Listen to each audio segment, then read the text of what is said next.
Unfortunately, it seemed he had accidentally ignored a few requests for his presence.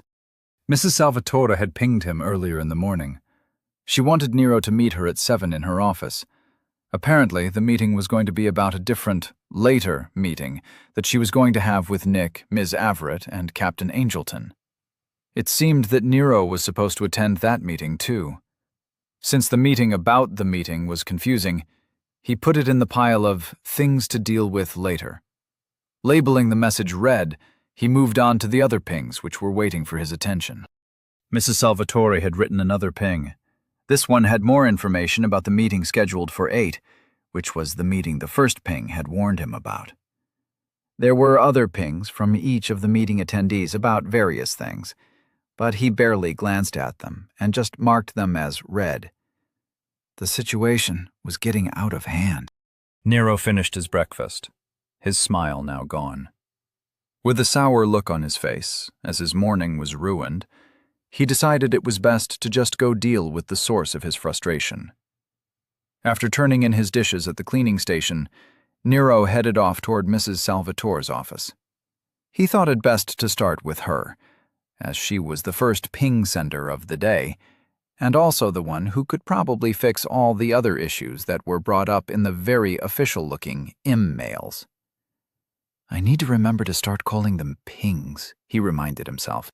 Using his link to navigate the hallways to Mrs. Salvatore's office was no problem, and he soon found himself standing awkwardly at her door. He pinged it and waited for the feeling of welcome. Tapping his foot and humming to himself, Nero internally congratulated himself on his patience. Instead of the feeling of welcome he was expecting, he received a connection request from Mrs. Salvatore. Mentally opening the connection, he was about to say hello when a disgruntled Mrs. Salvatore beat him to the punch. "So you're up. Why didn't you pick up the pings this morning? Or at very least read the pings I left?" she asked without preamble. I always turn my link on Do Not Disturb before going to sleep. It was real easy. I just had to think about making myself unavailable, and the option came up. "What time do people normally get up here?" he asked. Over the link, Nero could feel it when she sighed. "Just stay at my office. I'm on my way," she said, and then ended the connection. Nero looked up and down the hallway. There were nice little wooden benches and little pedestals with artistic pots and other useless crap. Although, he thought, some of the paintings were nice. The artistically carved wooden edgework along the ceiling and floor wasn't bad either. Nero walked over to one of the padded wooden benches. It was about 6 feet long and looked extremely sturdy. Bending over, he picked up one end to check its weight. It was pretty heavy. Setting it back down, he tried to ignore the looks that people were giving him as they passed by. Deciding that he should be more productive, he pulled out a book and sat down. A few minutes later, while Nero was reviewing how to construct the spell form for pulling water out of the air, he felt Mrs. Salvatore's gaze. Looking up, he saw that she was still at least 20 feet away. He furrowed his brow in confusion. That is weird, he thought. It appeared that he was getting really good at recognizing people by their psychic fields. Mrs. Salvatore walked past Nero while giving him a crisp nod that he charitably labeled as a greeting. Without breaking stride, she opened her office door with a wave of her hand and walked right in. Nero packed up his book and followed. "Sorry about missing the meetings that no one told me about," Nero said, preemptively fending off the anticipated verbal assault. Mrs. Salvatore offered a sniff in displeasure, then sat behind her desk and summoned some paperwork out of thin air. "Generally, people wake up around 5 or 6. They go to sleep around 29 or 30. Only children sleep more than 5 or 6 hours a day. Are you a child, Mr. Walker?" she said. Not liking the tone, and fully intending to not fall into this dynamic with her, Nero sat down and crossed his legs. "Yes, I am. As a matter of fact, I'm 4 days old.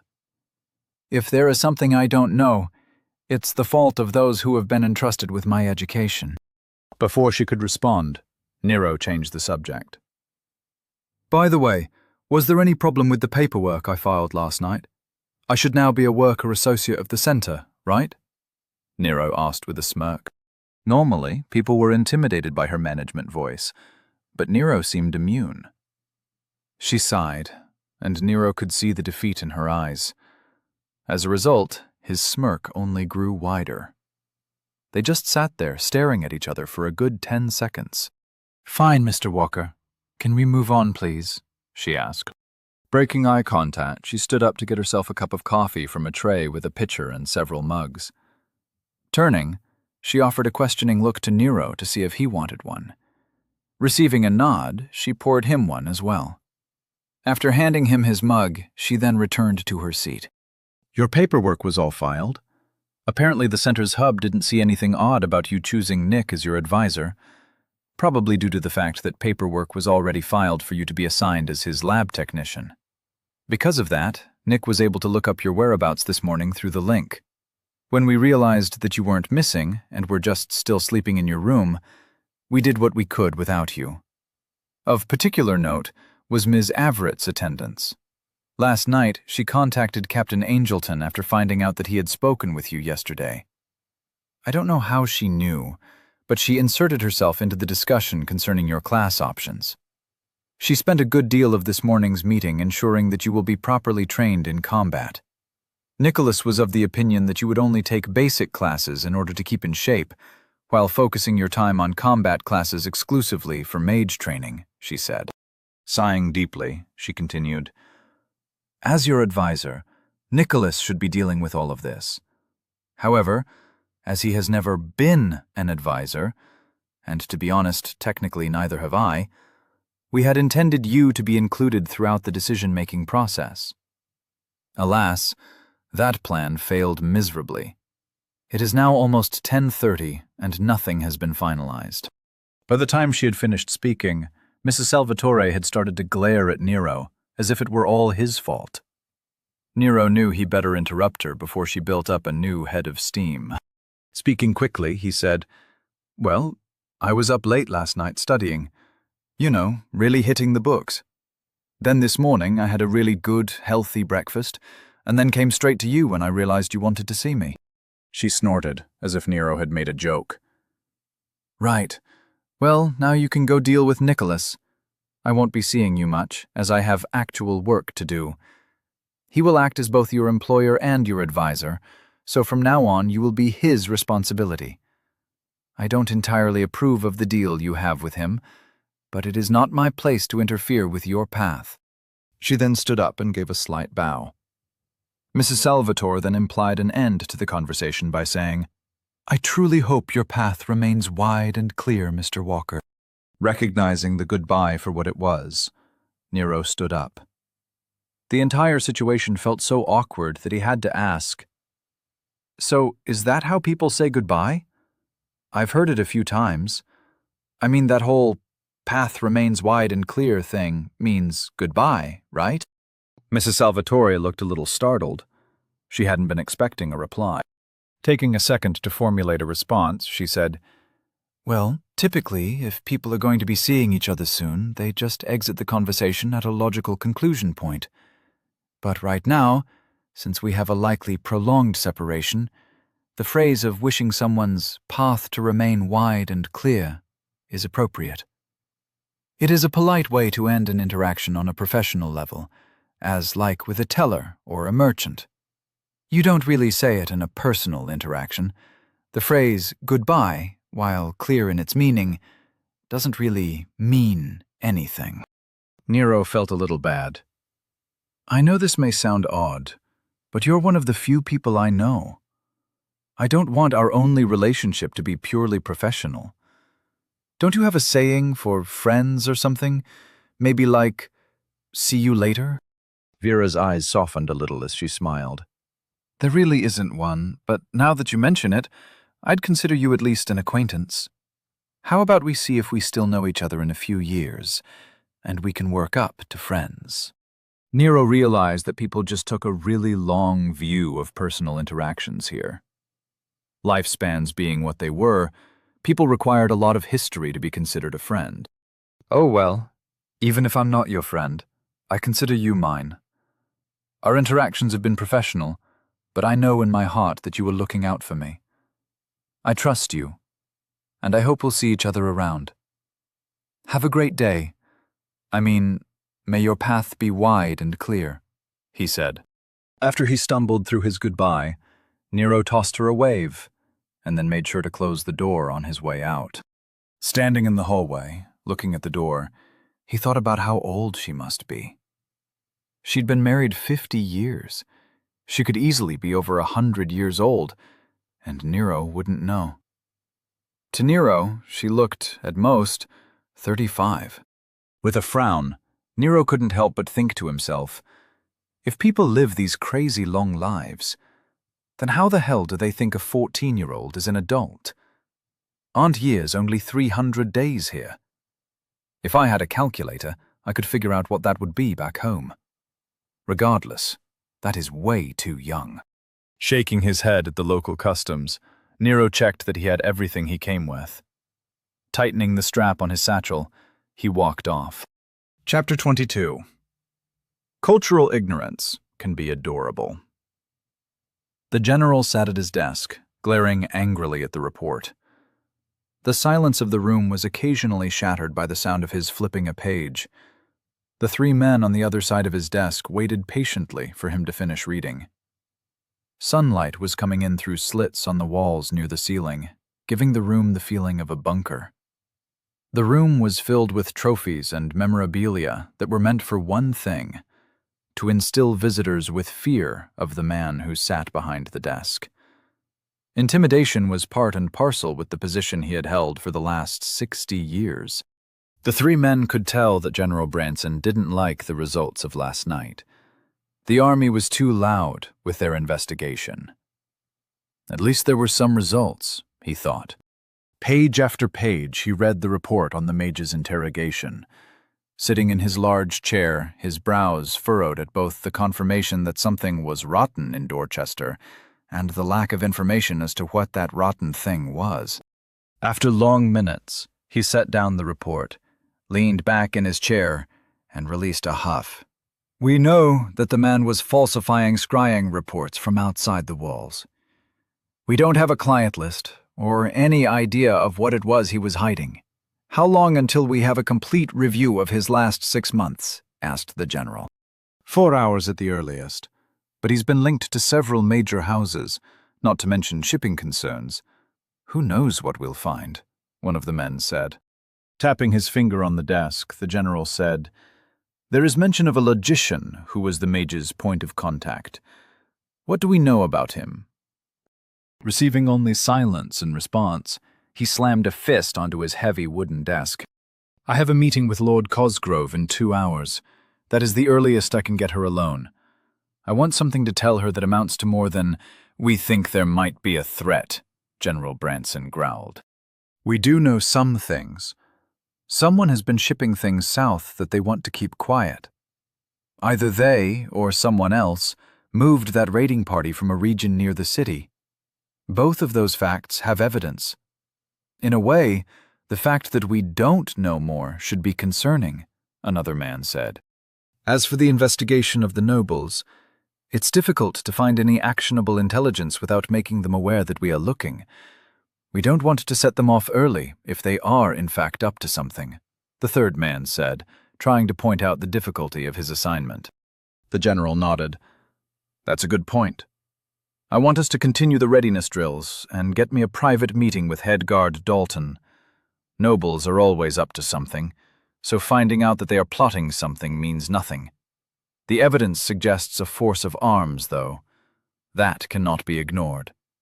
Whether Lord Cosgrove agrees with our conclusions or not, she should be made aware of what's going on. And for God's sakes, try to keep this quiet, he roared. While Nero was walking towards Nick's lab, he was taking his time. Leisurely passing through the lightly populated hallways, he noticed that very few people were moving with purpose. Most were just going about their day, each one politely smiling and nodding to each other. The wide hallways were sporadically filled with fancy paintings, pieces of art, and comfortable benches. Nero really looked around as he made his way through the center. The elevators were filled with nice carpet. and they even had carved molding tastefully decorating the bulbous light globes. Everything seemed so professionally well done and placed with care. Nero could imagine the guy who had dedicated his entire life and his personal growth to the study of carving, being the best wood carver he could be. All of the effort leading to him being able to carve that little flower on the crown molding. How many people here have a friend for life? Can someone even have friends when they spend all their time being in search of their best self? It worried Nero. If every interaction was just an opportunity for a person to grow, was there no one in this world who focused on the path of drinking whiskey and stealing street signs? Did words like friend and love mean the same thing here that they did back home? How is the translation being done? Is it just the closest approximation? Eventually, his internal musings were interrupted by the outside world. The doors opened to the 5th floor of the Center for Research. Nero walked up to the desk and saw someone he recognized. "Hey, Bill," he said. "I'm sorry, but my name is Brian. You're the young man that will be starting as Mr. Salvatore's lab assistant, correct?" The now correctly named Brian said with a polite and welcoming tone. With a blank face, not really in the mood to deal with the polite direction this conversation was going, Nero said, "Yep, that's me. Where's Nick?" Not losing his smile, Brian replied, "He's in his office. Just head down that hall. You should be able to track him down through the link. You're now part of the research hub." Nero's hands shook as he suffered a full-body shiver. While walking away, he could practically hear the center's associates chanting, "One of us, one of us, one of us," with their polite yet creepy voices. His mood getting worse with every step. Nero wondered if he was just projecting the sinister undertones into the world around him. When he finally got to Nick's lab, he pinged it. Standing there, with his arms folded and a scowl on his face, he mentally replayed all the horribleness and offensive courtesy that was core to this disgusting cesspool of kindness and understanding. Receiving the feeling of welcome, which indicated that he should enter, he lost it. Barging into the room, he projected in loud tone of voice that came out like a hammer on glass. "What the hell is wrong with this world? Everyone here is so polite and considerate. Don't people bond? How can you find your best friend, or a group or clique you want to hang out with, if you don't share a common hatred?" Nero paused as an idea popped in his head. The Icelanders. We hate them, right? What is it we hate about them? Nick was sitting at his desk with his mouth open and eyes widened in surprise. There were 2 younger-looking individuals sitting across from him with notepads and pens in their hands. They were both half-turned toward him, while leaning away from Nero's very loud entrance. Each had an expression of confusion and terror on their face. They looked like horrified bookends, with Nick's confusion in the middle. The image was priceless. And, like fog in the morning sun, Nero's bad mood evaporated.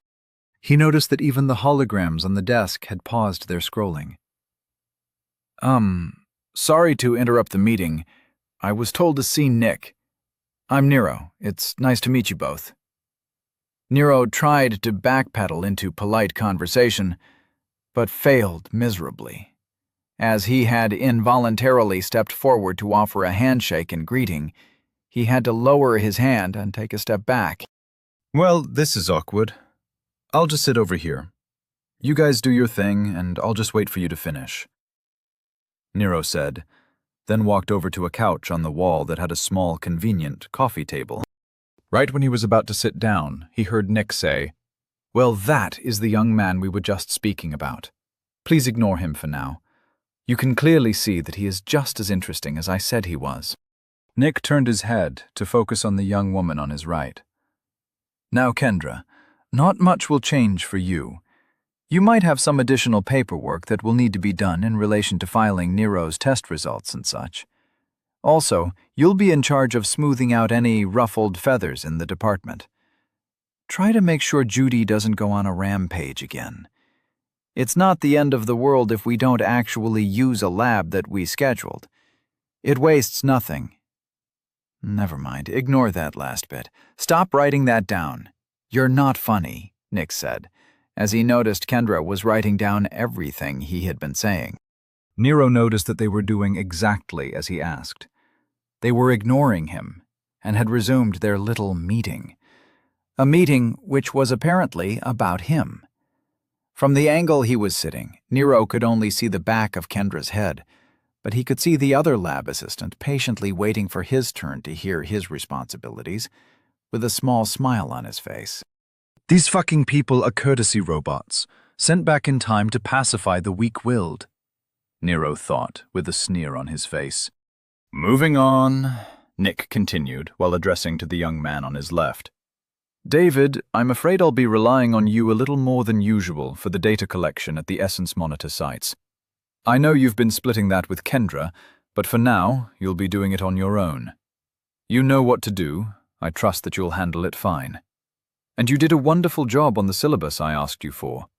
In the future, I'd appreciate you not sending messages to Vera with the purpose of causing me grief. I know you do it on purpose. He glanced at Kendra, whose shoulders were shaking with mirth as she held in a chuckle. Returning his gaze to David, you are also not funny. Nick then stood up and walked around the desk, idly waving away the floating holograms, several of them closing as he did so. Gesturing toward Nero, he said, Now I'd like you both to meet Nero Walker. He is a newly awakened young man with a very interesting background. I've already briefed you on his circumstances, so let's just have you introduce yourselves. Nick moved to stand in front of the coffee table opposite the couch where Nero sat. He was soon joined by his two lab assistants. They both stood there and gave a shallow bow. Before they said anything, Nero stood up. I still don't understand the social protocol of what I'm supposed to do in this situation. Am I supposed to bow back to you? Or nod or something? Asked Nero. Kendra and David exchanged an amused expression. Kendra spoke first. What feels natural to you? She inquired, apparently genuinely interested. Hearing the question, Nick seemed to come to attention. Interjecting himself, he said, That's a really good point. He might have some kind of ingrained response left over from his previous imprint, like a gut instinct. Very well done, Kendra. David also nodded in appreciation. Nero's eyes fell. So my time as a lab rat starts now then, huh? He said rhetorically. Kendra's face lost its smile. She looked like Nero had killed her cat. David looked like he had been caught enjoying a dogfight, while Nick just looked tired. Nero, they don't know you. Can you not pick on them for at least a few hours? They think you're serious. While I can tell that you are just being a little shit, they can't read you at all. Your psychic field is so chaotic that it's very difficult for people who aren't highly skilled in mind arts to read your emotions. Kendra will take your words at face value, and David can only tell that you feel something. So just please answer the question. I'm interested in the answer myself, said Nick. Nero could tell that Kendra enjoyed the joke once she realized Nero was just kidding. However, David was a serious person, like Mrs. S. He's going to be fun to mess with, Nero thought. Figuring that there was no harm playing off his instincts from Earth as residual thought patterns or whatever, Nero said, When I meet someone, I have an urge to hold out my hand in greeting. I also get the feeling that they should as well, and when they don't, I feel insulted. Nick's eyes lit up. Interesting. Show me. Just do what feels natural. I'll mimic you, he said, and backed up a little into the center of the room so Nero could walk up to him. David and Kendra stepped off to the side to watch, interest clear in their eyes. These people really are just science geeks. Come see my totally foreign space greeting. Should I do the Vulcan hand thing? Or maybe Wakanda forever? Nah, Nero thought as he stepped around the coffee table to offer a handshake to Nick. As he raised his hand, Nick's face had a look of concentration. When Nero gave it a firm shake, Nick's eyebrows shot up. Nero then let his hand drop to the side. "That's what I feel like doing whenever I meet someone," he said. Kendra sounded like she wanted to clap. "That's fascinating. I wonder why they would do that. The social ritual has to come from something," she said. "It could be anything. There is not enough data available. The gesture is too simple to extrapolate any purpose," David said while nodding in interest. Nick was off to the side, doing handshakes into the air. His face was a mask of pure focus. Maybe he was trying to divine the purpose through repetition. Nero's good mood had been rekindled. He thought to himself, "How can I stay mad at these simple creatures? They just don't know any better." Addressing the room, Nero said, "There is never too little data. You just lack imagination. I have no idea why I feel like doing it, but I could guess." That statement evidently caught Nick's attention, so he stopped his ridiculous handshake testing. Walking over, he stood next to David and Kendra. Leaning over, he whispered to them, "This will be good. Pay close attention and try to follow how his mind works." Nero smirked and shook his head. "Fine," he said. He started pacing and let his mind wander. It could be that normally two people usually carry something in their hands that they tap with each other. No, that would screw up the gripping part. It could be that they want to prove that their hands are empty, like a demonstration of not having a weapon. Or maybe the gesture originates from a world where there are creatures that look like people, but are cold-blooded. So you must prove that your hands are warm, or face a battle to the death. Maybe the species that I was part of had a different biology, and a handshake was actually transmitting a greeting signal through the contact. Or it could be something as simple as a sign of offering your hand in respect, and the holding of the hands is accepting that respect, said Nero, offering his random thoughts as to where the handshake could have come from. Come to think of it, Nero didn't actually know where the handshake came from. How could I have never watched a homemade video from some random sociology student about where the handshake originated? Nero wondered. Nick looked pleased, and David and Kendra both looked at Nero like he was an idiot.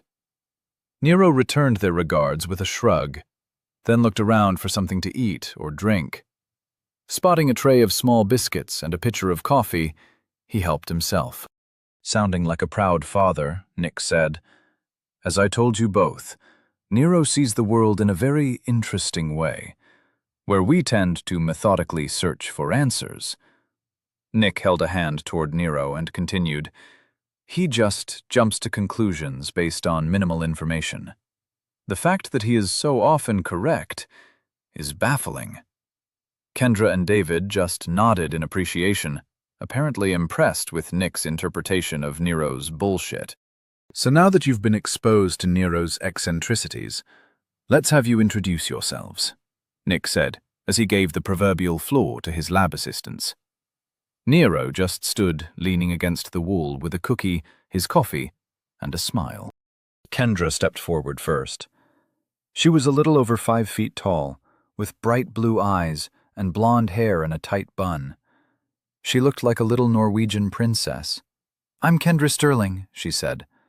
"My background is in monster spawning patterns, and I completed a 6-year branch of agriculture with a focus on soil volatility and essence permeation. My focus shifted when I started to look at how beast waves affected the soil in affected areas. I've been under Mr. Salvatore for 7 years, and I hope to get my own research appointment one day," she finished with a smile. Nick interjected before David could step forward. In addition to being a brilliant scientist in the field of essence flow tracking, Kendra is a brilliant politician. She handles most of my social calendar and professional interactions. She is also in charge of all our grant requests and thesis preparations. If we need something, Kendra can get it, he said, then waved for David to take his turn. David stepped up. He was only 5 feet 6 inches tall and seemed to stand as straight as possible in order to gain an inch or two. With a very deep tan and slicked black hair, he was a very thin, very proper little Roman aristocrat. With a proud tilt of his chin, he stated, "My name is David Henderson, and I've been with Mr. Salvatore for 25 years. I am his right hand. Whatever he needs, I provide." He then gave a crisp nod and stepped back. Nero could see Kendra with a hand covering her mouth and trying not to laugh. Nick just sighed and said, "David is a great assistant, and I'm lucky to have him. In addition to being my right hand, he is a very accomplished scientist. He caught my attention when he published a paper on how it might be possible to predict beast waves by ambient essence fluctuations. One of our first successes was that very proof. Currently, one of our projects is a collaboration between both David and Kendra, in which Kendra posited that monster spawning locations and essence breaks may have a correlation to beast wave signs as determined by atmospheric essence flows. It's a brilliant theory, and David used his expertise in essence collection to develop a possible testing method." Nick finished his scientific babble with an enthusiastic smile. Both David and Kendra were smiling in pride and accomplishment. Nero wasn't paying attention, and caught himself when he realized Nick had stopped talking. "Wow, that's something, all right. Good on both of you." "I'm sure you'll fix whatever is wrong with it," Nero said, pleased that he successfully covered his disinterest. All three of the scientists gave him a blank look, so Nero changed the subject by asking, "So where is my desk? And I have some questions for whoever will be teaching me magic. I have a class in 3 days, and I want to be ready." David looked to Nick and asked, "What class? I thought I was supposed to develop a lesson plan from scratch. Aren't you and I going to be teaching him magic?" He looked confused. Nick replied, "Among other things. Nero, did you open the syllabus I sent you this morning? It's a schedule that I collaborated with Ms. Averitt and Captain Angelton to create. We need your input before it's finalized. A lot of the coursework was chosen by David here. He is a Centerpoint graduate and an accomplished mage." Kendra spoke up. "Just send me the finalized schedule, and I'll make sure you get into whatever classes are needed.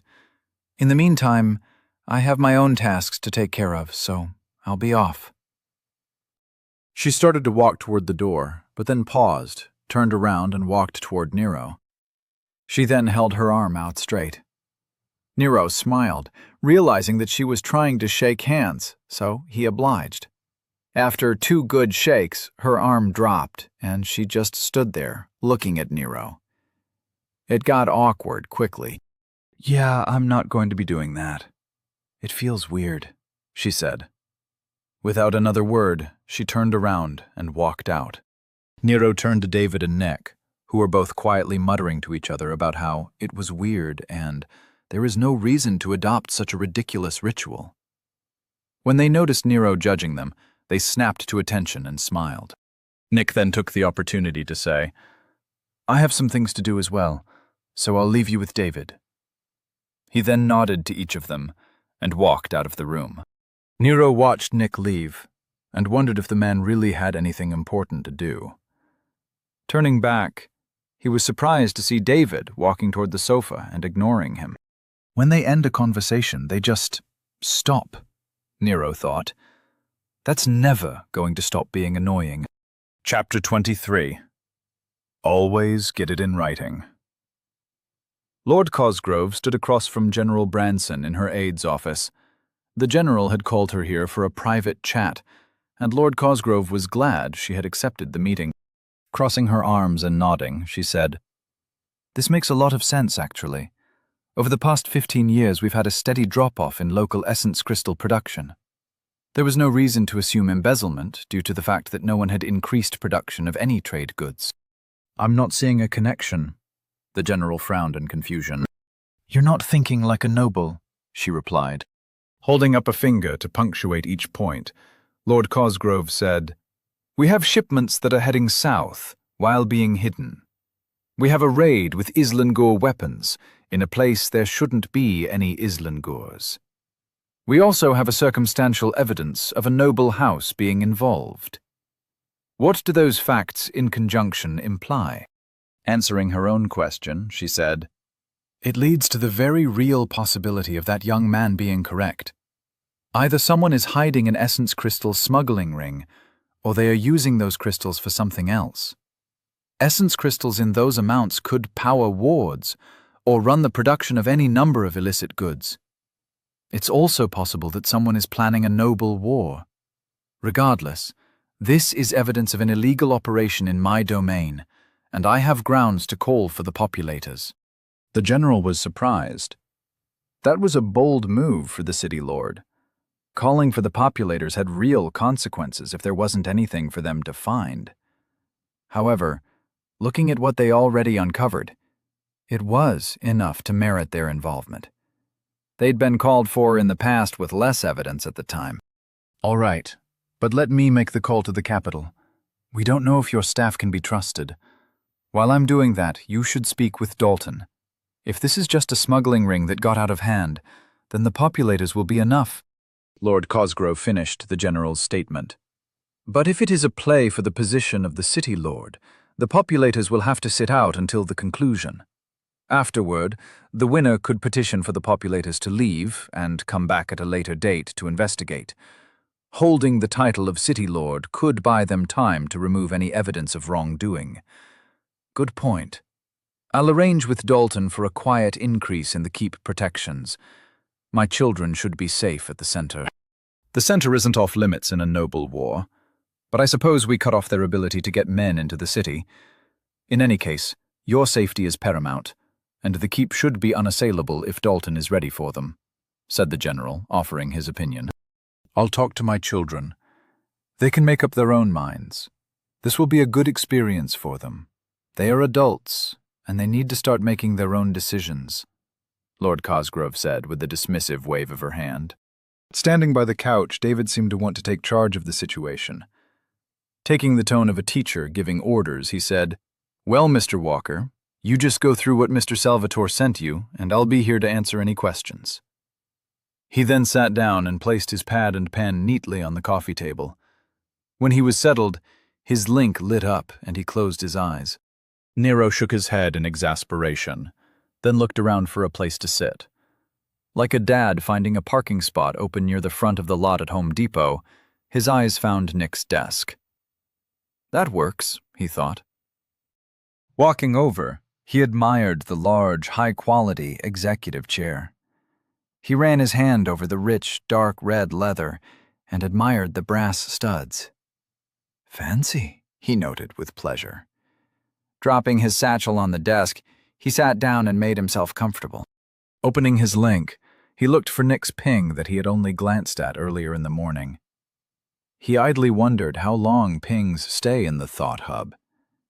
Focusing on the message, he saw it was an official-looking notice with a nice letterhead and bunch of titles. From the office of blah blah blah. We look forward to working with. Your responsibilities will include... Nope, not important. There. Nero noticed some links. It seemed that you can place attachments, or at least references to other documents, inside a ping.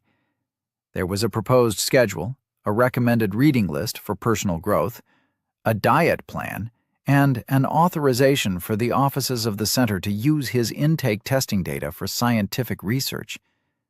There was not, however, a contract of any kind. Nero wasn't going to fall for that.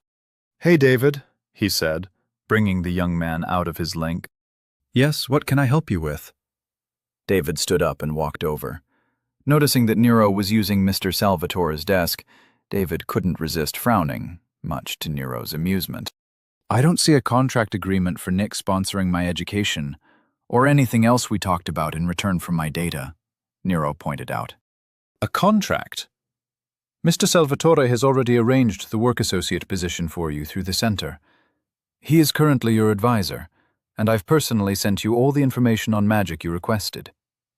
Was there something else to the agreement that I wasn't made aware of? Why would you need a contract?" he asked, with a hint of confusion.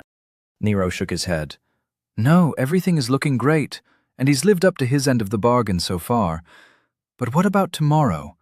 If I sign this now, and he decides that he already learned what he needs from me, what's to stop him from firing me?" Next thing I know, I'll be mopping floors in the arena and developing an ulcer from the remedial classes that I'll be transferred to. Or maybe, without his backing, the army will decide that I was interesting enough to forcibly enlist. 6 months from now, I could be covered in mud on the front lines of the war, fighting for a country that I hardly know. Is that what you want? Nero asked incredulously. David looked shocked. And somehow all that will happen if you don't have a signed contract? He asked with disbelief. It could, was Nero's reply. With a contract guaranteeing my job and benefits until I graduate with a degree, or I think you call it a focus or branch or something, I won't have to worry about my future. Come on, David. I am giving an all-access pass to my data for science. I should make sure that I'm covered in case of unforeseen events. That's just simple logic. David scrunched his face and replied, It seems like demanding a contract to ensure that Mr. Salvatore keeps to his word is unnecessary and insulting. However, you make a good point considering unforeseen complications. What would happen if he were transferred? Or if, God forbid, something happened to him? I can't argue against you seeking to protect yourself from eventualities outside of your control. I'll draw up something using a standard exchange of services contract. We use them for hiring contractors. Give me a few minutes. He then closed his eyes and activated his link. Nero was happy with the development. As he was about to go back into his link, his concentration was broken when a piece of paper started coming out of Nick's desk. He watched as page after page came out of a thin line just above the pad that provided a work area. An in-desk printer! Awesome, he thought. David opened his eyes and reached over to collect the pages. I'll need you to tell me exactly what the deal was, just so there are no misunderstandings. Now that I think about it, you're absolutely correct to ask for paperwork concerning the agreement. Precision is professionalism, after all, and there is no reason to avoid paperwork, even if it feels unnecessary. That type of thinking only leads to mistakes. Good thinking, Nero. He leaned over with his pen poised to write, then patiently waited for Nero to dictate the terms of the deal. Nero was conflicted. On one hand, he felt like he successfully swindled a great deal for himself by giving away what he felt was very little. On the other hand, unfortunately, was a happy David who was looking forward to doing paperwork. Even worse, David was congratulating Nero on his attention to detail and complimenting his work ethic. Way to suck the fun out of victory, thought Nero. Well, the deal was very simple. I'd let Nick use my intake testing data for a paper he wanted to write, and then allow him to observe and test me during my future star usage. Mrs. Salvatore made sure to include a guarantee of ethical people making sure he doesn't kill me or anything. In return, I get a job with no responsibilities listed as his lab assistant, free room and board at the center, access to classes and any instruction I want, and some spending money for clothes and stuff. Just write in whatever you think is fair, as I don't have any idea how much anything costs, Nero said while holding up his fingers to count out the points. Yup, that's everything. David. Yup, Nero said with a smile. Okay, I'd want that in writing too. How did they get this by the ethics board for the research center? Not to mention the oversight committee for the center's educational directorate, David asked.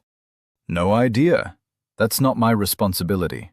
Check my contract, Nero replied while sporting a wide, toothy smile and leaning back in the chair. He would have put his feet up on the desk, but he was too short and the desk was too tall. He had to settle for placing his hands on his stomach to signify his victory. David finished writing and stood up. It will take some time for me to get this signed by parties representing the research center and the center's education department. In the meantime, maybe you should take the day. You should return to the dorms and get some personal development done. He started off toward the door. Pausing, he looked back at a smug Nero and said, You're not playing a joke on me again, are you? Nope, that is what Nick agreed to. Mrs. Salvatore was on the ping call thing while we were discussing it. You can get one of those people who can tell when someone's lying to check my story if you want, Nero offered happily. Right. I'll confirm with Mrs. Salvatore and let you know as soon as I have the contract ready for your signature, he said. David's shoulders were slumped in defeat as he opened the door and laughed. Enjoying the feeling of doing business from behind Nick's desk, Nero chuckled at the sight. He did not envy the hoops David would have to jump through to get that completely legitimate contract signed. Putting the poor man's pain out of his mind, Nero focused on his own paperwork. Looking around the really nice office, Nero decided that there was no reason to walk all the way back to the dorms. This room suited him just fine. He went and got himself a fresh cup of coffee and some more cookies. Sitting back down in Nick's comfy chair, Nero clapped his hands loudly. Time to get to work, he said to himself. Opening his link, Nero started using the desk to print out all the attachments that Nick had sent him, along with a combat class list that Captain Angelton sent. The printer was just as intuitive as everything else had been when it came to the link. Nero must have printed out 50 pages. He looked under the desk but couldn't see where all the paper was stored. Eventually, he gave up his investigation. Shrugging, he decided to ignore it. For all he knew, it created them out of the essence in the air. Looking around the room at all the wooden bookshelves, walls, and furniture, Nero surmised that if there was a wood essence, this place would be chock full of it. Maybe he could identify it. Closing his eyes, he reached out to the room. With his studies last night, he could feel the heat in the air. There was very weak wind and plenty of moisture. One of the spells he studied was for cleaning dishes. It used purity, which was apparently pretty common. He could almost recognize it. How do people do this? There are so many flavors just intertwined and floating around. I get that magic is everywhere, but this is ridiculous, he thought. Nero was doing his version of essence meditation, which was much more violent than how it was described in the book. Typically, a person would open their mind and allow the essence to flow through their psychic field and around their body. By feeling the essence flow, they will be better able to recognize the innumerable essence types. Nero, however, seemed to like to rip an essence flow apart and then scrutinize the strands with his mind. He thought it was a much more efficient way to learn how each type of essence felt. He had developed this technique the night before. Unfortunately, he hadn't remembered the lessons learned from his practice's aftermath. He should have remembered that this kind of practice made the essence in room become slightly violent. With his eyes closed in concentration, Nero didn't notice the air being affected. As the essence in the air shook, he continued practicing, completely unaware that his recently printed papers were flying all over the place. Several hours later, Nero was still immersed in his essence training. Without warning, the door to the office opened. Nick walked in like he owned the place, which he did, and stopped dead at the sight of a small essence storm centered on Nero. "Why is that little shit sitting in my chair?" was his first thought. Looking over the storm with his psychic field, he realized that Nero was just tearing through the ambient essence without rhyme or reason. "What the hell are you doing?" he asked loudly. "Huh?" Nero's concentration broke, and he opened his eyes to see Nick standing in front of him. Nick was staring at the papers still floating in the air. "Crap, I forgot to use a book as a paperweight again," Nero muttered. "Don't worry, Nick. I'll get this cleaned up in no time," he said loudly. Hopping to his feet, Nero started picking up the papers, while mentally reviewing all the types of essence he almost recognized. Chapter 24. You literally don't know what you don't know. The king sat in one of his gardens, manipulating the essence around him to stamp complex spell forms, and then releasing them immediately back into the air. Over and over he practiced. Successful repetition in preparation for combat is preparation for repetition of success in combat, he thought to himself. Looking over the calm pond, his gaze landed on some ducks that were enjoying the day. As his bench was seamlessly integrated into the landscape, they didn't notice his presence. The garden around him was beautiful, which was why he often chose it for his daily practice. "Sire, Director Weatherby would like a word," said a voice from behind him, breaking his reverie. Sighing, the king waved his hand over his shoulder. "Send him over," he said. Director Weatherby watched his feet, as he didn't want to disturb the king's preferred garden. "Sire," he said, "the matrix of fate is starting to show some startling results. It may be a few days until a comprehensive report will be available, but I thought you'd like to hear some of the preliminary findings." The king stood up and faced the director of the Tower of Fate. Noticing the director wringing his hands, he said, "Charles, it's good to see you. What is my grandfather's toy showing the Fate Weavers that has you so worked up?"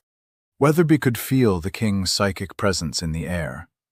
Even with the king's exceptional control, the ambient essence made it clear that Weatherby was not its master. Even the essence waited for the king's command.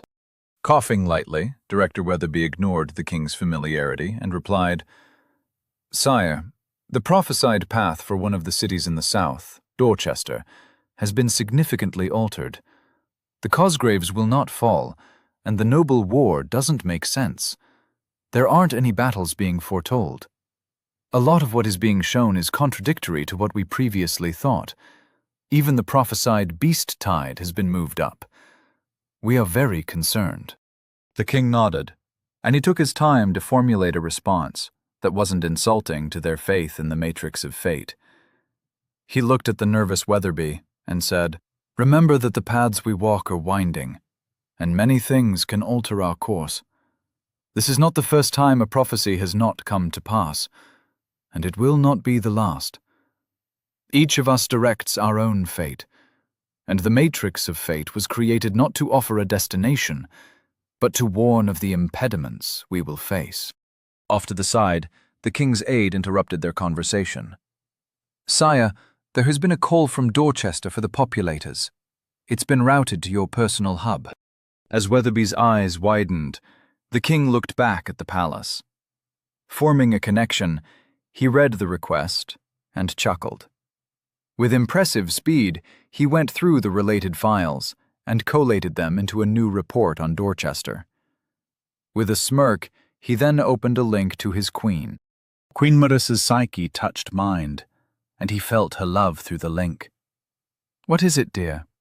"I'm currently meeting with Jenkins.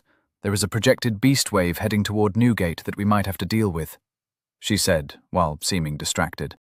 "Leave it to another team. I want you and yours in Dorchester. I'm sending you the relevant files now. I think you'll find it interesting." "Let me know how it goes," he replied. After a few moments, the king felt her confusion. "What is this file on Project Nero?" she asked. The king replied, "You'll see. I'm sure you'll love it." While projecting his merriment over the link, he closed the connection. Turning to Weatherby and his aide, he laughed out loud at their confusion. "It really is a beautiful day," he thought as he looked over his pond. Meanwhile, the king's aide and Weatherby just waited for him to pay attention to them again. Nick rubbed his temples and closed his eyes. "In the future, please don't practice magic in my office. We have labs for that."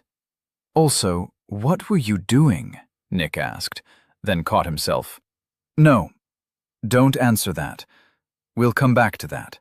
What I came in here for is the contract you had David write up. Vera called to inform me that I'm an idiot and that I owe her a nice dinner. When I inquired as to the nature of my idiocy, she then quoted the contract, which is now currently under review with the Educational Directorate." "Why in the hell did you want a contract?" Nick asked, genuinely curious. To him, Nero asking for a signed and legitimized record of their bargain was so stupid that he couldn't figure out the angle. Based on historical precedent, when it came to Nero, he was missing something. "It's to stop you from changing the deal later on." Right now, you need me to sign over my intake testing data. Everything else is just a potential future gain for you. To put it another way, most of my side of the deal is front-loaded, while yours is back-loaded across several years. If you decide to go back on your word, I'd be screwed without the deal in writing, Nero said as he continued collecting and organizing his papers. You think I'd break my word? Do you think so little of other people? Nick asked. Nero paused his collection and looked at Nick. He didn't look hurt or offended. He just looked interested in what Nero would say. So Nero answered honestly. I don't expect people to break their word for no reason. But there's always a reason. Who knows what can happen? Maybe Vera decides to leave you for David, and you decide to retire to an island somewhere and sulk. What would happen to me then? Or what if one of the 100 things I've never heard of happened, and your life would be a little easier by cutting ties with me? Contracts aren't for holding someone to their word. They are for enforcing a deal in case of unexpected crap showing up. It's nothing personal. Nick smiled. Your mind is like a potential futures machine. All you seem to think about is what can happen and how things can interact. It's fascinating to watch. I can't help but wonder about the world your soul used to reside in. It must have been such a peaceful place, with everyone heading off any potential dangers at all times. Or maybe it was an apocalyptic wasteland, and your soul was forged in the fires of survival. It's infuriating that I can't devise a way to track where you came from. Nick finished with an unhappy growl. Yeah, tough break. Anyway, I'm going to take off. I'm hungry. I'll probably spend the rest of the day in my room. Nero raised his hands in preemptive defense. Don't worry. No more magic practice in the dorms. I'll just be studying and going over the syllabus you sent me. I'll let David know what I don't care about. He paused and looked down at the papers he'd collected. Speaking of things that I don't care about, I noticed that I'm supposed to spend every other morning with unarmed combat training. The sheet listed it as a class in the Army compound. Then, after lunch, I have room assignment with a note saying, Combat Caster Trainer will be assigned. After dinner, I'm supposed to self-study. Considering this is all supposed to start tomorrow, I have questions, Nero said while shuffling through the papers, looking for the sheets in questions. Very well, ask away, Nick said as he got himself something to drink and walked past Nero to take back his chair. Well, first, multiple 6-hour sessions is a bit much, I think. Also, do I have to come back to the dorms for food? That's like a 20-minute walk both ways. Then, is the caster trainer a private tutor or something?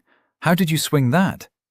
And, not to focus too much on it, but 6 hours of unarmed combat training, followed by 6 hours of magic combat training. Isn't that nuts? Nero asked. Nick looked amused.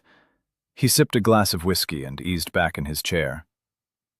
There are 30 hours in a day, and spending 18 of those hours in structured improvement is barely over half of that. That still leaves plenty of time for personal reading and catching up on personal projects.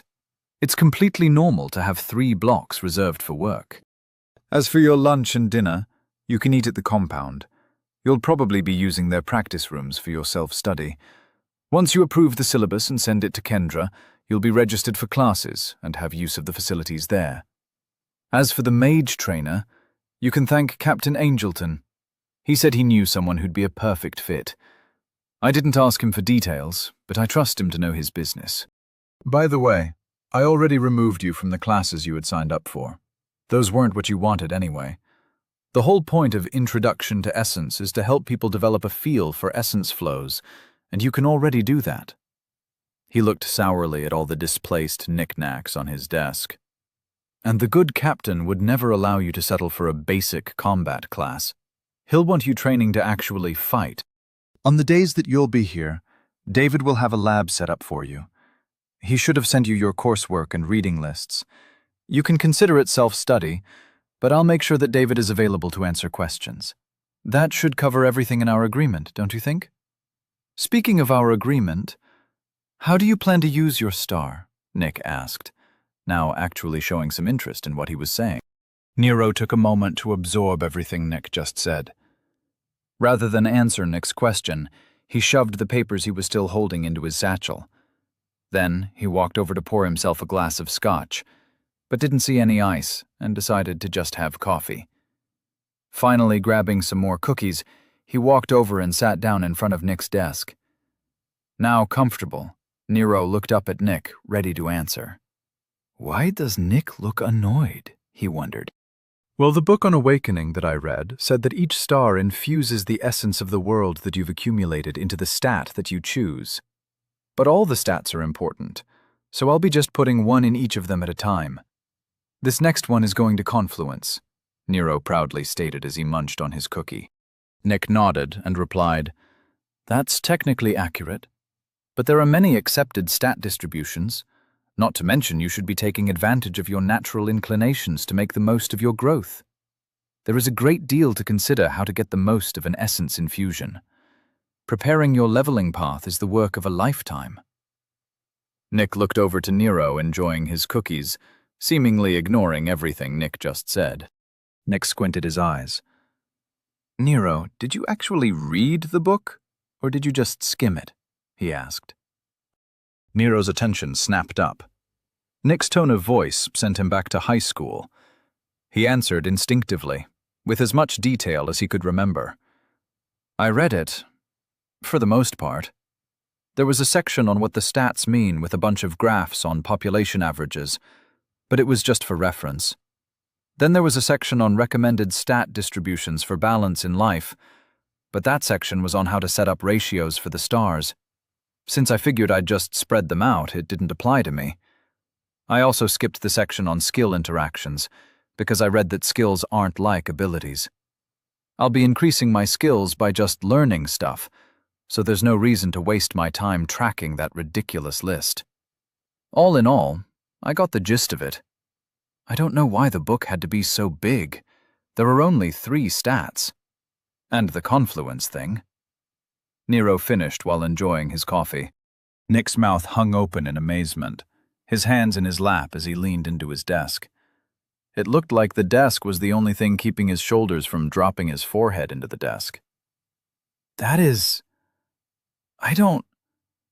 How do you keep leveling? He shouted and threw up his hands as he shot to his feet. Completely caught off guard, Nero jumped in his seat and almost spilled his coffee. Giving Nick a glare, he shook the splashed coffee off one hand. It just happens. What the hell are you on about? He asked in annoyance. Nick walked behind his chair and placed his hands on the back. He gave Nero a serious look. Normally, a parent or guardian would be there to help you break down your identity. But as you present yourself as such a mature young man, I mistakenly assumed you would just read what you needed from a book. Like you said you would. However, you clearly are incapable of learning without someone holding your hand. Nero didn't like Nick's tone, not to mention what Nick was saying. He was about to give him a piece of his mind, but Nick continued on in a loud and authoritative, very un-Nick-like voice. I will not interfere or attempt to guide your path, but now that I'm your advisor, I will at least make sure you understand the choices that you are so flippantly making. First, I want you to open your identity, and then tell me when you can visualize it in your mind. Nero gave Nick a dirty look, but complied while crossing his arms like a stubborn child. Okay, I can see it. Name, Nero Walker. Level 5. Race, human. Growth, 88%. Tier 1. Condition, 100%. Age, 14.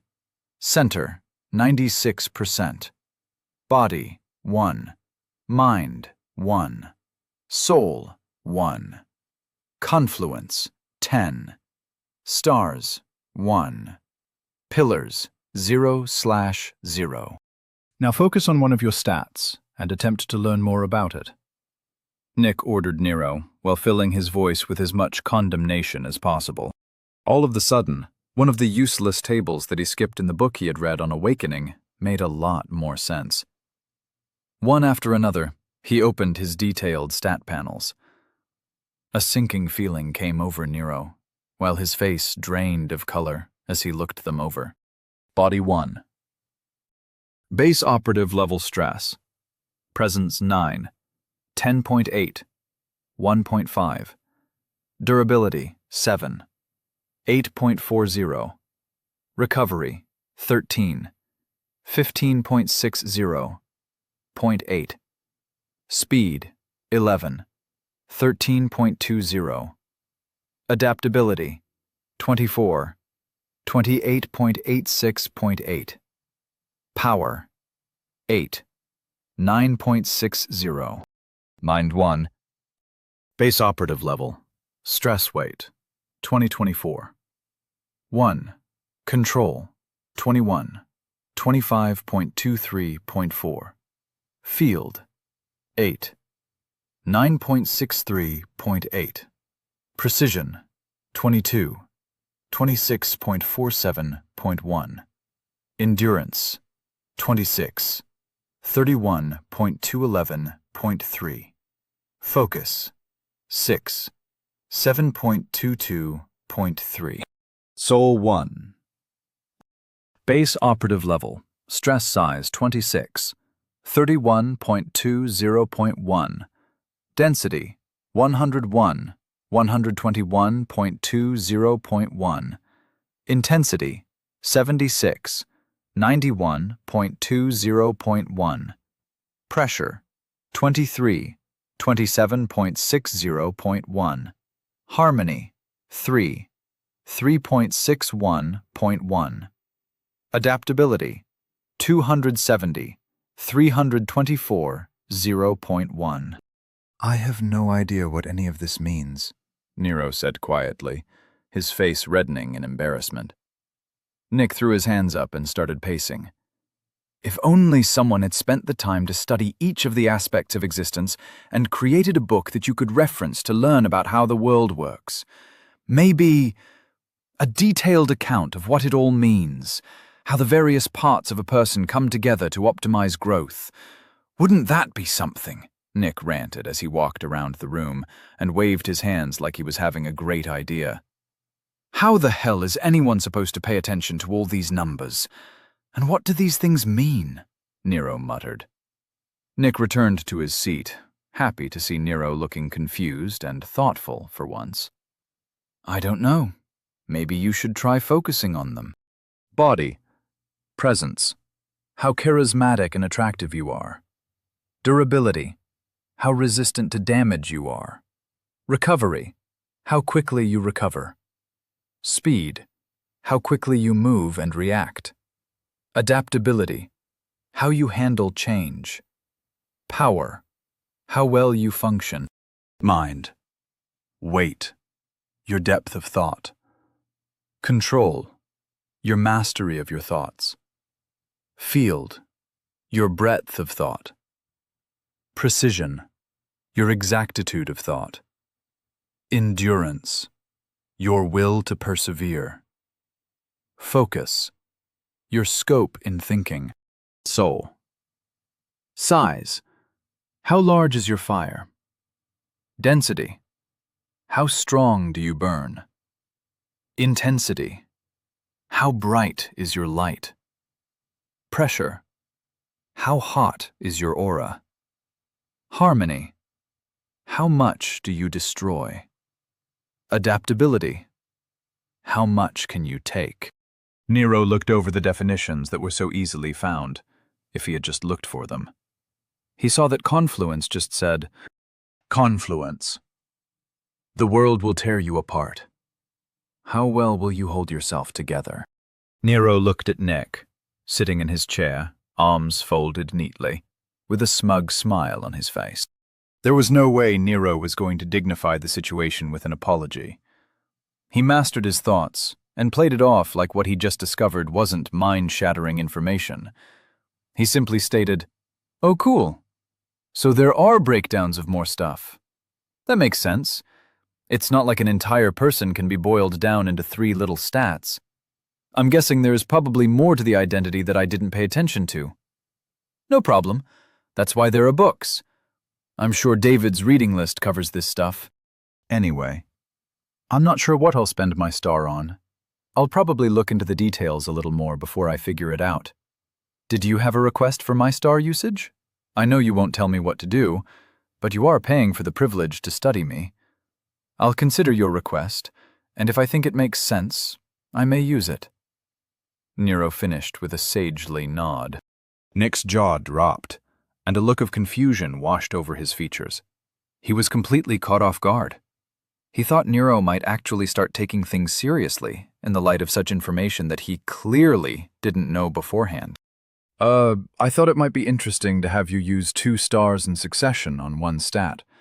Since you were leveling so quickly, and you don't seem to have any negative symptoms of star pressure, I wasn't thinking about a specific stat, said Nick. Nero was happy with the effect his acting had on the poor man. Comfortably back in control of the conversation, he stood up. No problem, that shouldn't be an issue in the future. I'll look into what direction I want to go with my stuff. I'll have to get back to you. As I said earlier, I'm hungry, so I'm going to take off, and I'm sure you've got important research stuff to do. So, I'll see you later. He waved and headed out. As Nero left, Nick sipped his whiskey while going over the conversation. I'm sure he didn't already know about the stat breakdowns. How abnormal are his numbers? I sensed surprise when he looked at them, but nothing exceptional. Does he even know what they mean? Would he even recognize an abnormal stat? He wondered. Visibly shaking himself out his analysis, he decided to put the little shit out of his mind. He had work that needed doing. He'd spent the last few days dealing with Nero, and he was falling behind on his other responsibilities. From now on, Nero will be David's problem. Maybe now I'll stop getting tension headaches, he thought. Chapter 25. Is there a pill for persecution syndrome?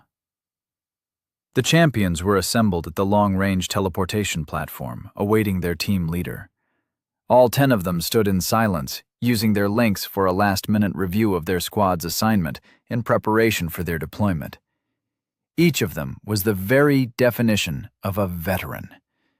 In fact, this particular squad had been serving together for over 200 years, some of them having been on other teams for many years before that. They knew their duties and fields of expertise, and by reading through the mission profile, they had a good idea what orders their leader, Champion Charity, would give out. Off to the side of the room, the technicians attended to their duties, careful not to disturb the quiet atmosphere. For them, it never got old to see the champions in person. It wasn't uncommon for any of the teams to be deployed, but it was always unnerving how still they stood, and how the essence of the room was so still. It was said that no one could cast in the presence of a champion without their permission. Champions were the soldiers of the populators. Their order had been founded at the beginning of Oglevark by King Leonard Oglevark I, known as the First Among Equals. He lived for 800 years before dying in solo combat with a wyvern, trying to regain the desire for life. He founded the current capital of Oglevark, the city of Hennings, named for his first wife and queen. She died before the founding, while fighting for control of the city. As a champion of freedom, from her deathbed she extracted a promise from Leo that he would succeed in their dream. The populators were the order of warriors who made that dream a reality. They wore specialized armor, the secrets of its construction known only to the order. Covered from head to toe in silver, with faceless helms and psychic halos, the populators were feared and respected across all of Oglevark. Where they went, growth followed. The doors to the chamber opened, and Champion Charity walked in. Although she was only 5 feet 6 inches, her tall strides made her seem like a giant. While she was in armor, Charity was her name. She had taken over from the previous Charity after years of brutal training. Countless challenges needed to be met before she earned the honor of carrying the mantle. This charity had served the people for 500 years and was considered one of the most powerful of the populators. Her squad was known to rarely call for reinforcements and to never leave an assignment unfinished. Upon her entry, all of the silver helms turned toward her. The technicians watched in silence as the champions conferred over their private thought hub. Making sure not to disturb the champions, the technicians quietly double-checked the transportation platform for any targeting errors. It was imperative that there would be no errors getting the populators to where they were needed. "You've all read the mission briefing. Any questions?" Charity asked over their network. Receiving nothing but silence in response, she continued, "I'll carry the command network. Team leaders will host their own. The Fate Weavers said that there might be a disruption in the local link network at some point, so do not join our networks to the local thought hub. Team leaders will be Diligence and Tenacity. Remedy, you'll be acting as a solo." The champions then split into their teams with practiced steps. "Diligence, I want your team to teleport directly to the Mage Tower, take over their scrying hall, and find the enemy force. Locate and identify any local conspirators. Tenacity, you're with me. We'll be verifying the reports we received, and I want to view the memory concerning the anomaly that was mentioned in the briefing. Remedy, you'll be going to the local thought hub. I don't like what the Fate Weaver said. His exact words were, 'There is a possible interruption of local link services,' which could mean anything." "Anyone have questions?" Charity asked.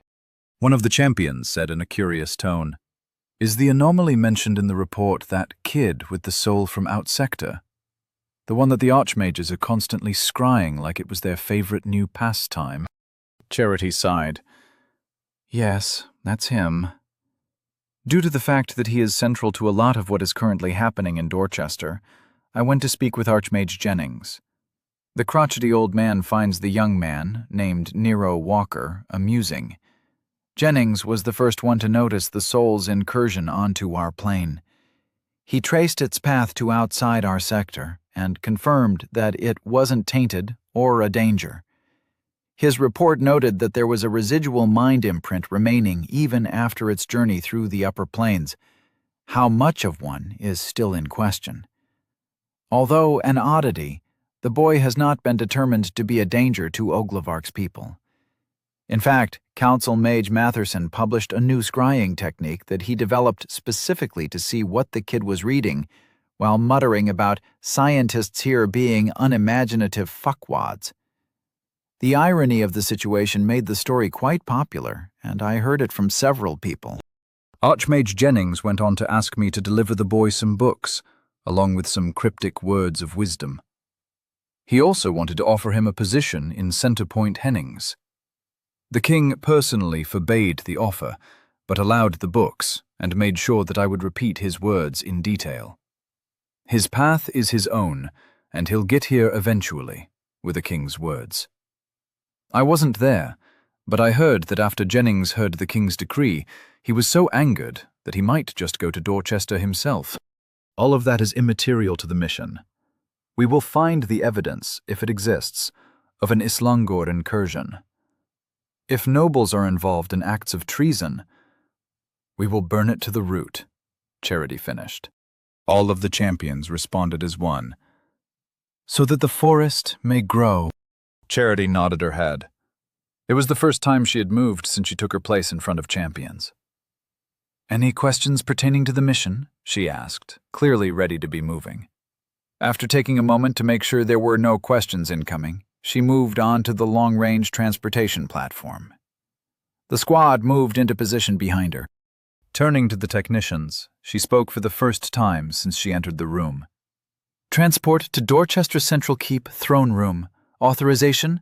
The King's will be done."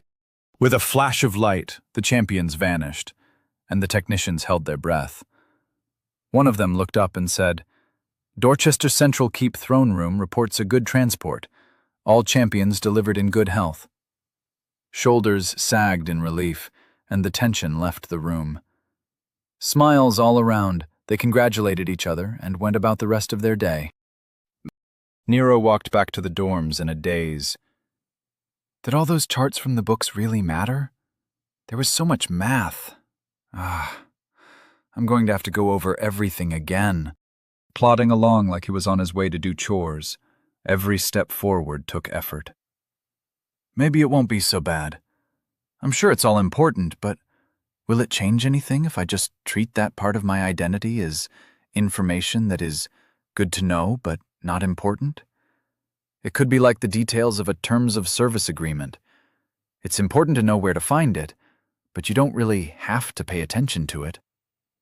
I'll go over the section again, but I won't stress about it, he decided, trying to cheer himself up.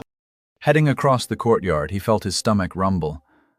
Checking his link, he looked for an easy way to get to the cafeteria without going through the large lobby. Damn it, the hawk better not be there. I can't take another person giving me shit today. Timidly entering into Ms. Everett's domain, Nero looked around to see if he could spot her. The coast looked clear, so he increased his pace. Making sure not to jinx it, he didn't drop his guard until he was in line for food. After collecting a large helping of some type of lasagna and some steamed vegetables, he got something to drink and looked for an empty table. Although the cafeteria was pretty full, there were plenty of spaces to find some solitude. He put down his tray and used his link to find a copy of that book he kinda already read. This time, he didn't intend to skip anything. Or, at least, he would thoroughly check to see if what he skipped was important. This is probably why I majored in communications, he thought, completely ignoring the irony. It took Nero over an hour and 3 coffee refills to get a good overview of what the identity actually does. He was kind of right. The identity tracks what you are, but it also tracks how you live. The stress numbers are about how much stress you put on a particular facet of your being. So to get more power, he needs to work out. Nero closed his link. Standing up, he remembered why he hated school. 90% of what you learned was common sense. It was the 10% that you didn't think about. That's where they get you. Heading back to his room, he thought about his numbers versus the averages listed. Typically, people in different regions had different starting numbers, which were based on how they lived their lives before awakening. Nero's numbers made no sense. Most people were between 10 and 20 at most in all their base numbers, even their soul numbers. His soul adaptability was like 270, and his density was over 100. I guess going through the afterlife and getting burned by a giant bug zapper does some serious shit to a person, he thought. He also noticed that he had a lot of zeros in the level stress column. The only way to increase those is to put effort into improving that aspect of his life. If I start focusing on this crap, I'm going to turn into one of these drones, he thought to himself, as he looked around at all the people scurrying about. His operative column was just about how much essence he has absorbed and how strong his numbers are in practice. That number is improved by adding stars to the overall stat, although he still didn't understand what stars actually did. But for now, he was all right with knowing that more is good. Getting to his room, he noticed his now clean robes in a nice bag hanging off his door. Wow. They just leave this in the hallway? He thought, as he looked around. He felt kinda bad that he just assumed people would fuck with personal things left out in the open. Taking them off the door, a circle under the bag lit up on the door with a flash. Stopping himself from jumping back, he realized that there must be some magic protection type stuff protecting the bag from being moved by someone other than the room's occupant. Okay, so they aren't completely naive. And I'm not an asshole for assuming people suck, he thought, with a smile on his face. Opening the door, Nero was surprised to see his room was exactly how he left it. He saw his desk covered in random papers, some of which were on the floor. This is a personal growth moment, he thought with a sigh, as he slumped his shoulders. Soon his fresh clothes and robes were put away, and his desk was organized. He went to the bathroom, got a fresh glass of water, and sat down for some more studying. Before he opened his link to check out his digital library, Nero decided to check his center to see how much more he could take before he should switch to his physical books. Name: Nero Walker, Level 5. Race: Human Growth, 89%. Tier 1, Condition, 100%. Age: 14. Center: 52%. Body: 1. Mind: 1. Soul: 1.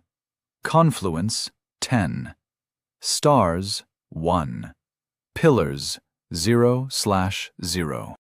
Okay, I should switch to physical books for now. Did my leveling speed slow down, or is it still fast? Doesn't matter. Levels will come when they come, Nero thought to himself with a nod. Pulling out his materials for studying magic, he focused on memorizing the simple essence patterns that made up his beginner spells. One of the methods for learning was to pretend to imbue essence into a spell and visualize pattern. Eventually, a mage could be so precise with his thoughts that he would stamp the pattern into being. Nero didn't aspire to be an average mage that just used essence. He imagined a future where he could stamp his will into being. For right now, he had to carve the imagined essence. One step at a time. I'm going to be like one of those sword masters on the internet that can cut bullets. It all starts with practice, he thought to himself, while burning that conviction into his mind. Nero was at it for hours, right up until his link interrupted his concentration. He had received an urgent ping from Nick, waiting for a connection. I forgot to check the syllabus, he remembered. Nero muttered a quiet, "Shit." Opening the connection, Nero tried to head off the expected tirade. Hey, Nick, I'm just about done with the syllabus. I think everything David chose is great. I was just cross-referencing the book list with... Nick interrupted. Never mind all that. The army is going to be busy. There won't be daily classes that you can join. I just received word that the populators are here. They must have been sent the moment the capital learned of a noble house possibly turning traitor. I'm just pinging you to make sure that you stay on center grounds for the next few days. You have a habit of causing me headaches. And you being at the army compound is a bad idea, he finished emphatically. Nero was confused. So, no training with the army tomorrow? No, Nero. No training with the army tomorrow. Probably no training with the army for a while, Nick replied. Okay, are we being invaded or something? And who are the pop people? Nero asked, still confused. The worry Nick was feeling had no trouble coming through the link, loud and clear. Populators Nero. Don't screw up that name. They have been around since the beginning of the kingdom, and they are the backbone of Oglevark. The name comes from when they would pacify a region of monster activity and allow for the growth of cities. Their ranks are recruited from the best of us. They are an elite cadre of mages and soldiers dedicated to the protection of the realm, maintaining the balance of power, and they answer only to the king. In fact, it was the first king of Oglevark who bestowed on them their purpose and name. He told them, "You will burn out corruption and chaos, and leave only order and opportunity. The wicked will fear your coming, but the righteous will greet you with love. Go, and leave the path wide and clear for our people's growth." It is a very famous quote from the founding of Hennings. Nero did not think that this was a welcome development. So religious zealots have come to Dorchester from the capital. Is there going to be a purge or something? Can I come with you, or am I on my own? He asked in panic.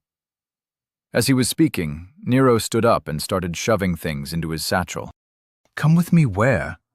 More importantly, why do you think religious zealots have come to Dorchester?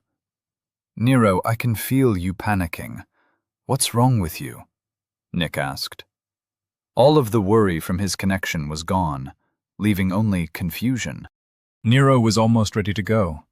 His satchel was filled with his books and spare clothes, Because you said that they're here to burn out corruption.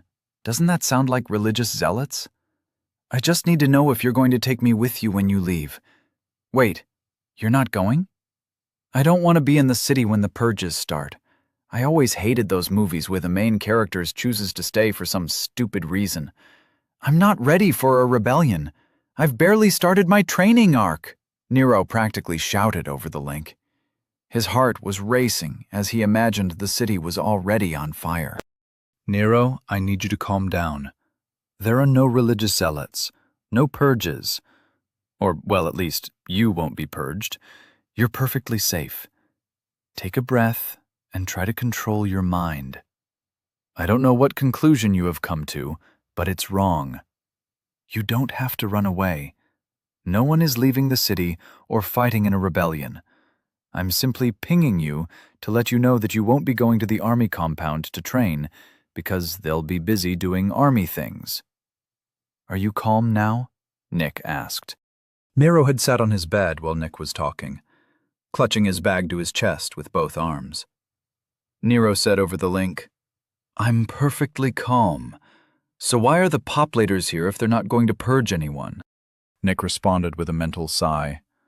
Populators, Nero. Pop-you-late-ors, as in they populate. The name is very important. Try to remember it. And I didn't say they weren't going to purge anyone. In fact, that's a pretty accurate word for what they do. I'm just saying that you have nothing to worry about. Nero snorted and replied, That's not helping me keep calm, Nick. Who is getting purged? And more importantly, why are we sticking around a place where there is purging going on? Nero, I need you to listen very carefully. I shouldn't be telling you this, so don't tell anyone. Yesterday, the captain who found you, Captain Angelton, called an emergency command meeting. He brought up some conclusions you had made when you spoke with him, specifically the one about how there might be more to the merchant train raid than it simply being a target of opportunity. He showed us his memory of your interview. Due to that, I can make some educated guesses as to what happened next. Most likely, Central Command looked into the possibility of an enemy force being hidden outside the city. The only reason populators would be requested is in the event of a noble house committing acts against the kingdom. Therefore, I would guess Central Command found something yesterday, or this morning. I am surprised that the capital moved this quickly, though. It's possible that someone was already aware of the situation, and plans were in place. Either way, the most likely conclusion is that the populators are here to expunge some traitors, and the army will be fighting whoever is hidden outside the walls. None of this has anything to do with us. Does that address your concerns? Nick asked in a calming tone. Nero was a little surprised that all of this was a result of the merchant train massacre that spawned him. Overall, it seemed like it was being handled in an infuriatingly logical manner. Much more calm, Nero said, So, when you were talking about burning out corruption and all that stuff, you were being literal. I should have guessed. Do you guys even believe in gods? Of course we believe in gods. There are plenty of records of people ascending to godhood. There are churches to different gods in the religious districts, along with shrines to this sector's sovereign. Although sovereigns aren't technically gods, as they don't have a divinity, they are also worshipped, Nick responded, sounding rather offended. Look, Nero, I have 3 conversations going on right now. It takes too much focus to deal with your questions at the moment. I just wanted to let you know that you don't have to go to the army compound in the morning. Come to my office at 7 tomorrow, and I'll have either David or Kendra answer whatever asinine questions you have then. Nick then promptly cut the connection. Nero wasn't sure if he had offended Nick, or if he was just annoyed at Nero. Deciding that it didn't matter, Nero checked the time. Okay, it's almost 22, which puts 7 tomorrow morning 15 hours away, he thought, and tried to work out whether he should consider this nighttime. Looking out the window, he saw that the sun had recently set. Fuck it, I'm hungry now. I'll just budget 10 hours for sleep. That gives me 4 hours to eat and do some more studying. Nero stood up and did some quick stretches to alleviate the remnants of his panic attack. Unpacking his satchel, he left for the cafeteria with just his book on essence manipulation. Walking through the dorms, there was a noticeably different atmosphere. People looked stressed. The lobby was rather empty. Ms. Averitt wasn't at the front desk, and only a few people were at the class hub. The fact that the populators were here must have made it into the gossip mill. It was reassuring to see that something could crack the calm and polite atmosphere that usually permeated the center. After getting his meal and sitting down, Nero didn't bother pulling out his book. He was going over the day, and how quickly everything changed with the arrival of the populators. When he had woken up that morning, he thought he was starting to get a handle on this place. By the end of the day, he knew that he didn't even understand his identity. Isn't that just ironic in a very literal way, he thought. Walking back to his room, he tried to come to terms with the fact that so much happened without his involvement. Nick had met with the captain, and they had talked about the merchant train massacre. Mrs. Salvatore dealt with the family of the guy whose body he took. Ms. Averitt is off doing something. The captain is off investigating an invasion. A lot of things happen in the background. Am I not the main character of my own story? He wondered. Shutting the door to his room and tossing his satchel on his desk, Nero looked out the window onto the courtyard. He decided that he didn't feel like studying anymore. Sighing, he went to take a shower and get ready for an early night. Eventually, finding himself in bed, he stared at the ceiling. Arms crossed behind his head, Nero thought about his goals and how unlikely they were. Wasn't Nick like 90 years old or something? Magic would take a lifetime of study. He could make a basic flame now, but it took effort. He idly pointed his right hand toward the ceiling and started manipulating the air to contain some streams of light. A small globe of weak light formed in the air. It doesn't matter how long it takes. I'll master this. Even if most of the important things happening have very little to do with me right now, eventually, I'll make this story mine, he swore to himself. Closing his hand in a fist, the light snuffed out. Ding, he heard the world call. The essence in the air around him sung, and his sheets flapped in the wind. He came down from the high of leveling and checked his identity. Name: Nero Walker. Level 6. Race: Human. Growth: 0%. Tier 1. Condition: 100%. Age: 14. Center: 100%. Body: 1. Mind: 1. Soul: 1. Confluence: 10. Stars: 2. Pillars: 0/0. Going over his stat breakdowns, he saw that his level stress hadn't gone back down to 0, and his gains weren't calculated. He thought he remembered something about the stars being an essence infusion. So, level has nothing to do with it, he thought. Maybe the stars solidified the gains when they were used. It was also abundantly clear that he should start doing crunches. Body 1. Base operative level: stress, presence, 9. 10.8. 1.5. Durability: 7. 8.4. 0. Recovery: 13. 15.6. 1. Speed: 11. 13.2. 0. Adaptability: 24. 28.86. 0.8. Power: 8. 9.6. 0. Mind 1. Base operative level: stress weight: 20. 24. 1.1. Control: 21. 25.2. 4.8. Field: 8. 9.6. 4.1. Precision, 22, 26.4, 11.6. Endurance, 26, 31.2, 15.6. Focus, 6, 7.2, 8.2. Soul 1. Base operative level. Stress size 26. 31.20.1. Density, 101, 121.20.1.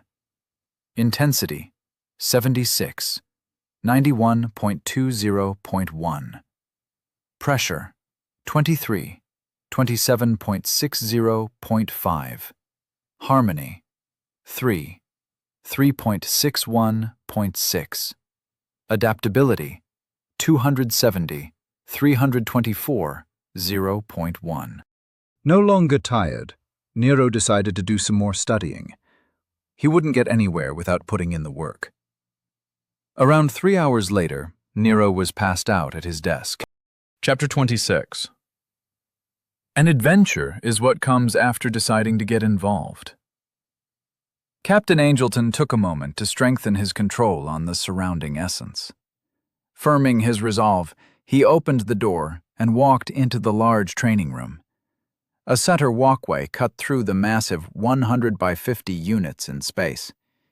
Each of the walls, the floor, and even the ceiling were lined with reinforced ablatum, which is a steel derivative created by enchanters to have a strong identity and be resistant to essence influence. Lining the side of the walkway were sections for training, each with a target and a display. The captain walked down the center path, already feeling the essence currents pushing into his psychic field. He watched the man he had come to meet as streams of destruction pummeled 4 separate targets from the center of the room. Colors were shifting like a kaleidoscope, and the wind was randomly changing directions. On top of the physical effects, the psychic pressure only added to the uncomfortable environment. The captain was around 30 feet away when he decided to stop and just observe. The man looked like he was at the center of an essence storm.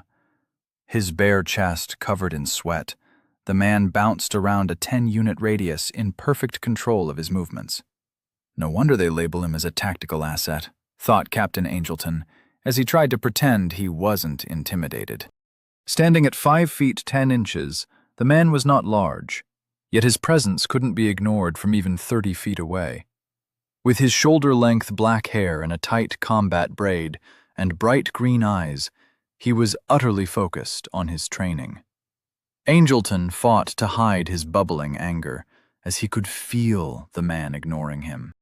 After a few minutes of watching the man continue to spin in place while sending spells hurtling toward the walls, he decided enough was enough. "Specialist Howard, you haven't been replying to my pings," he said loudly. Although the room was filled with the sounds of explosions and wind, he knew that the man had heard him. Like a weight being lifted from the room, the essence calmed down, and Howard reined in his psychic field. "It's because I read them, and my ignoring you was the reply," the man said as he pulled a towel out of his personal space. Wiping himself down, he walked over to the captain with a casual disregard of rank. "I'm not going to train a newly awakened kid. If you want him to be a war mage, send him to Centerpoint like everyone else. He'll have to go there to be certified anyways. There are more productive ways for me to spend my time." "Did you even read the file?" Angelton asked. "I glanced at it," was the reply. With a sigh, Captain Angelton gave up on trying to make Howard care about the assignment. "General Branson wants the boy trained, and we're going to train him. You're who I've chosen to teach him magic. You start tomorrow. Check the hub for the schedule," he ordered. Turning around without waiting for a reply, the captain walked away. When he was almost to the door, he felt the essence pick up again. As the explosions resumed, Angleton spoke in a normal voice to the room. "You'll get along great. You're both assholes." Shaking his head in resignation, he closed the door and left for his office. He had a great deal to get done, and not a lot of time in which to do it. Walking down the hall, his link received an urgent ping from command. Opening the ping, Captain Angelton's footsteps faltered. He had just received word that the populators had arrived. Apparently, less than a full day of preparation is all we get, he thought grimly. Immediately opening his link, he contacted every one of his sergeants. He needed his men to be ready to move at a moment's notice. Increasing his speed, he saw the hallways fill with people in a heightened state of readiness. Instead of the calm, controlled movements of trained soldiers going about their day, he saw that all of Gate 7 was preparing for war. Nero woke up with a splitting headache. The pain in his head was so intense that he struggled to get into his feet. Where the hell is this pressure coming from? He wondered. Nero looked around the room for an answer. He must have fallen asleep reading those ridiculous guides on stat development. Techniques on how to maximize level stress were not very interesting. Realizing the problem, Nero focused on the connections, trying to make contact through his link. So many connections. He reached out and willed the link to block all his pings. Blessed silence returned to his head, and he took some deep breaths. I fucking knew these things were dangerous, he thought as he ripped off his link, which was still glowing. Standing up, he decided to head to the lobby for some answers. After he put on his pants, Nero's mind started waking up. What if this isn't just happening to me? That many connections coming into the links will paralyze the city's communications. This is a denial of service attack. The hub is being hacked, Nero thought with rising panic. Throwing on a robe without a shirt, he went to the window to see what was going on in the courtyard. There were associates and wayfinders standing in groups, either being separated or searched. Men in armor with red tabards were apparently now in charge.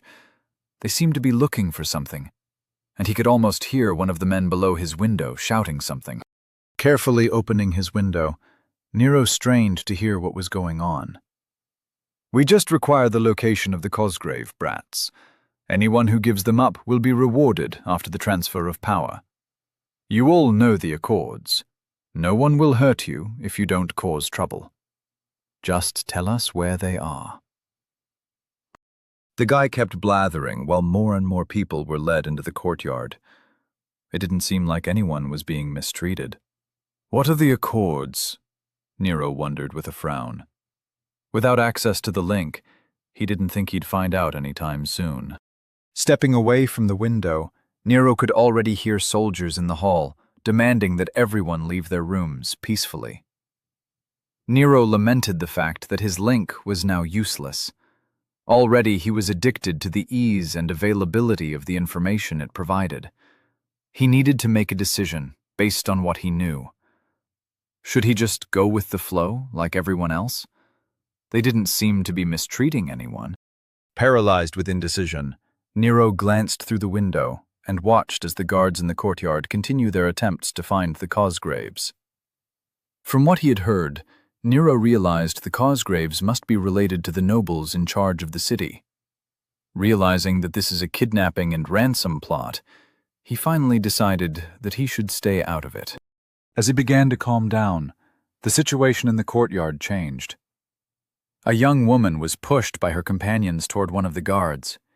She was a very aristocratic-looking beauty, with long, flowing auburn hair and pale features that Nero could appreciate from his window. She was 20 years old at most, and looked like a typical hot college chick. Back on Earth, she'd have a ton of followers, but here she is like everyone else. People here are stupid hot, Nero thought, as he watched the events play out through the window. Straightening her shoulders, the girl said, "You won't find my brother. He spent the night at the keep." The entire courtyard had gone quiet at her appearance, and Nero could easily hear the leader's reply. "We may not have been able to specifically scry for you, but we were able to locate the last known location of his link. We know he was here when we brought down the hub. Don't worry, Mistress Cosgrave. We'll find him," he said, projecting his voice so the entire courtyard could hear his confidence. The man then motioned for the men flanking her to bind her hands. Nero felt bad for her plight, but there wasn't much he could do about it. His head snapped to the door as he heard the soldiers outside start banging on it. "Open up! You won't be hurt if you don't resist."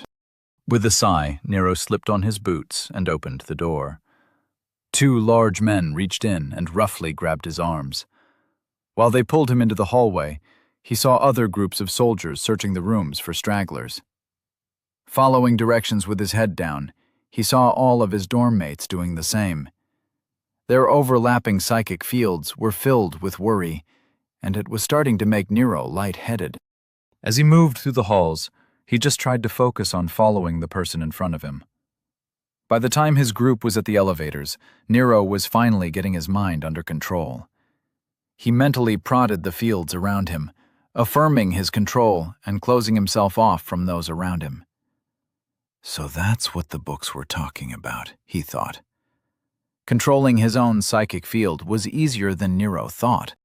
The mind directs the body's psychic field of control, and the soul is the medium the mind uses to sense the essence in the air, he thought to himself. As he continued to play with his psychic field, he went over his conclusions, fitting them into a framework based on what he had read. Finally being led into the courtyard, Nero didn't see anyone he recognized. Looking around, he saw that the soldiers were in mismatched armor, with their only unifying feature being their red tabards. The enemy soldiers looked like everyone else. There were men and women, large and small. They didn't really look like soldiers at all. Even so, it was impressive that they were managing to guard the 1,000 or more associates with so few people. There were maybe 100 of them, at most. Nero tried to not draw any attention to himself, but all this did was draw more attention from his captors. The guards for his group made sure he stayed in front and within arm's reach. Annoyed, Nero just wanted to go back to bed. Just when Nero was really getting bored, he heard a crack. He looked over to see the lady from before on her knees with blood pouring from her lip. The guards around him chuckled, and the man who hit her was standing there, looking very pleased with himself. So much for not hurting anyone. Assholes, he thought with some venom. Nero was no longer bored. He was pissed. Here he was, in a new world. Yet he hadn't changed. He was still one of the sheeple. Once again, he was standing shoulder to shoulder in a group, waiting for some asshole to tell him what to do. How long did it take him to forget his promise to be the main character in his own life? Hours. It just took hours. And an impromptu nap. Soon a commotion could be heard across the courtyard. As everyone looked over to see what was happening, Nero saw the guard on his right, the one standing in front of him, turn around. There was a knife in a sheath horizontally strapped to his belt. Glancing to his left and right, no one seemed to be paying attention to Nero. Am I actually considering this? He wondered. Nero was shocked at his newfound desire for relevance. The commotion was revealed to be caused by the other Cosgrave. The young man was bloody and beaten, with his hands tied behind his back. He was stumbling toward the center of the courtyard, while being pushed and prodded by happy guards. Nero made the decision that a knife wasn't a bad idea after all. Reaching out delicately, she unclasped the button holding the knife in place. With a pop, the snap released. Nero quickly pulled his hands back to his sides, just as the guard turned around. Not making eye contact, he acted as if nothing had happened. Nero could only hope that the people around him didn't give him away. The guard looked over Nero's group and didn't seem to notice anything, so he turned back to the center to watch the show. Nero looked up and saw the knife waiting to be pulled free. Rubbing his fingers while mentally preparing for his planned theft, he glanced around one last time. His hand reached out and smoothly unsheathed the knife. Then he immediately reversed his grip to hide it along his forearm. Looking around, Nero seemed to have gotten away with it, although the girl standing next to him was looking at him like he was an idiot. Making sure the knife was hidden in the sleeve of his robe, Nero turned his attention back to the center of the courtyard. The drama was still going on. Both of the Cosgraves were on their knees, with the young lady trying her best to hug her brother while her hands were tied. Nero didn't think he had ever seen the emotion of despair before. He saw actors portray it, and he saw famous pictures of it, but he had never actually seen it in person. It was heartbreaking. I guess I'm not as much of a sociopath as I thought. Nero congratulated himself with hollow levity. Looking closely, Nero could see the man in charge talking to a crystal. It was apparently their method of communication. They must be using those since they brought links down. This is well planned, thought Nero. The man must have received new orders. Nero watched closely as the leader started giving out commands. The groups of center people were corralled along the sides, and a few guards picked up the Cosgraves and started marching them out of the courtyard toward the front lobby. The guards were more relaxed now that they had the Cosgraves in hand, so Nero took advantage of the opportunity to move to the back of the courtyard, putting as many people between him and the guards as possible. While the center people were being moved around, he looked for a way out of the courtyard. He needed an open window, or a grate. In fact, Nero would have settled for a tree. Not seeing an opportunity to wander off, he tried to slide along the wall. All of the ground floor windows were closed, and he didn't think he'd be able to open them quietly. Right before the guards leading the Cosgraves to their fate left through the wide doors of the entrance, the man in charge turned around to address the whole courtyard. In a loud voice, probably boosted by essence, he shouted, "This was a legal action, performed in accordance with the statutes governing noble wars. As none of you fought, you will be considered non-combatants." He then addressed his soldiers. "As for you lot, we'll get paid when we drop these two off. Don't let anyone leave until you hear from me. The city guard and the army should still be occupied, but if either of them show up, you know what to do." After concluding his little speech, he finished it off with a typical villain chuckle. Looking around at the 1,000+ associates and wayfinders who looked resigned to their fates, Nero was annoyed. Is it just the center that houses these peace-loving, self-help types? Isn't a huge part of their culture combat? Why on earth are they all just standing here and not fighting back? They outnumber these guys 10-1 at least. I bet Ms. Averitt didn't go quietly. There is fighting happening somewhere, and I'd bet my left nut that she is in the middle of it. I wonder what kind of magic she uses. Wait, I know magic, he remembered with a grin. Chapter 27. Educational programs can save your life. Lord Dorchin was wearing his old combat robes and staring at his reflection. How did it come to this? He thought with a sour expression, looking back at him from the mirror. He had been so careful. Everything would have been ready in 2 years. A lifetime's work to return the House of Dorchin to its rightful place, ruined by chance. He felt the door to his study being opened. His aide walked in and spoke in a quiet voice. "My lord, all available men have been brought in. I have confirmation that we can start on your signal. The way is clear to the center.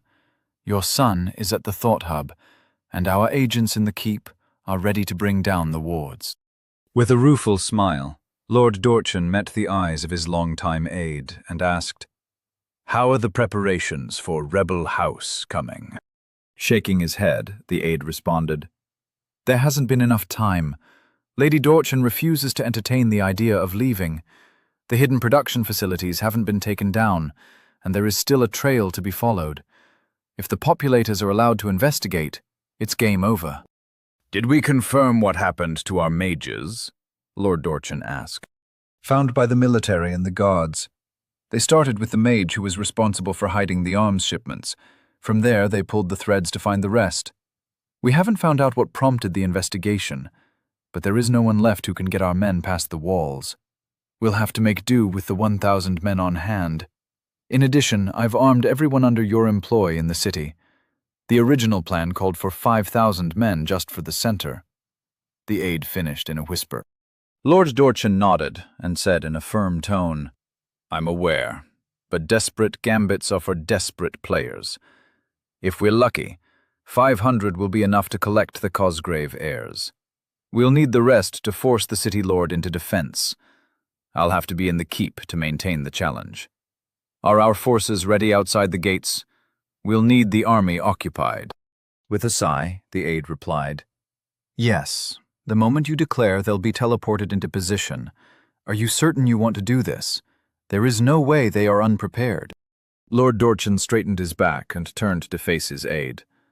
Summoning the pride of Dorchin, he replied, "We will bring down their communications the moment I declare. They won't have time to mount a defense. The populator's arrival forced my hand, but my resolve shall not waver.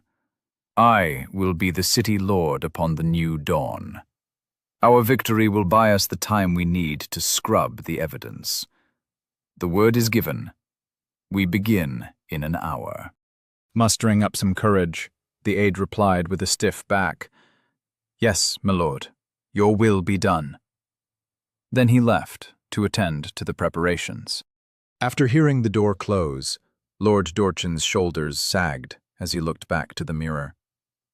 He had just needed another 2 years. Behind Nero was a window he could get through, if it were open. He may not know a lot of spells, but he could manipulate essence. Closing his eyes, he probed his surroundings with his mind. Finding the latches at the top and bottom of the 4-foot-wide window, he decided to start on the bottom. Pulling on the strings of heat floating in the air was easy as breathing by now. He packed the ambient heat into the latch, feeding it more and more. Unfortunately, while the latch was heating up, too much heat was dissipating back into the air. Releasing his control, he thought, "This isn't working." Nero decided to try the spell form that was used to gather water from the air. He'd just substitute heat in the parts where there was usually water. As he focused, he could feel the latch and the surrounding parts of the window give in and start melting. Since his eyes were closed and he was facing away, he didn't realize that a foot-wide ball of fire had materialized directly on top of the latch. The surrounding air was being sucked in and caused everyone in the area to turn around to see what the hell was going on. Luckily, everyone recognized what was happening and decided to ignore it. In fact, when Nero's attention shifted to the latch near the top, he realized that someone had opened it somehow. He looked around, and everyone was pointedly ignoring him. Aside from the disapproval in the air, no one seemed to be paying any attention to him. Slowly ducking down to hide his movements behind the crowd, Nero got to see his handiwork with his own eyes. He had completely obliterated the lower latch, not to mention that he had melted and warped a good portion of the window. Glancing at the upper latch, he wondered, how the hell did they do that? The answer came to him as if he heard Nick berating him for being an idiot. Telekinesis. I could have just grabbed the latch with my mind. God damn it. He reached out with his mind, and he could feel the window. It was pathetically easy to slide open the window. He scurried through the window and closed it behind him. Feeling like a moron, he buried his shame and went through the room to the door. Okay, I'm free. Now what? He thought as he went through his options. He could either try to find Nick, Mrs. Salvatore, or maybe try to find the army and help them. The 2 Cosgrave kids were probably closest. They didn't have much of a lead on him. I made the decision to do something. I'm not going to bitch out now.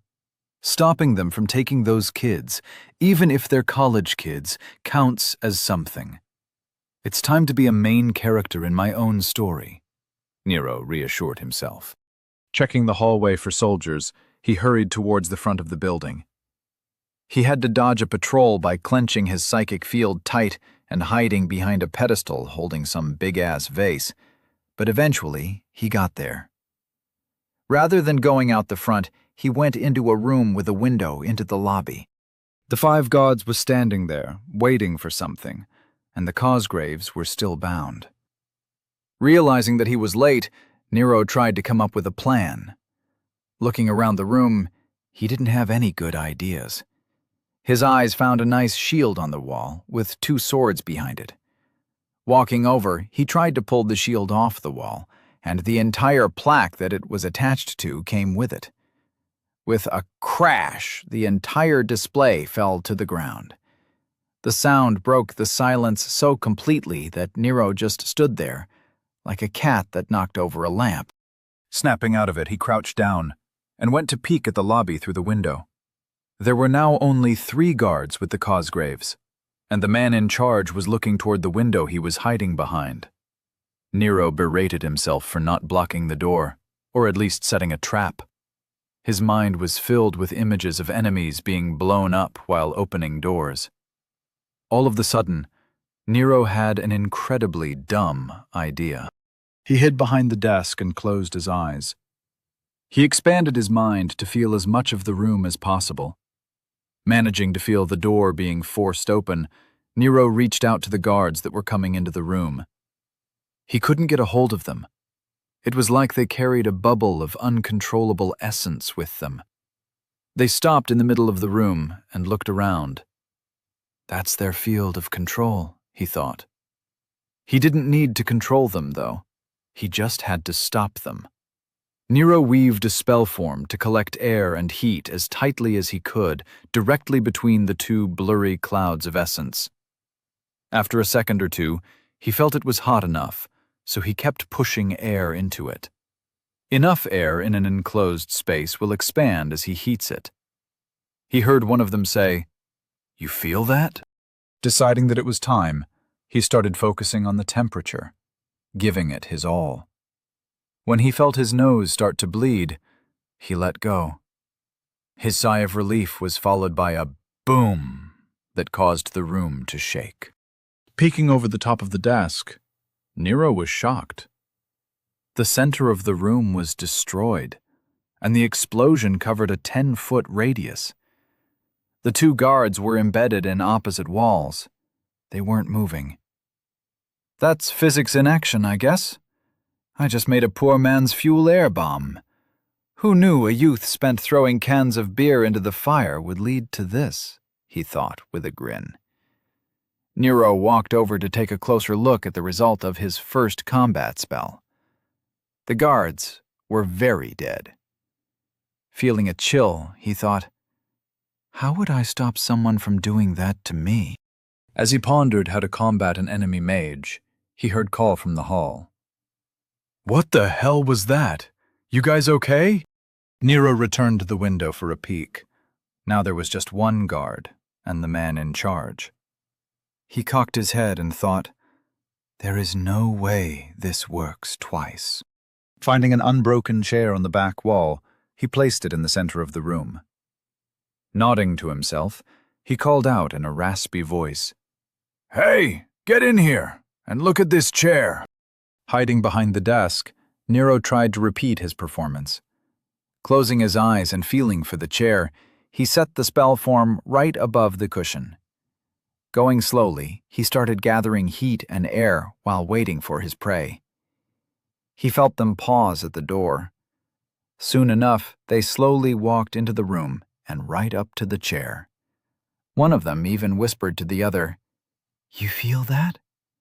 This time, Nero covered his ears while he poured as much air and heat into his spell form before he lost control. Opening his eyes, he realized that this bomb shattered the window in addition to the 2 guards. Holy shit, he thought as he admired the results of his hard work. He wiped his bloody nose on his robe and walked back to the center of the room. Suddenly, he sensed fury coming from his left. Nero looked over to see an incredibly pissed soldier staring at him through the destroyed window. Feeling cheeky, he said, "It was like this when I got here." And then he bolted for the door. Nero could feel the man hop through the window and give chase. Instead of running down the hall, Nero closed off his presence and focused it on the door. Waiting around the corner, he got his stolen knife ready. "This is just like clotheslining someone chasing you around a corner. You got this," he said to himself. The man turned the corner with a sword in his hand, but ran directly into Nero, who already had his knife at chest level and was braced for the impact. As they collided, Nero fell back with the full weight of a running man in chainmail falling on top of him. The man was twice Nero's size, and bracing his feet for the impact did nothing. The sound of the sword sliding down the hall was the only good thing that resulted from the collision. Nero pushed the man off and hoped to find his knife in the man's chest, but he only saw a ripped tabard. Fucking chainmail. Of course a soldier will have armor, he thought sourly as he scrambled to his feet. Setting his feet and raising his fists for the fight of his life, Nero braced himself, expecting to be tackled. However, when he looked over, he saw the man comfortably taking a knee. Amused eyes stared at Nero, while the man's hand wiped down the front of his chest like he was removing dirt. "Boy, what the hell happened to my men?" the man asked while standing up. There was a flash of light from one of his hands, and his lost sword was returned. Nero had played enough games to recognize a boss fight when he saw one. Taking the opportunity for some dialogue, he tried to split his focus. While he was visualizing an essence bomb behind the guy's back, he said, "I'm pretty sure one of them was a lady, dude." "Last chance. Where are my men? What happened in the room, and what caused the explosion?" the man said, while lowering his chin and getting ready to charge. The man began to emit a red aura and seemed to be powering up or something. With a glazed expression on his face, blood began pouring from his nose, ears, and eyes. And Nero muttered, "When you get to whatever afterlife they have here, tell people that I said something cool." And then he collapsed. The man had just enough time to utter, "Huh?" before the essence bomb went off behind him. He shot across the hall face first into the wall. Had Nero been conscious, he would have been very proud. Chapter 28. It wasn't me. I'm going back to bed. The plan was working. They had made it into the keep through the maintenance gate without issue. His men had done as promised and cleared the guards. No one knew they were on the inside. Lord Dorchin's palms were covered in sweat. He couldn't seem to slow his heart rate. Every second he waited for the ping was panic-inducing. Finally, it came. "We're in position to take the center. We have confirmation that the heirs are on site, awaiting the command," said the team leader tasked with acquiring the Cosgrave children. He looked around at the eyes of his men and saw their determination. The smell of the stables they were hiding in couldn't cover the stench of weapon oil and leather. They'd been preparing for this moment for years. Firming his resolve, his heartbeat finally slowed, and he knew it was time. Opening his link, he sent the official challenge for the seat of City Lord. Immediately after, he sent out the signal for all his teams to begin their assignments. 2 seconds later, all the links in the room lit up, and Lord Dorchin knew his son had succeeded in cutting off the city's communications. "Now it's my turn," he thought. "All right, men. It's time for us to do our part. Remember, we isolate her in the throne room, and this war is as good as ours," he said loudly. Turning toward the doors, he joined his men as they surged toward the castle. There was no one to impede their journey through the gates. The guards were obviously busy dealing with the citywide link disruption. Everything was going to plan. As he and his men were almost through the large entryway, the gate at the entrance slammed shut. The giant metal monstrosity was shockingly loud as it dug into the ground. Its impact did more than just injure several soldiers. The gate effectively kept half of his force outside the castle. Along the balcony, guards poured out, carrying crossbows glowing with enchanted bolts. Lord Dorchin and his men watched as the doors along the walls slammed shut, sealing them in. City Lord Halima Cosgrave stood tall on the balcony at the end of the entryway, surrounded by her forces. With an essence-assisted voice, her words echoed through the room. Lord Dorchan, your challenge is accepted. I assumed you'd bring a larger force. My preparations may be a bit much. Regardless, order your forces to stand down. Concede defeat, and you'll be turned over to the populators. Otherwise, you'll die, here and now. Looking around, Dorchan realized it was over. Even if his men got the heirs, it wouldn't matter. Either he fought to the death here, or he surrendered, and the populators executed him for treason. He was finished. Without options, he met the stare of the city lord. Congratulations, and may your path remain wide and clear, he said to an entryway shrouded in silence. With those final words, he activated his escape cloak. It cost more than a mansion in the inner ring, but you can't spend money when you're dead. With a golden pop, he disappeared. Nero awoke to the sight of a bruised paunce shaking him. "Are you all right?" the young man asked. "I'm fine. Did it work?"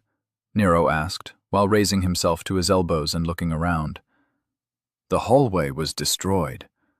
The wall closest to the bomb had collapsed, and over his shoulder he saw the remains of the former guy in charge painted across the wall. He muttered, "I should have woken up in a hospital."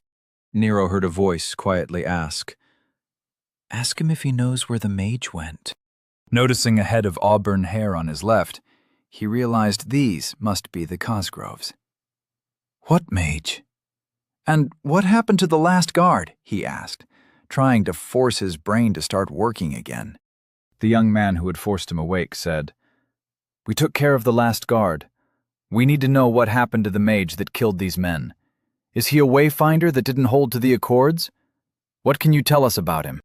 Realizing that they didn't know he was responsible for their freedom, he almost blurted out that he was the mage. But something in the way the young man phrased the question caused Nero to hold off on taking credit. Feigning a look of confusion, Nero replied, "Why do you ask?" The siblings exchanged a glance. Then the brother replied, "If he broke the accords, we'd have to know his reason.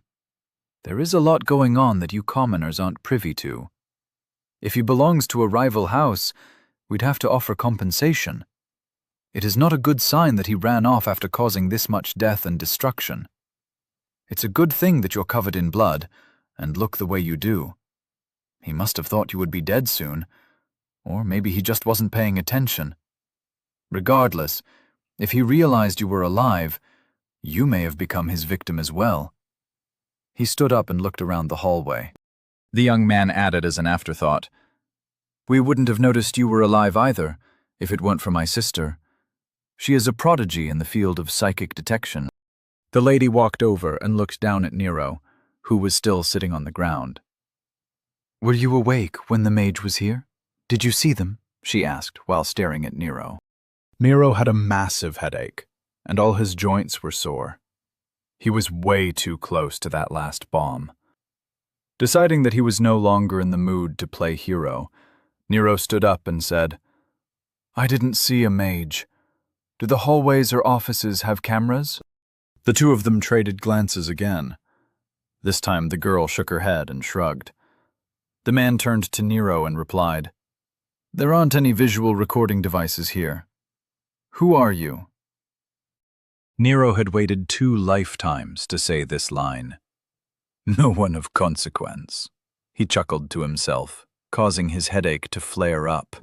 Wincing in pain, Nero said, "Look, we need to get out of the hallways. Do you have any ideas on where we can contact the guard? Or better yet, the army?" The two nodded in unison, then started walking toward the lobby. The woman started talking like she just assumed Nero would follow behind her, while listening intently. "Fucking rich people are multi-dimensional constants, just like staples and silverware," Nero thought to himself while following along. The closest safe zone should be the Gate 7 Army compound. Gate defenses are required to remain active at all times, even during a noble war. No one is crazy enough to break that rule, especially with the populators here, said the sister. Wasn't it a violation to mess with the links? Who do you think declared? The man asked his sister while they crept through the hallway. Walking down the middle of the hallway without care, Nero just watched them, acting like ninjas. He was tired, and he needed sleep.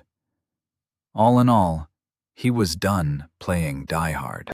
Stopping in place and putting his hands on his hips, Nero interrupted their quiet mutterings.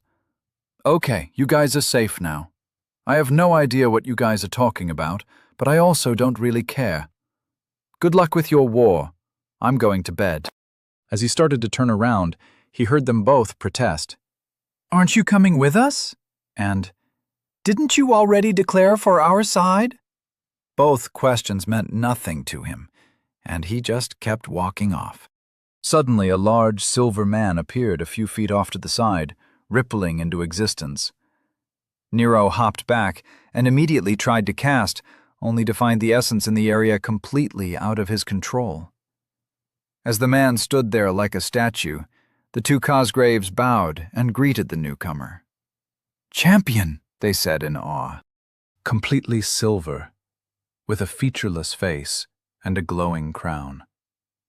The only thing that wasn't silver was his ornate white and gold tabard. He was as large as Captain Angelton and twice as intimidating. Turning his head to Nero, the silver man said in a deep, quiet voice that filled the hallway, "You were the last active declared combatant. With your decision to retire, no more points can be accrued." The champion's head swiveled to the Cosgraves. "Thanks to this young man and your efforts defeating the remaining guard, you two will be recorded as finishing this noble war as free and active, with one escape to your credit. No points will be awarded for making it to a safe zone. As your side is the victor, you are safe from sanctions," he said, and the Cosgraves both visibly sagged in relief. Nero was unable to comprehend how the man was there. He was so used to sensing people's impact on the ambient essence that he felt like he was staring at something that didn't exist. My lord, can I go?" Swiveling his head back to Nero, he said in an even tone. "Yes, Mr. Walker, you are free to leave. If you need medical attention, the center facilities will resume operation shortly." Already walking backward down the hall the moment he heard yes, Nero held up his hands. "Nope, I'm all good. Just gonna hit the hay. Great war, by the way. Totally made sense. Happy to be a part of it. Hope to never see you again," he said in a happy tone, then turned and started running. Nero only slowed when he started seeing associates walking around with their smiles back. They gave him weird looks as he walked down the hall covered in shrapnel and blood. He could hear them talking about their experiences during the Noble War and discussing the posted results. It seemed the links were up and working again. Since Nero had left his link in his room and he had no desire to talk to anyone, he would have to temporarily live in ignorance. Finally closing his door, Nero leaned his back against it. He embraced the silence of his room. Unfortunately, he could feel his link on his desk demanding his attention with urgent messages. With a sigh, he walked over and picked up his link. It felt like he could connect to it without even putting it to his temple. The moment he did so, his headache flared and he cut the connection. Willing it to ignore even urgent messages, he tossed it back on his desk. The messages could wait for the morning. He started stripping off his clothes while walking toward the bathroom for a hot shower. Catching his reflection in the mirror, he was shocked. He had blood trails from the corner of his eyes, his ears, and his mouth looked like he had tried to eat something raw. "I must have popped a blood vessel or two from the shock waves," he thought. Washing his face in the sink, he could feel ripped skin from small pieces of shrapnel. He took a close look at his face and his hands to make sure that he didn't have any slivers of wood that he'd have to pull out. Other than scrapes and a rather jagged scratch on his left forearm, he seemed all right. Aside from a seriously pale complexion and alarmingly dark circles around his eyes. Stepping into the shower, His muscles loosened under the steaming water. Going over his fights, he realized that all the damage he had taken was from being near the bombs he had set off. Nero decided it might be a good idea to get a book on combat casting, sooner rather than later. In retrospect, it probably wasn't a good idea to fight with adapted household spells. Although, my bombs did their job, he thought. His thoughts couldn't help but return to the fact that he had actually done it. He had gotten involved in the story. As a result, he had killed people. Granted, they were assholes. They were responsible for kidnapping and trying to overthrow the government. Nero wondered if he should feel bad. Fuck it. I'm not going to waste my time second-guessing my actions. I did something. I saw something I thought was bullshit and did something about it. If people have a problem with it, they can lodge a complaint. I'm no longer going to be a complainer. I'm going to be a doer.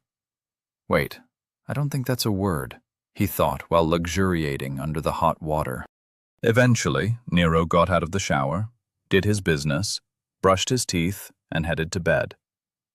Idly checking the time and finding that it was 4 a.m, he tried to reach out to his link from the bed. He could almost connect, but it was too far away. Grunting, he got up and used the link to confirm his stance on ignoring his pings, and made sure to turn off the alarm he had set. After making sure his window was covered with the drapes, he was finally ready to put this crap of a day behind him. Chapter 29. Called to the principal's office. Sitting in a room designed to observe armies, 13 mages were drinking and eating while arguing about their favorite subject. On a large holographic display was Nero, walking through the halls with Sergeant Blackwood. The table the mages shared was large, but they had replaced the chairs with their personal preferences. One of them had set a small auditory illusion to play background music for ambiance. "Fine!" Jennings shouted, interrupting the room's private conversations. "All those who think he'll break level 10 within a year, raise your hands." 7 hands shot up. "So you 5 think he won't?" Jennings stared at them like they had insulted his favorite webcomic. One of the mages put down his mug. "None of us are saying the boy isn't amazing. We're just saying that it is likely that the increased leveling speed is a result of the experiences that came with the mind remnant from the original soul. That experience has to run out eventually. He'll have to contend with the leveling speed drop-off that everyone faces," he said in a firm tone, clearly stating his perfectly reasonable analysis. Jennings just nodded and replied in an equally calm tone. "That's a simplistic interpretation of the facts, worthy of a simpleton. You all saw his initial readings. To say that the mind remnant is responsible for his leveling speed isn't wrong, but it's incomplete. He is leveling quickly, not only because of residual experience, but because of how different those experiences are. Who knows what he's seen, or how those experiences have shaped who he is? It's the lens through which he sees the world which is truly responsible for his leveling speed. And that, ladies and gentlemen, is why he won't slow down as much as you think." The entire room took a minute to ruminate on the Archmage's words. One of the mages broke the silence. "Replay the part where he threatened us with destruction if we got in his way. The look in his eyes was amazing.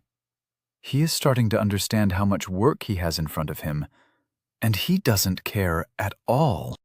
Another piped in. "His eyes were intense. I haven't seen a look that fierce since the Bedlam vs. Chandler arena fight. Remember that one? The determination could be felt through the scry." One voice drowned the others out. "No, replay the fight during the Noble War. I still can't figure out how he determined the ratio of air to heat essence. Not to mention, why didn't he hold the spell together with a containment form? Why rely on his psychic field? It was insane. He almost killed himself." Most of them laughed at the memory of Nero's last words before he passed out. Jennings manipulated the screen, while making sure the recording of current events was still happening. "I don't think he knows the containment spell form. He was just using whatever he had available in his knowledge base. If you look closely, you can see that it was an adapted condensation spell form. People use that to fill their tea kettles in the field. The fact that he could use his psychic field with that kind of precision before level 30 is the real matter worth studying. His words were met with nods and small conversations, as the recording of the Noble War replaced the current hologram. All right, quiet everyone. It's starting. He just woke up. Look closely, and you can see the moment he realizes that it was his link which was causing the pressure on his psychic field, Jennings said, causing the room to fall silent. Nero was shocked awake by something trying to enter his head. Again. Glancing at the edges of the curtains, he realized that the sun was up. So it's been a few hours. It could be worse, he thought to himself. The realization that it was 12:15 came unbidden, forcing that fact into his brain. Stupid time sense, Nero groused at the intrusive thought. Rolling out of bed, he stretched his back and ignored the link that was trying to get his attention. I thought I put that damn thing on silent, he thought, as he scratched his ass and walked to the bathroom. 30 minutes later, Nero finally decided that he was ready to address whatever it was that was so important. Freshly showered and finished with his morning rituals, he walked over to the desk. As he got closer to the desk, he found that he had no problem connecting to his link without actually having to put it on. So he just sat in his chair, put his hands behind his head, and closed his eyes. It seems he still had a bunch of messages from the night before waiting for him. This morning was a series of urgent pings from Captain Angelton. Rather than reading them, he decided to just ping him. The moment the connection opened, Nero felt the captain's annoyance. "Good morning, Captain. I saw you called. What can I do for you today?" Nero said in a cheery voice. "Urgent means important, Nero. I'm well aware that you are ignoring me. That is very rude, and considering the events of last night, it is also very stupid," said the captain, his tone cold enough to chill Nero's blood. "Well, I had set my link to ignore all pings. I just assumed it was broken again. By the way, who was it that told me that links couldn't be weaponized? I swear he was someone I used to respect. I just can't think of the name. I'm sure it will come to me. So, what was it you needed so urgently?" Nero responded in a mocking tone. Keeping his tone cold, the captain said, "Your presence is required at the army compound. The military can ignore privacy settings if the matter is deemed urgent. The links are working fine. If we didn't know you were in your room, we would have already sent someone to collect you. Come to the gates. I'll have someone waiting for you. You have 20 minutes. He then cut the connection. Well, he's pissed. That's fine, I'm pissed too, Nero thought. Picking up his link, he put it on his temple. He'd need it for directions to the army compound. After getting dressed, Nero left his room, while making sure he had all his books in his satchel. He assumed that when he got there, some ponce would have him wait somewhere. It was 13:15, and the hallways were empty. Nero didn't remember when he went to bed, but he felt much better than he thought he would after all that happened. I should just check the damn identity, he reminded himself. Name, Nero Walker. Level 6. Race, human growth, 9%. Tier 1. Condition, 87%. Age, 14 center, 98%. Body, 1. Mind, 1. Soul, 1. Confluence, 10. Stars, 2. Pillars, 0/0. Well, my condition isn't as bad as I feared. But 9% growth? Isn't that too low? Do I still have to process the experience or whatever that stupid book said? Nero wondered. Thinking back, he leveled last night, and then he did some studying. After a brief, unintentional nap, he had his adventure. There he did a bunch of sneaking, pickpocketed a knife, even had some combat. He killed 5 guards solo. Does that not count for experience? I had a boss fight. I deserve a level at least, he thought with a grimace. If it wasn't the fighting, then what caused his growth? He couldn't figure out this growth system at all. The book said that a person's growth is a result of incorporating into their center the following: information gained, utilization of skills and abilities, observations and reflections. Work your body, mind, and soul to grow. To Nero, that just meant that anything you do will cause you to gain experience. Unfortunately, walking the halls and taking the elevator didn't help him figure anything out. By the time he finally went through the front of the center, he realized that he wasn't going to suddenly understand anything, so he decided to just ignore it. The roads were exactly like he remembered, identical to how they looked when the captain dropped him off at the center. Nero enjoyed walking through the crowds and soaking up the atmosphere. He realized that this was the first time he had left the center since he got here. These people seemed more real than those in the center. Nero could see people arguing with merchants, and some people even moved like they were late for something.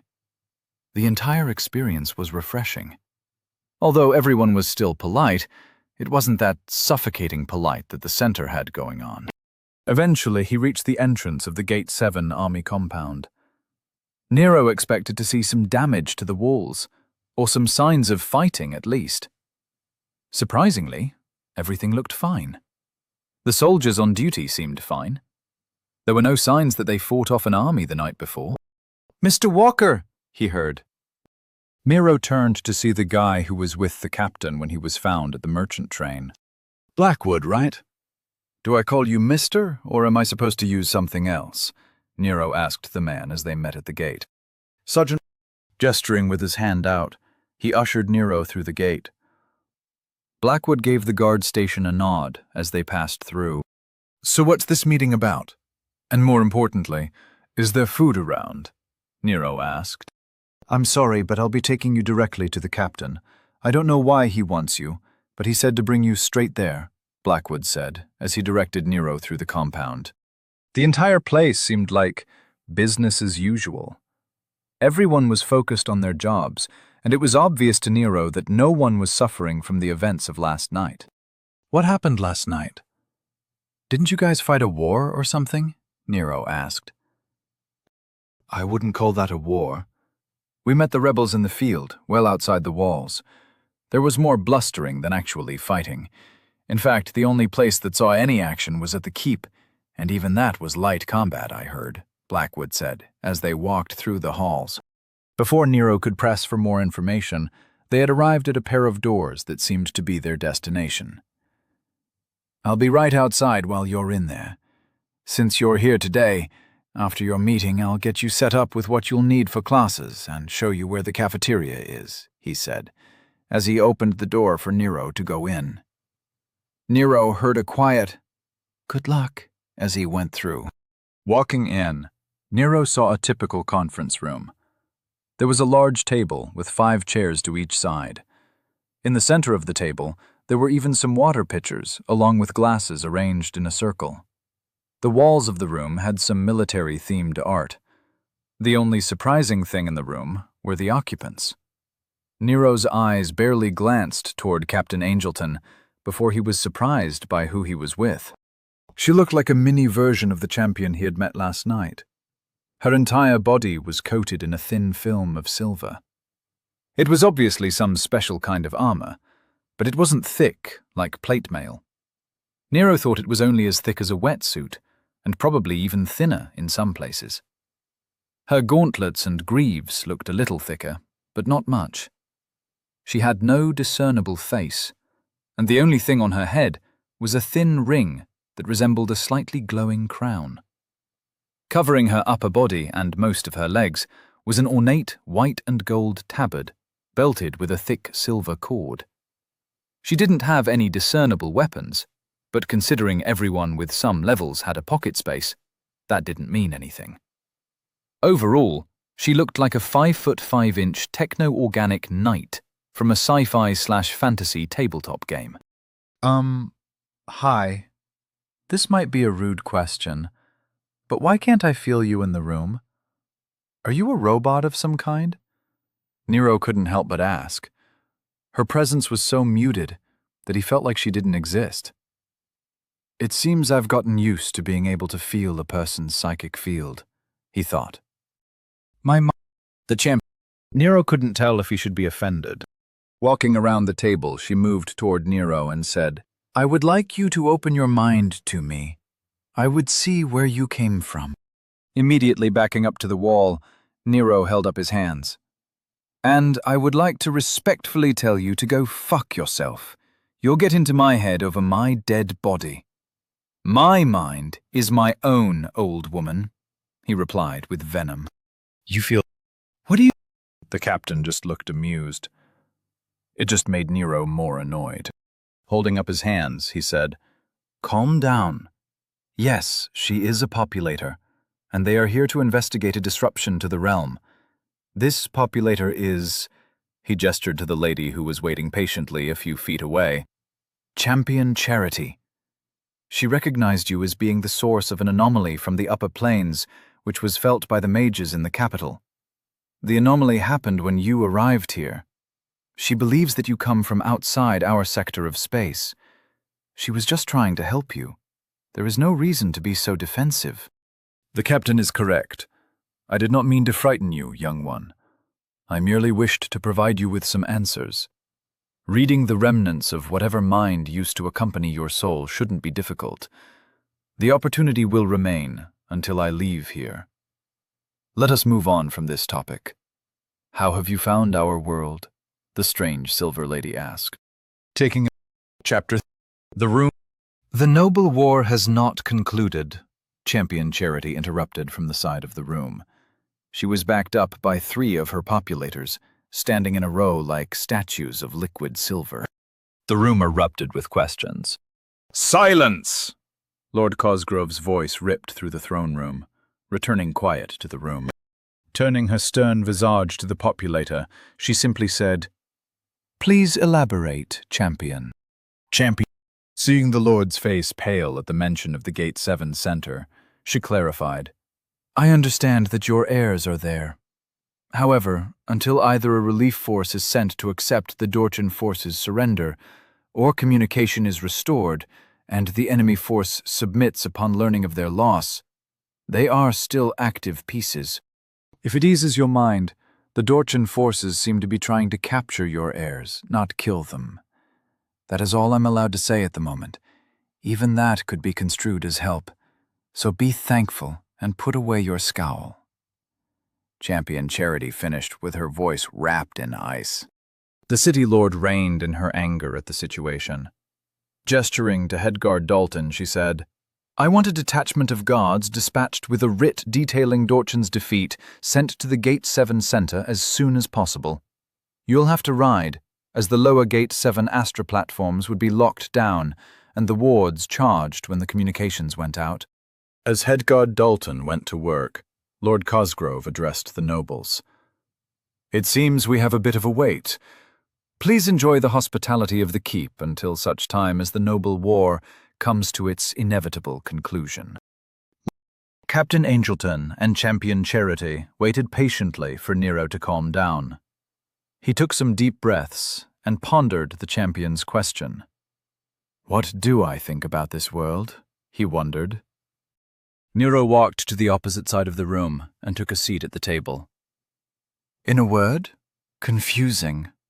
I understand what everyone says, but the context isn't there.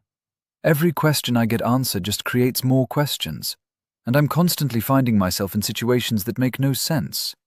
Like, why are you dressed like that? I'm guessing your armor is special? Does your crown mean that you're royalty? What do the different tabards mean? Just walking into this room put me on edge. It's exhausting, he said with a sigh. As Nero talked, he poured himself some water from the pitchers in the center of the table. A better question is, why you woke me up for this? Why am I here?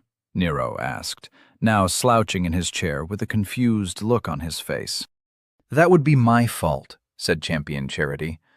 I told Captain Angelton that I would like to meet you while I was here. Currently, the other champions are attending to their assigned duties, and I had some time.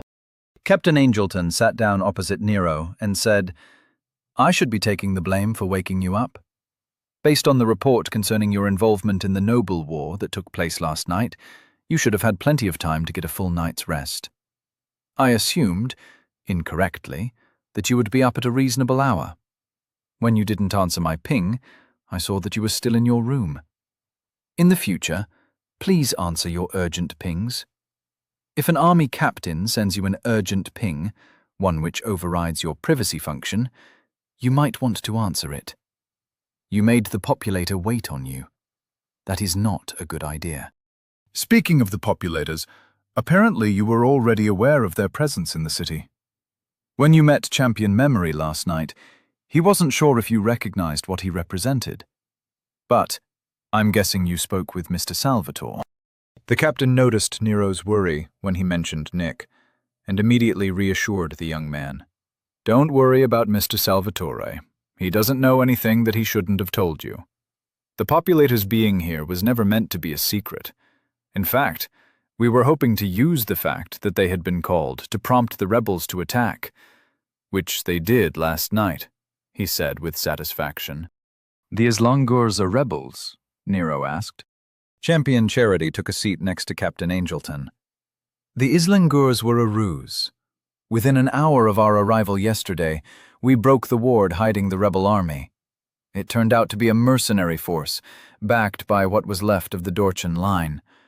Apparently, the Dorchans wanted Dorchester to return to their control.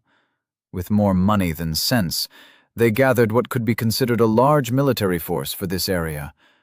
They were hiding a small army of around 250,000 in one of their mountain mines near the eastern wilds. We found the connection to the merchant caravan that your body's previous occupant was with. It seems they had made a detour to one of Dorchan's estates while en route to Dorchester. One of the merchants had spent the night at the main house. The man we questioned didn't know exactly what had happened, but the result was Lord Dorchan executing his nephew and immediately ordering the raid. He demanded the destruction of any evidence that connected the merchant to Dorchan.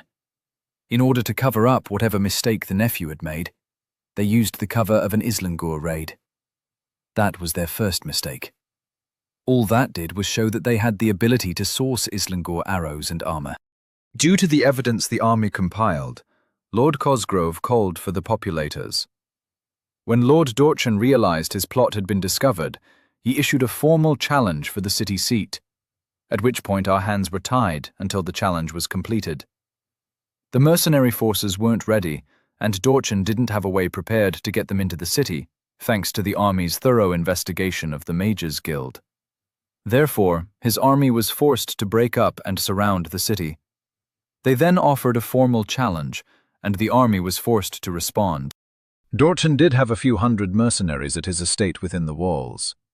Their hastily prepared plan was to assault the keep from the inside and use the Cosgrove children to force Lord Cosgrove to concede the challenge. It would have been considered a poor win, but a win nonetheless. With him ascending to the seat of the city lord, he would have been able to petition the populators to return with a new writ authorizing the investigation of a city lord. He hoped to buy enough time to remove any evidence of his illicit dealings. The plan had an outside chance of working, since he used his position as a logician to subvert the central thought hub. Unfortunately for him, Lord Cosgrove was prepared for the inevitable assault. However, she was not prepared for her children to be targeted, due to the fact that most nobles would not have had the nerve to assault a city centre, even if it was, technically, within the rules. Dorchan's gambit at the keep failed. He did, unfortunately, manage to flee before his forces officially surrendered. Therefore, he wasn't taken into custody at the conclusion of the keep battle. Your actions last night were unnecessary. As such, I would like to know why you got involved. Technically, under the rules, you became a participant of the winning side. In fact, you finished with the highest score of any combatant. That score is based on several factors, including level disparity of combatants and contributions toward victory. As the battle at the keep was barely a battle, the only real combatant was you. So please enlighten me as to why you thought it was a good idea to fight for a cause not your own. Nero was silent in the face of the excessive information dump. Taking a minute to formulate his response, he drank his water and leaned back in his chair. So those men didn't need to die. Nero asked quietly. No, they did not, Champion Charity said simply. There was no judgment in her voice. She was just stating a fact. Apparently, she was still waiting for Nero to answer her question, and she waited patiently for his response. Nero sighed and tried to choose his words carefully. I didn't know 90% of what you just said. Also, even after hearing it, I only understand about 60% of it. All I know is that last night my home was invaded. People came in and rounded us up. They took 2 people. One of them had the crap kicked out of him, and the other was a young woman that the man in charge smacked around. That shit doesn't happen when I'm around. No one seemed to want to get involved, like it wasn't their problem. As for me, I didn't like the idea of letting invaders take what they wanted without anyone fighting back. So I fought back. I'm sorry those men died, but they made the choice to enter into a fight that put us on opposite sides. Nobody comes into my house and starts shit. They wanted a war, so I gave them one. Nero finished with a growl. Champion Charity nodded at Nero's stare. You did nothing wrong. The situation could easily have gone another way. Had Dorchin been even partially successful at the keep, the children would have been killed. Either he would have threatened to harm them to ensure Lord Cosgrove's cooperation, or he would have had them killed when he was the confirmed victor. He wouldn't have repeated the mistakes of the past. So, I'll repeat myself, as you seem to be struggling with your actions. You did nothing wrong. Nero nodded at the reassurance, banishing any doubts to the back of his mind. You said Lord Dorchin got away. So, what will happen now? Will he return in the sequel? Nero asked. The champion seemed to understand what Nero was asking and said, First, he is not a lord anymore. His house was stripped of its title by the populators. He didn't know it, but he lost before he even offered the challenge. He was found to be supplying the Islingurs with arms and armor, therefore he will be killed. We have already executed his wife and children who were of age. Luckily, he didn't have any unawakened children. 3 of my squad are currently clearing out all the mercenaries that refuse to surrender for their association with the traitor. 3 others are hunting Dorchin through his teleportation trails. He is only a semi-accomplished mage, so he shouldn't get very far. The remaining populators are issuing decrees and parsing the spoils of victory. Speaking of the spoils, congratulations. The captain here will assist you with those after we finish speaking. Nero was shocked.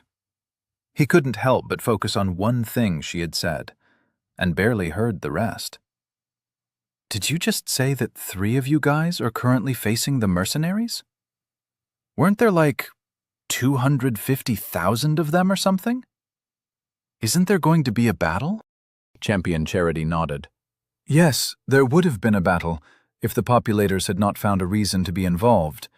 The city would have had to send out its army to deal with the rebels and find Dorchin. However, since Dorchin left the keep grounds during the challenge, he forfeited his claim. Therefore, he was no longer a challenger and became a simple rebel lord. There are no accords protecting a rebel lord. Shaking his head, Nero said, That's not what I'm talking about. I don't understand any of that anyway. I'm talking about the fact that 3 dudes are fighting an army, and you just assume that they'll win. Tilting her head to the side, she said, A single populator would be enough for the mercenaries. It would be too expensive to have a real mage in Dorchin's employ, let alone one that would stoop to following his orders. This is a small city. There aren't any real powerhouses here. She turned to the captain and continued, Not that there aren't people with the potential to grow.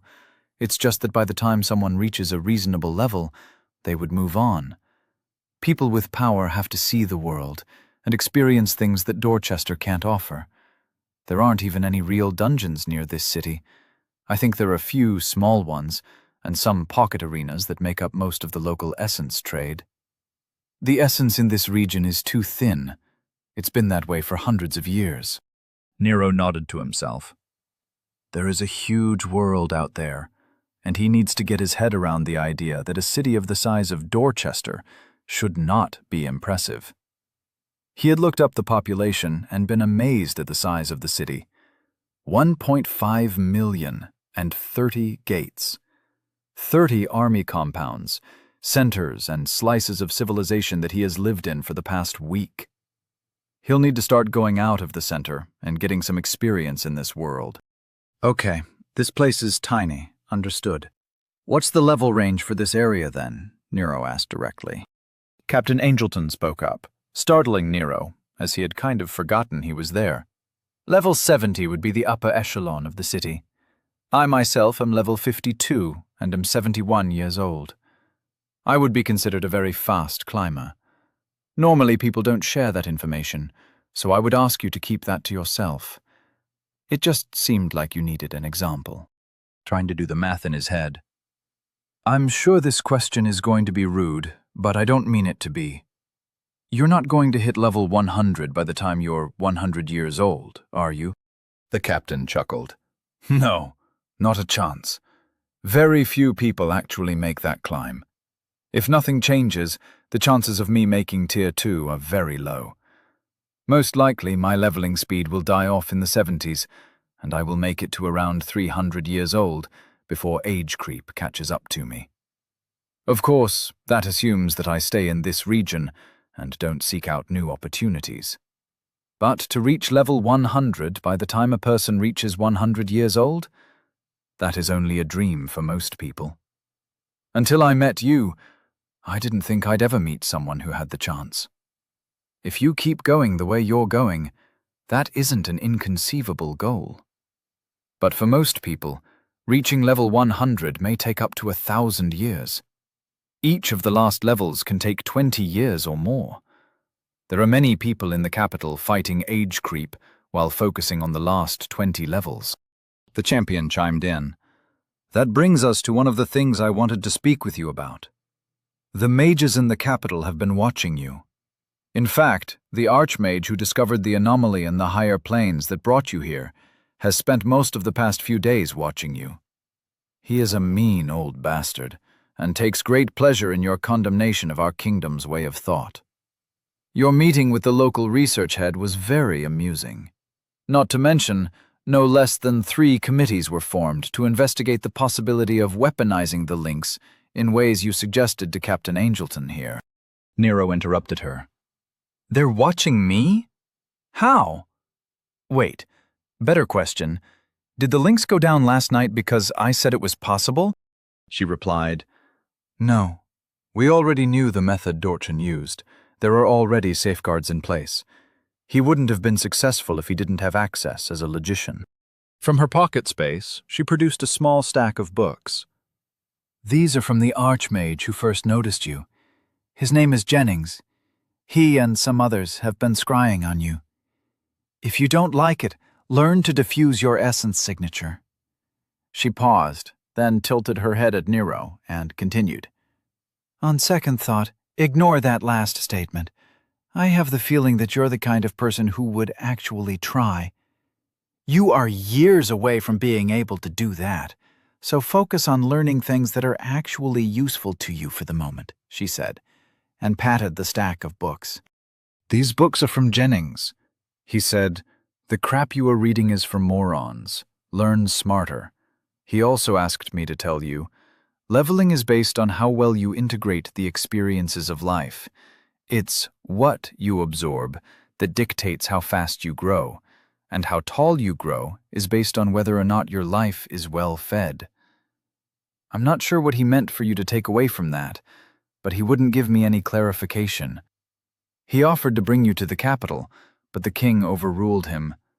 The king believes that your path is your own, and while help on the path is appreciated, being dragged alongside someone else's path is not in your best interest.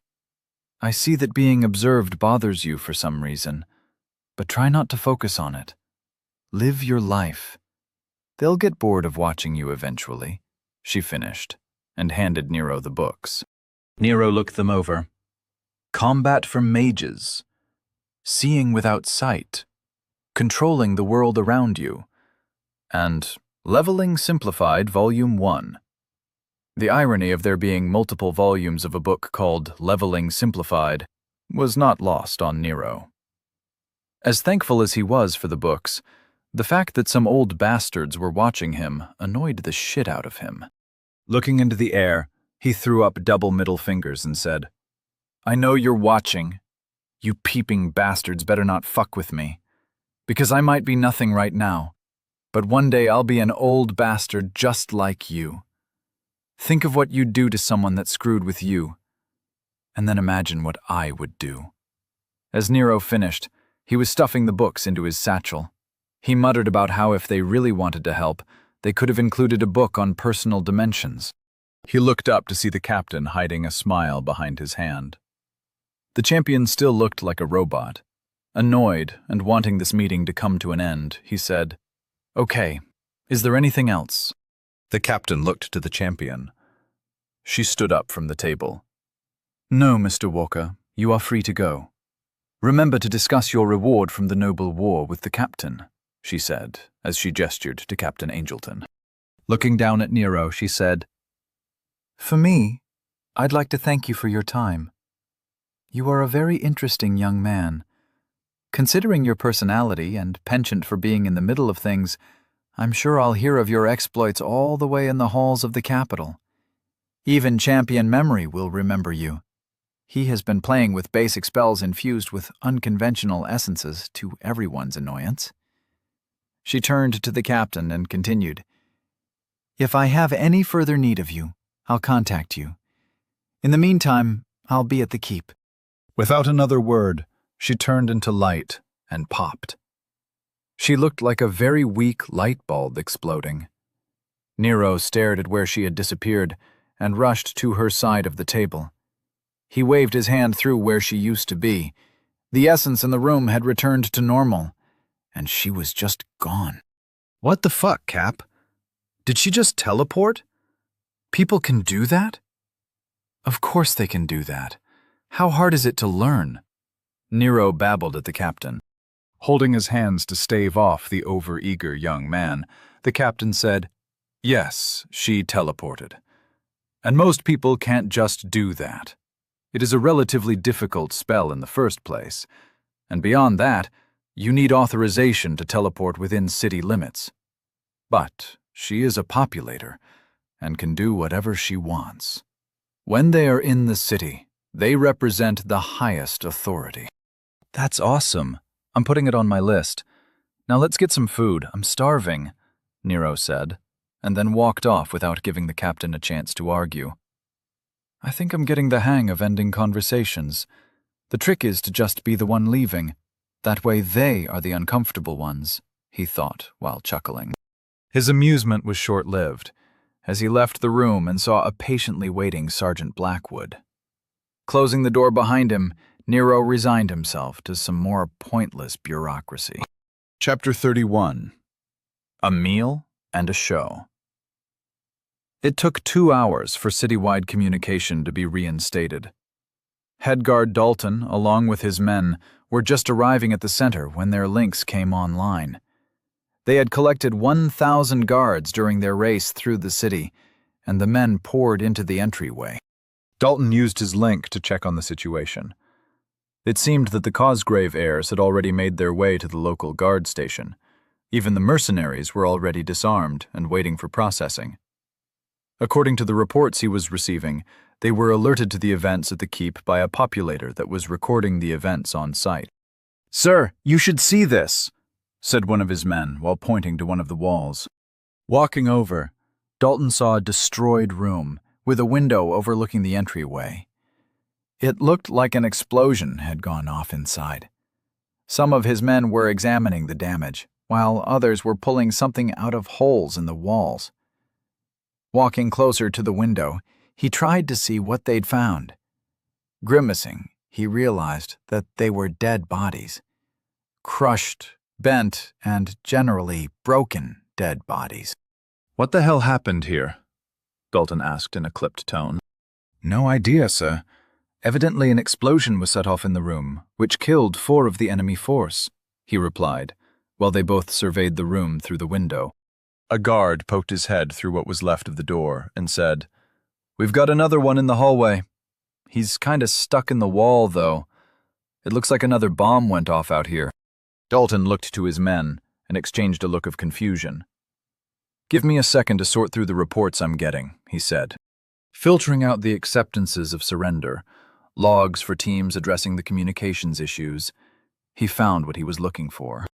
It appeared that all of this was caused by a 14-year-old lab tech who saved the Cosgrave heirs from an embarrassing result. The little Lord Cosgrave noted in his report that the belligerent commoner was just taking credit for a rogue mage. But the populator on site is the more believable witness. It was a 14-year-old center associate responsible for all this. "Hold on, let me find out which medical center he's at," he said while searching for Nero's current whereabouts. The guards were exchanging quiet words, praising the damage, and pointing out a particularly brutal result. More and more guards were passing word about what happened, and how this was all done by a center brat. Smiles started to grow on their faces as they debated the details of what was obviously an epic fight. Head guard Dalton's brow furrowed in confusion when he found Nero sleeping peacefully in his bed and not in a medical center. Opening his eyes to the eagerly waiting guards, he said, "The kid's asleep in his bed. Apparently he's fine. He's not in the medical center." One of the guards pushed forward a little, and she said with a wide smile, "What's his room number? I'll go get him." That started off a loud debate over who was going to collect the little hero. Dalton interrupted the chatter. "Calm down. No one is bothering him. Let the young man sleep. I'm sure we'll hear the story soon enough. Do you all have any idea how many points he must have earned for this?" That set off another round of smiles and laughter, and Dalton just grinned as he took part in examining Nero's handiwork. Nero saw Sergeant Blackwood sitting on a bench outside the conference room. Giving him a slight wave, he said, "All right, big guy, let's get some food." Blackwood stood up and looked over at the door. "Is Captain Angelton done with you?" he asked. "Even if he's not, any further conversation will take place while I eat. My link isn't showing me directions to the cafeteria, or mess hall, or whatever you army types call it. So let's go. Chop chop," Nero said as he clapped his hands. Sergeant Blackwood smiled at Nero's antics. "Sure thing, just follow me," he said. As they walked to the cafeteria, Blackwood pointed out the buildings he thought were important. Nero was shown the training hall, which was a large stone building 3 stories tall and without windows. The requisitions depot, various armories, and command centers which were all surrounding the dining hall. Blackwood made a point to remind Nero that he should use the correct names. While people would probably understand him if he made a mistake, they would label him a fool. Reading the subtext of the conversation, Nero had a feeling that the prevailing belief around the compound was that he was an idiot.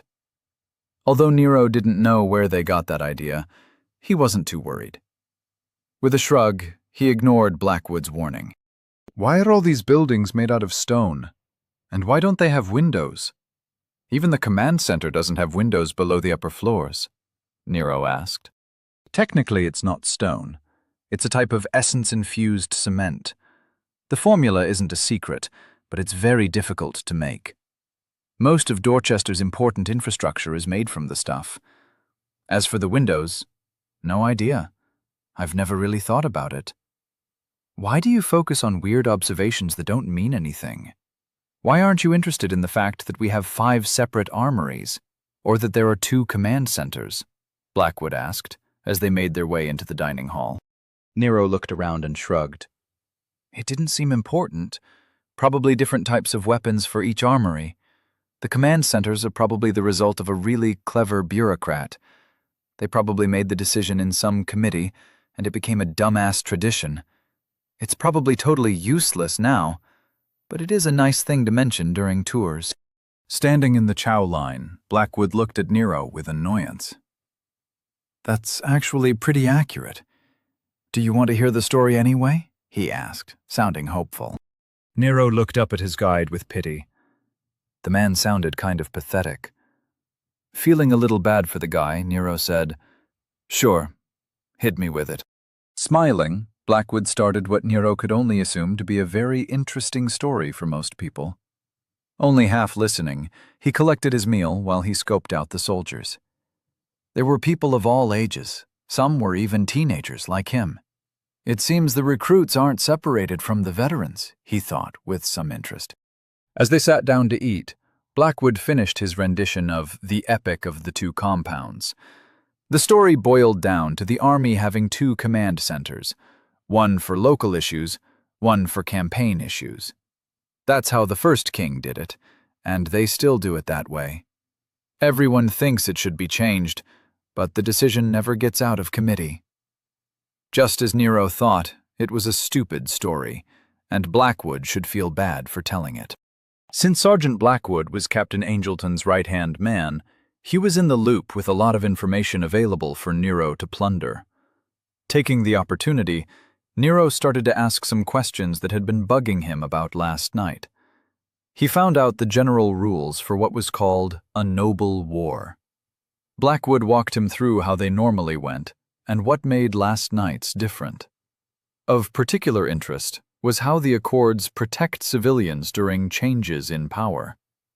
After hearing how everything worked, Nero was surprised, as he thought the system sounded great. The people in charge wanted to stay in charge in order for their houses to get tax breaks. Noble wars were just jockeying for position. The higher a house rose in the city rankings, the better their benefits. That's it. Yet they can't abuse the system to help themselves or promote their family into positions of power without oversight. Everything was very public. The tax breaks were based on how high in the political arena a noble house rose. The corruption that Nero was used to back home was written into law here. According to Blackwood, it was obvious that increased responsibility should result in tangible benefits. Nero was amazed that everything was so organized. For example, in order to not affect the standard functioning of a city and to not negatively impact the populace, noble houses had to declare when they were vying for a takeover of position. Noble wars had specific rules that severely limited the amount of damage they could do to the civilian population. Those rules were commonly referred to as the Accords. But if a civilian wanted, he could throw off the Accords and join the fight as an independent. Otherwise, everyone involved in a noble war was either part of house or worked for a house. The army here was actually a division paid for by Dorchester, which was currently ruled by the Cosgraves. To Nero, that alleviated some of his distaste for his fellow center associates. They actually believed that they were safe during the Noble War, as long as they didn't get involved. Wanting some clarification about that, Nero asked Blackwood how the merchant caravan massacre fit into the Accords. Sergeant Blackwood had nodded and said, "That's a good question. The raid was just one of Dorchan's many evils. He relied on the fact that he hadn't formally declared a noble war. Technically, that was a private action. Since the war hadn't started yet, it didn't violate the Accords. He paid the families of the men he sacrificed, and in effect created suicide troops. Then he used his status as a logician at the Thought Hub to wipe the records, making the men disappear. He did everything he could to make it seem like it was Islangurs who raided the caravan. It wouldn't have held up in the long run, but he could have easily swept it under the rug after he succeeded in his gambit for the position of Dorchester's city lord." As Nero heard that, he thought, only a rich asshole would think that by technically not breaking one law, he absolves himself of any wrongdoing while performing banditry. That's rich guy logic right there. Finished with their meal, Blackwood walked Nero over to the main command hub. Getting approved for his link to work while in the compound was as easy as it was weird. Nero had to stand in a painted circle on the ground while a clerk did something behind a desk. That was the whole thing. Nero stepped into the circle, and 2 seconds later he heard the clerk say, "Got it. You're good to go." The clerk then turned back to whatever it was that they was doing before Nero showed up. That's it? We had to walk over here for that? Nero asked Blackwood as they left the room. What did you expect? Blackwood asked with curiosity. I don't know. It doesn't matter, I guess. Next up is the armory for my gear, right? Nero asked. Yep, you're in the system now. I'll send you the confirmed schedule. You're going to love your magic combat instructor, Blackwood said with a smile that raised Nero's hackles. You're not going to tell me any details, are you? Nero asked. Nope. And hurry up, I have other things to do today, Blackwood said as he led Nero to the recruit armory. About an hour later, Nero finally stepped out of the armory, now completely drained. Your system is stupid, Nero said to an amused Blackwood. Why do you say that? He asked. It takes 2 seconds to isolate my psychic signature and allow me to link to the army compound, right? Then I get here, and I have to go through a bunch of paperwork and crap in order to get a bunch of gear that I can't even take with me. If the gear has to remain in the compound at all times, either with me while I'm here, or inside a locker in the compound, why the hell do I have to sign it out? It doesn't make sense to make me responsible for gear that I will hardly ever see, Nero said through gritted teeth, while staring at Blackwood like the past hour was all his fault. The sergeant scratched his head. When you put it like that, it's hard to argue the merits of the system. Just keep in mind, you're still responsible for the gear, and in 10 years or so, it will be important to have the paperwork registered. It matters a lot more when you have a personal space. For now, just pick up your gear before classes and then drop it off at the end of day. Make sure to do your maintenance on it before you put it away for the night. A lot of recruits forget about that, and it'll come back and bite you. Nero nodded and tried to shake off his annoyance with the pencil pushers. Sure. Well, now what? That's it, right? He asked.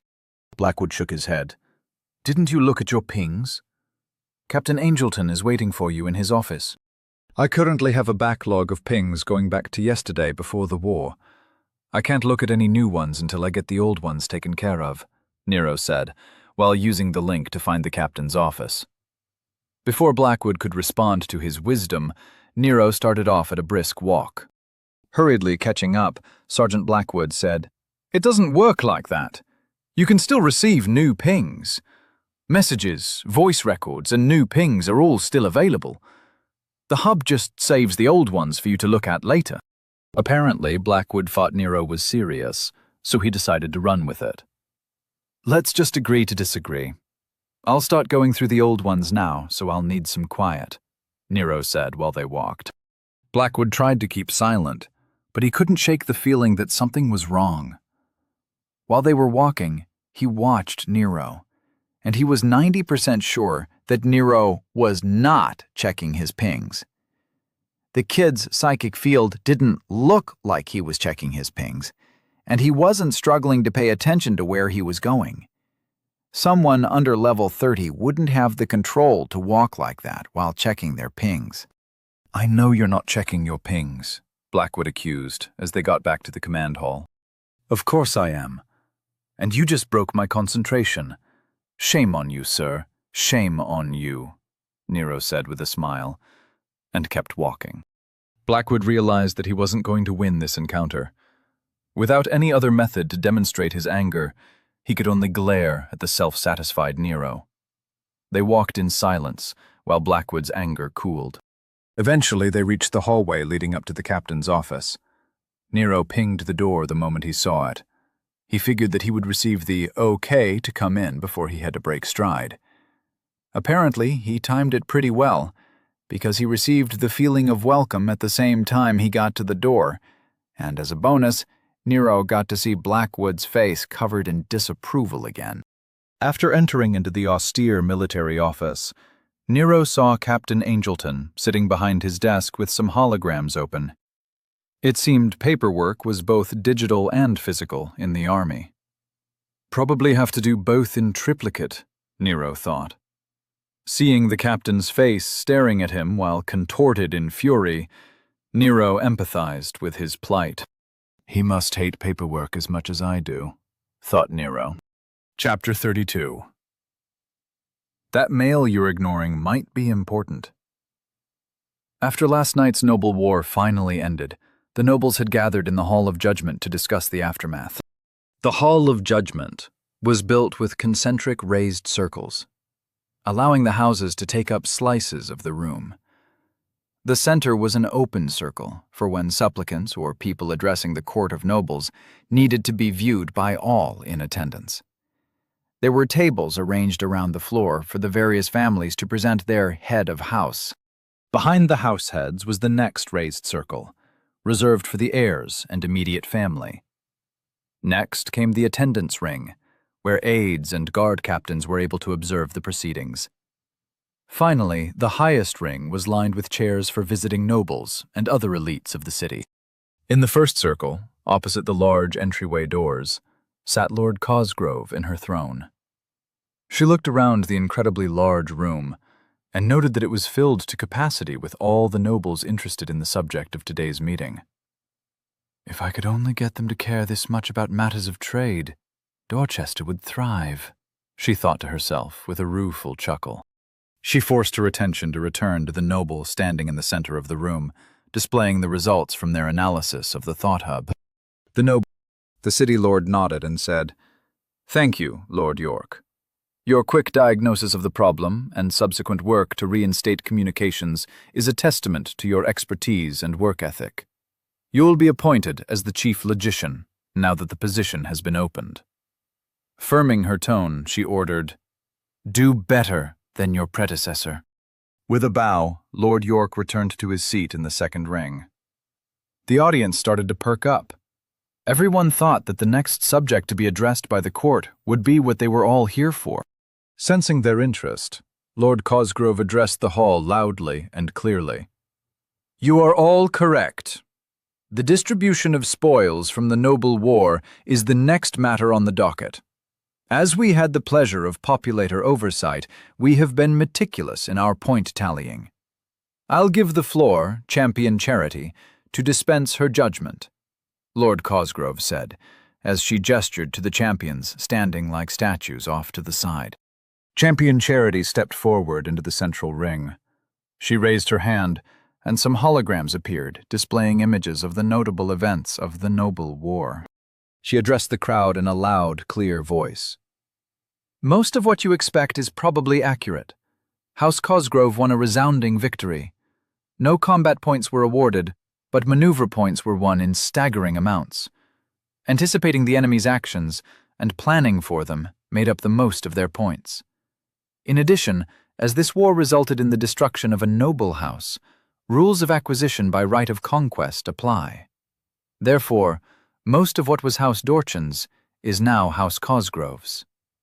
Yet even with their splendid performance, they weren't at the top of the leaderboard." The holograms detailing the point totals and assignments disappeared. In their place, a giant hologram appeared, showing point totals for an individual and why they were awarded. Alongside the tally was a large image of Nero sporting a grin. Champion Charity said into the stunned Hall of Judgment, "It looks like you'll be needing to plan a small party, Lord Cosgrove. Gate 7 Army Command will explain it to the young man in question." "Okay, Nero. I would have liked to get this done earlier, but you left before we could get to it.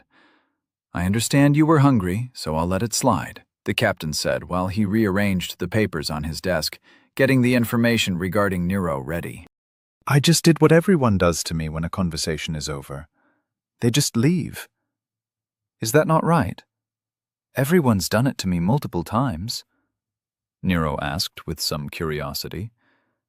He had been rather proud that he finally got to do it to someone. Now, he wondered if he missed something. "Yes and no. First, the conversation has to actually be over. Also, the person who is the highest in level or status is typically the one who decides when a conversation is finished. It's not really a rule, it's just common courtesy," the captain replied angrily. Nero rubbed his chin and thought about it. "I can see how that would work, but I reserve the right to ignore it when I feel like it. Now, what did you want to talk with me about? Something about rewards from the noble war, right? After speaking with the good sergeant here, I understand that I participated as an independent who joined the winning team, Nero said with a smile. The captain glanced over at Blackwood, then sighed. Looking at the papers on his desk, he said, "Yes, as the populators were watching over the Cosgraves, they witnessed your exploits and confirmed your entrance into the noble war. The damages done to the building are listed as battle damage and therefore paid out from the spoils before distribution. You are not responsible for them." After he finished speaking, he took the page he was reading from and put it face down next to the stack. Taking a moment, he read a bit from the page now on top. He then looked up Nero. "Next, I will be addressing your standings. Since you don't know what that means, I'll try to put this in perspective for you." His gray eyes hardened as locked eyes with Nero. "In a city of over 2 million private citizens, you were the only civilian to declare as an independent. No one at the Keep, the Thought Hub Control Center, or anywhere else decided to get involved," he said. Nero just nodded, as this wasn't surprising. The captain continued. "Granted, the situation was unique, but there was very little reason for civilians to interfere at all. I'm trying to say that what you did was very dangerous. Granted, it was heroic and it worked out, but it was still very stupid. Do you understand that?" Nero kept his smile up. "Yep, stupid, got it. Now what did I win?" The captain's eyes lost a little of their light as he picked up the paper and leaned back in his chair a little. "Well, this noble war shouldn't have happened, and through some strange circumstances, you won a lot. You won the position of the highest-rated independent participant since you were, in a way, the only participant," the captain said while reading off a page. "Then you also won some points for being the main reason that the Cosgrave heirs were freed from captivity," he said, while flipping another page. "Then you won points for killing 5 men in what was considered single combat being defined by melee or magic combat with the possibility of death on both sides without having support or aid. Bonus points were added for you being a civilian, then more for the level disparity," he said, and Nero could hear the sergeant behind him starting to chuckle. "Finally, your biggest point gain was the creation, deployment, and testing of a new combat spell. According to the report, it was some variant of a water condensation spell that you used as an environmental spell. On a side note, I'd like to see you demonstrate it if you don't mind," he said, then flipped the final page. Sergeant Blackwood started laughing. "A water condensation spell? I hadn't heard that part." Ignoring his sergeant, Captain Angelton continued. "As a result of no one else having a significant combat encounter, and Dorchin abandoning the field before any battles really took place, that resulted in you being the highest-rated combatant in a noble war which involved the destruction of a noble house. This entire situation is ridiculous." By the end of his speech, he was gritting his teeth and forcing the words out. Blackwood couldn't stop laughing and was starting to lose his breath. Raising his voice to be heard over Blackwood's laughter, the captain said, "According to the rules of spoil distribution, the award for your contributions is a small portion of Dorchin's estate and a minor noble title. You'll join the court of Dorchester and take on some responsibilities that Dorchin had. As you have no skills to speak of, I have no idea what the city lord will assign you. Your class schedule will have to be updated, and you'll be moving into the central ring. Lord Cosgrove will probably assign you a proxy to represent you in court. You'll probably also get a business manager for your new interests. The details will be discussed with you by the city lord herself. She has requested the army bring you to the keep for dinner. I'd recommend getting some new clothes." After he finished, he huffed and closed the file on the desk. Blackwood was out of breath from laughing. While panting, he managed to get out, "That is all confirmed? Nero's going to be a noble? He's going to be going to their parties and dealing with those people in the central keep? I can't believe it." Blackwood's face was beet red, and he was having trouble breathing. He stood up and started stumbling toward the door. Over his shoulder, he tried to say, "I'm sorry, Captain. I can't. This is just too much." "He's going to the keep." The captain and Nero could both hear Blackwood laughing his ass off down the hallway. They sat in silence until the distant echoes of his laughter finally dissipated. Nero sat there, completely stupefied. He had expected money, maybe a medal or something, nothing like a title and responsibility. Raising his eyes to meet the captain's, all he saw was him, waiting for a response. "So this isn't an elaborate prank or something? Can people just get promoted to nobility like that?" Nero asked. "How do you think noble houses are born? They can be earned through meritorious deeds on the battlefield. The details and requirements are all clearly accessible to the public. The rules are quite clear, and though human error sometimes occurs during tabulation of results, this noble war was arbitrated by the populators. This isn't a prank. You will be a noble, with all the responsibilities that entails," the captain said, trying to get Nero to realize how serious this was. "But I just hid behind a desk and blew up some people. How does that count?" Nero practically screamed. "Listen, I'm not going to go through this again. Just go over your pings. You have less than 2 hours to get ready. I'll meet you at the center entryway where I dropped you off. Then we'll be heading to the keep using the Astra platform at Lower 7. General Branson has ordered me to act as your escort for tonight. After you leave here, please stop by a tailor on your way to the center. Your basic outer ring robes aren't going to go over well in the halls of nobility," he said in a tired voice. It was obvious that he wasn't looking forward to the assignment. 2 hours? Why didn't anyone tell me?" Nero asked, standing up in a panic. The incredulous stare from the captain froze Nero in place. "Read your pings. And from now on, try to wake up at a decent hour. Maybe in the future you'll stop getting into these situations. And I said less than 2 hours. Now go," said the captain through clenched teeth. Seeing that the captain was starting to lose it, and since Nero felt like venting his frustration with the situation, he decided to push a button or two. "But I don't know where the keep is," Nero asked in a quiet voice, trying not to smile. He was pretty sure that the captain was on the edge of a meltdown. "Nero, I swear to the gods that if you make me tell you to read your pings again, I'm going to find a way to hurt you in a way that is both legal and repeatable. You get me?" he growled. Nero realized that he might want to start backing away. "Copy that, Cap. I'll be sure to speak highly of you in the halls of power. In fact, I think you may be one of my best friends," he said with a smile as he headed toward the door. Right before he closed the door, Nero took a mental screenshot of the captain shooting to his feet while gripping his desk with white knuckles. His face was the color of a ripe apple, and there was a visible vein bulging on his forehead. Laughing quietly, Nero rushed off. Eventually calming down, he made his way toward the front gates of the compound. Nero tried to figure out what to do with all this new information. "I'm going to be a noble.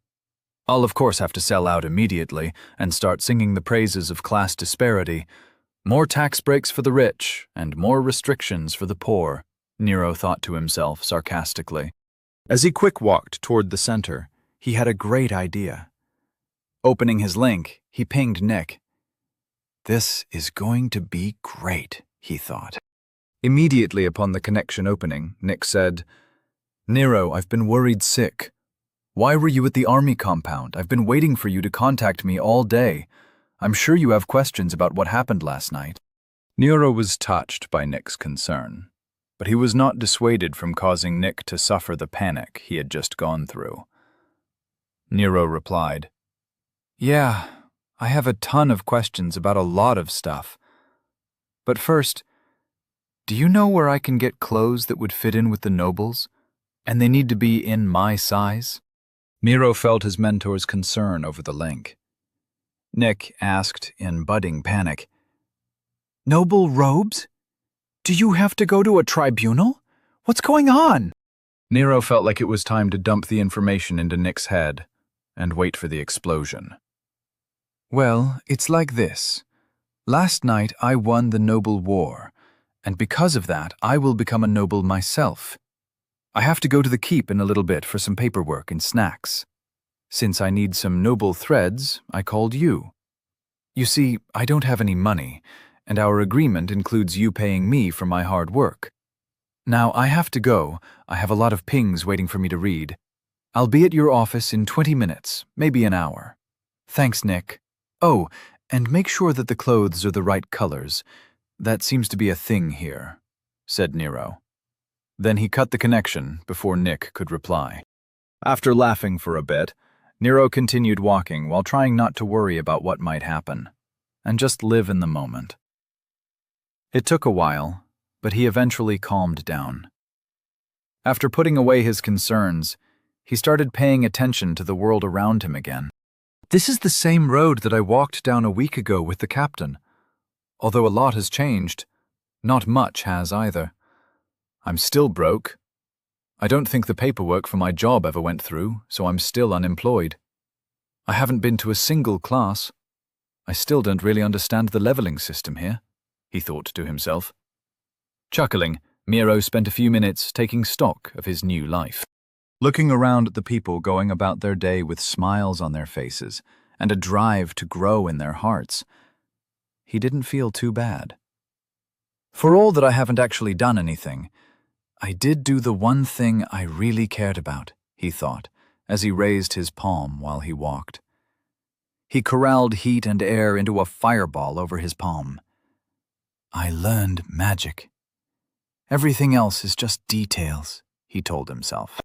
Nero paused his steps and frowned. Putting out the fireball, he looked around, trying to see what made him feel like he was missing something. Why do I feel like I'm waiting for something?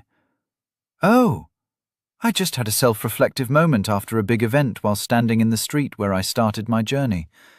This would be a great time to level. It would really have tied it all together, he realized, and then opened his identity. Name, Nero Walker. Level 6. Race, Human Growth, 36%. Tier 1. Condition, 93%. Age, 14. Center, 89%. Body, 1. Mind, 1. Soul, 1. Confluence, 10. Stars, 2. Pillars, 0/0. Wow, not even close. I'm going to have to work on my dramatic timing, Nero thought with a shrug.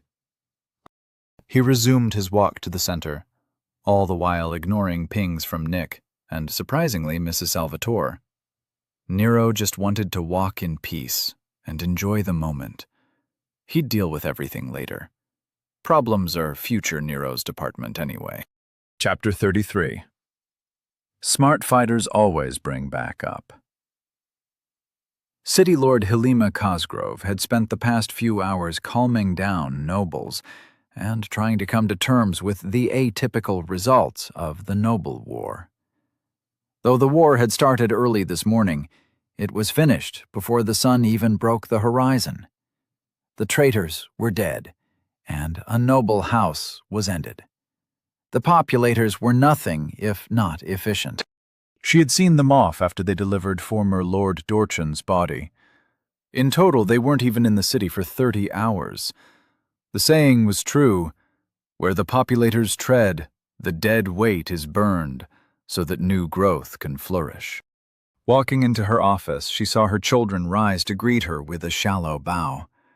Both of them, Master Derek and Mistress Deidre, had been caught up in last night's events at the center. She knew that they had visited a healer, and wasn't surprised to see them in fresh, formal robes. As she sat down in her chair, her children remained standing. The fact that she had asked to see them here, in the office of the city lord, had implications that they were unable to ignore. They knew she was not pleased. Placing her hands in her lap, she said, "Sit down, both of you." As they took their seats in front of her desk, she continued, "We haven't had a chance to speak much since you were brought back from the Gate 7 guard station.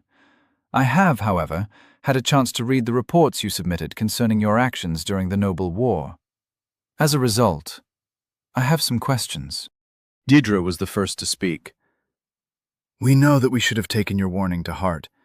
We made a mistake staying at the dorms. We didn't think that someone would actually assault a center. It was madness. Derek nodded in agreement with his sister. It was madness, he added. Lord Cosgrove pursed her lips and frowned. Despite her best efforts, her children were spoiled. They never placed higher than the 81st percentile in the yearly games, and only Deirdre showed a particular talent in magic. Nodding to herself, she decided that it was time for her to have her consorts give her another heir. Deirdre and Derek, however, thought she was agreeing with them. Noticing this, she said, "It was not madness. It was a brilliant strategic move. Had it succeeded, Dorchin would have had you both for use as a bargaining chip.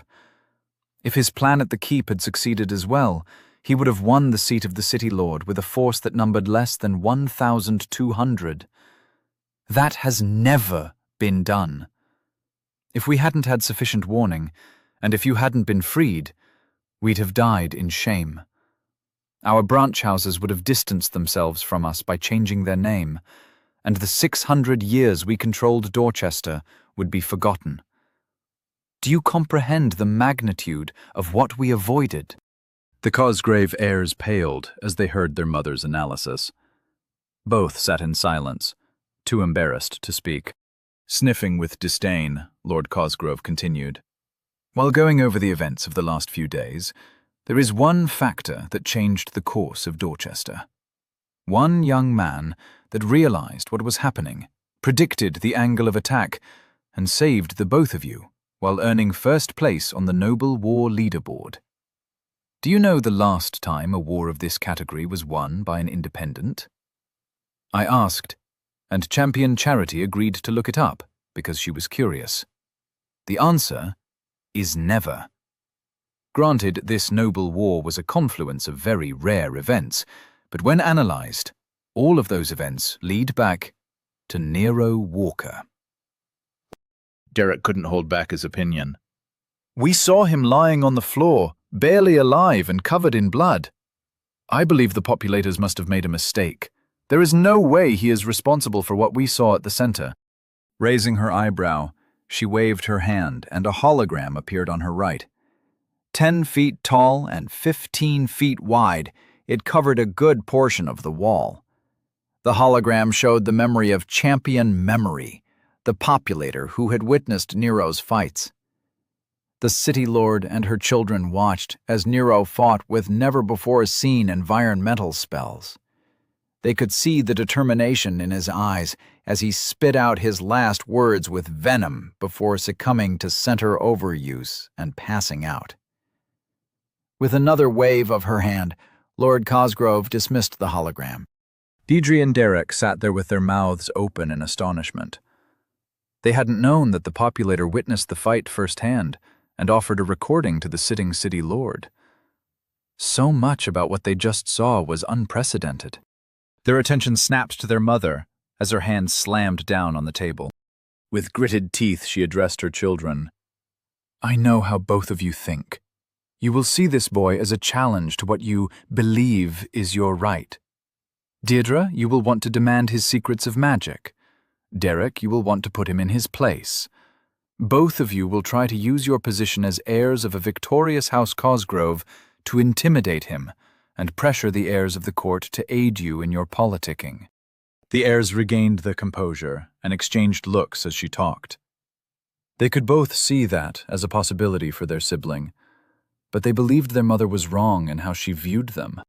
Lord Cosgrove very rarely raised her voice, and displays of anger were even rarer. So when she shouted, "Both of you will look at me when I'm talking to you," their eyes snapped to hers, and they wilted in their chairs. Lord Helena Cosgrave controlled her tone and spoke as if she was passing judgment. "You both will make every attempt to befriend this young man. He has earned the title of New Noble, which means that any house that acts against him will be sanctioned by the crown. For the next 100 years, his house is untouchable. More than that, you need to understand how he thinks. She looked at her children and made sure they were paying attention. She continued, "He is essentially 5 days old. He didn't know what the Accords were. He didn't know what being an independent meant in a noble war. Champion Charity asked him why he got involved. I want you both to etch his response into your mind." Pausing once again, she raised her hand, and a hologram showed Nero sitting in a chair. He started talking in a quiet, slow voice. "I didn't know 90% of what you just said.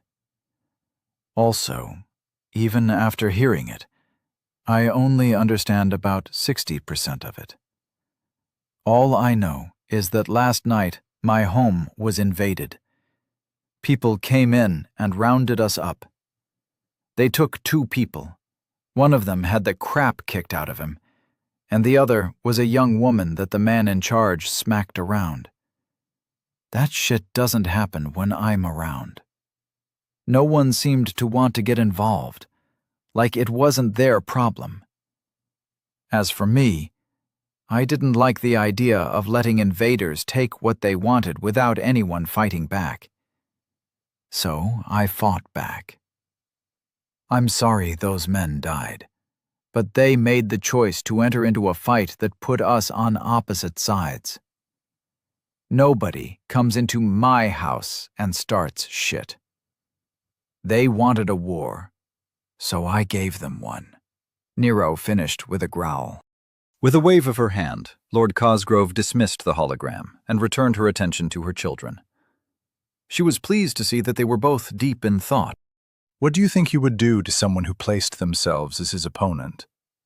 Think it through. What is a man like that capable of? He is 14, awakened only 5 days ago, and apparently already over level 5. How will your games cause him to react?" The room sat in silence as the siblings frowned in thought. Deirdre spoke quietly. "A man like that doesn't lose. He will keep coming until he wins the game. He doesn't have opponents. He has targets. And we do not want to be that man's targets." Lord Cosgrove turned to her son, the one she was really worried about. Looking at his eyes, she waited for him to speak. "I am having trouble seeing what you both seem to see when you look at him. To me, he is just a lucky boy with more balls than sense," he said, while attempting to choose his words carefully. Lord Cosgrove's shoulders sank, and she leaned back in her chair. Smirking with disappointment at her son, she said, "You'll be dead by the end of the month with that attitude. Either you will anger him enough to act, or you will do something stupid, which will result in me having to kill you to avoid sanctions." It really was past time that she worked on getting some new heirs. She made a mental note in her link to schedule a meeting with her consorts. In fact, that Captain Angelton was a good-looking man. She had better start a list. Nero entered the center while rubbing his belly. Even though he had some food at the army compound, he decided that he had earned himself some cake, or cake equivalent. After all, he did just find out that he was going to be a noble. Walking through the entryway, Nero noticed crews rebuilding the office he had blown up the night before. They got on that fast, he thought. He joined the group of people surrounding the destroyed window and looked into the remains of the office. He could see what was left of the door and what could charitably be called a wall. The fight he had with the mercenaries replayed in his head. He relived his panic while hiding behind the desk, and how magic didn't work on people the way he thought it would. It really was just dumb luck that he survived. "I really need to learn how to fight," he thought, as he heard the people around him talking. There were associates standing around, discussing the damage. Some were debating the mechanics of the spell used to make such an explosion. Others were examining the essence residue. Not a single one of them was complaining about the damage, or how the violence was unacceptable. In fact, most people seemed to look at the damage in a positive light, like the destruction proved the utility of the spell. Even though, back home, people would have been outraged at the savagery of their fellow man, here they celebrated the victor's brutal handiwork. More than anything Nero had encountered so far, the people's reaction to the evidence of his life and death struggle brought home how different this world was from the world he used to live in. The occasional pings from Nick and his wife were starting to get annoying, so Nero decided to move on. As they were more or less his caretakers in this new world, he should probably ping them back. Hopefully it wouldn't be a long conversation, as he had that noble party to get to, and some people to screw with. Continuing his walk to the cafeteria, he debated whether he should address his missed pings or just ping the Salvatores himself. He opted to open a connection to Mrs. Salvatore, as keeping her waiting just seemed dumber than ignoring Nick. As soon as his link connected, Mrs. Salvatore's psyche hit Nero like a water balloon filled with paint. Nero felt her anger cling to his mind. She was pissed. "What have you been? You've had Nick climbing the walls with worry. He said that you've gotten into some trouble with the nobles and that you need clothes," she said. Her tone reminded him of a mother probing for information, waiting for the chance to pounce on any perceived weakness. Instead of getting into it, Nero said, "Before anything else, please tell me if any of your messages need to be read. I have a massive backlog of pings, and I need to clear them out. I have orders to read my pings from Captain Angelton." With a mental sigh, she replied, "I don't know what you still haven't addressed in your link. You'll have to deal with that yourself. Mr. Walker, please tell me what's going on, and I'll do my best to help you deal with it. I understand that you've only been in this world for 5 days, and helping people on their path is quite literally my job." "Fine, but can you join Nick into our ping from wherever he is?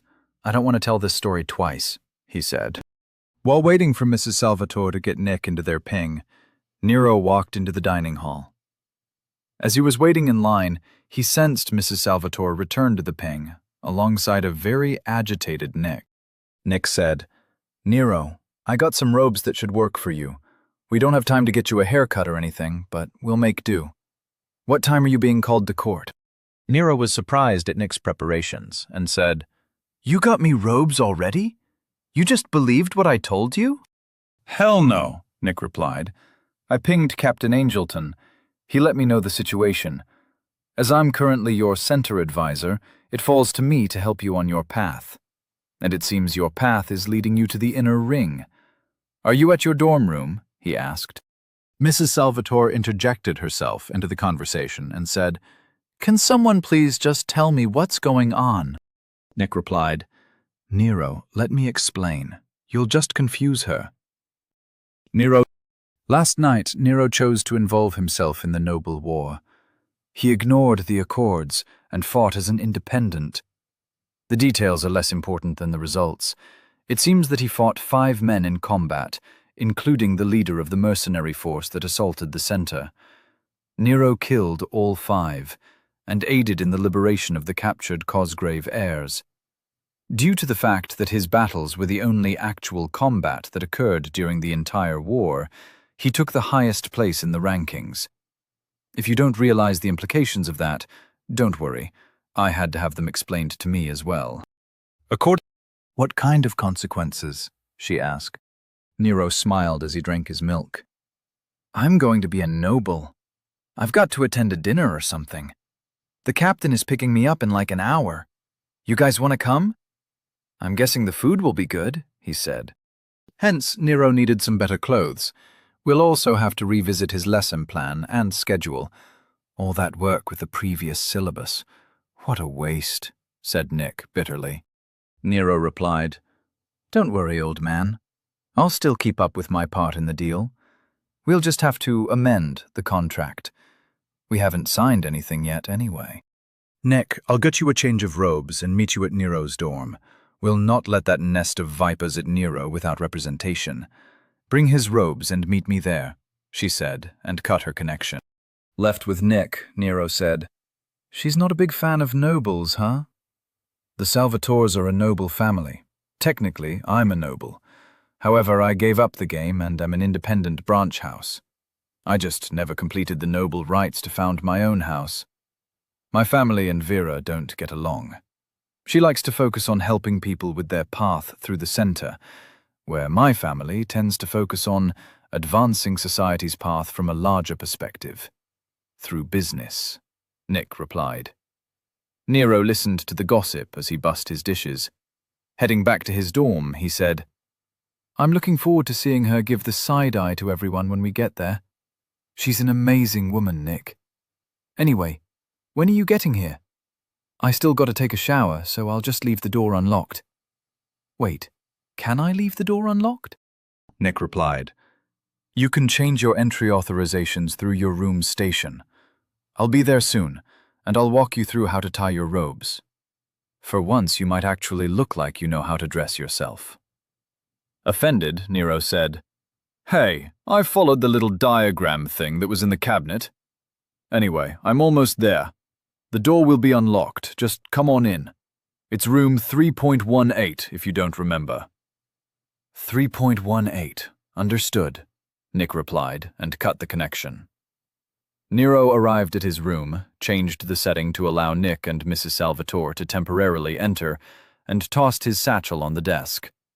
Heading to the shower, he thought, "So it looks like I'm going to the ball. I wonder if I'll meet my fated enemy.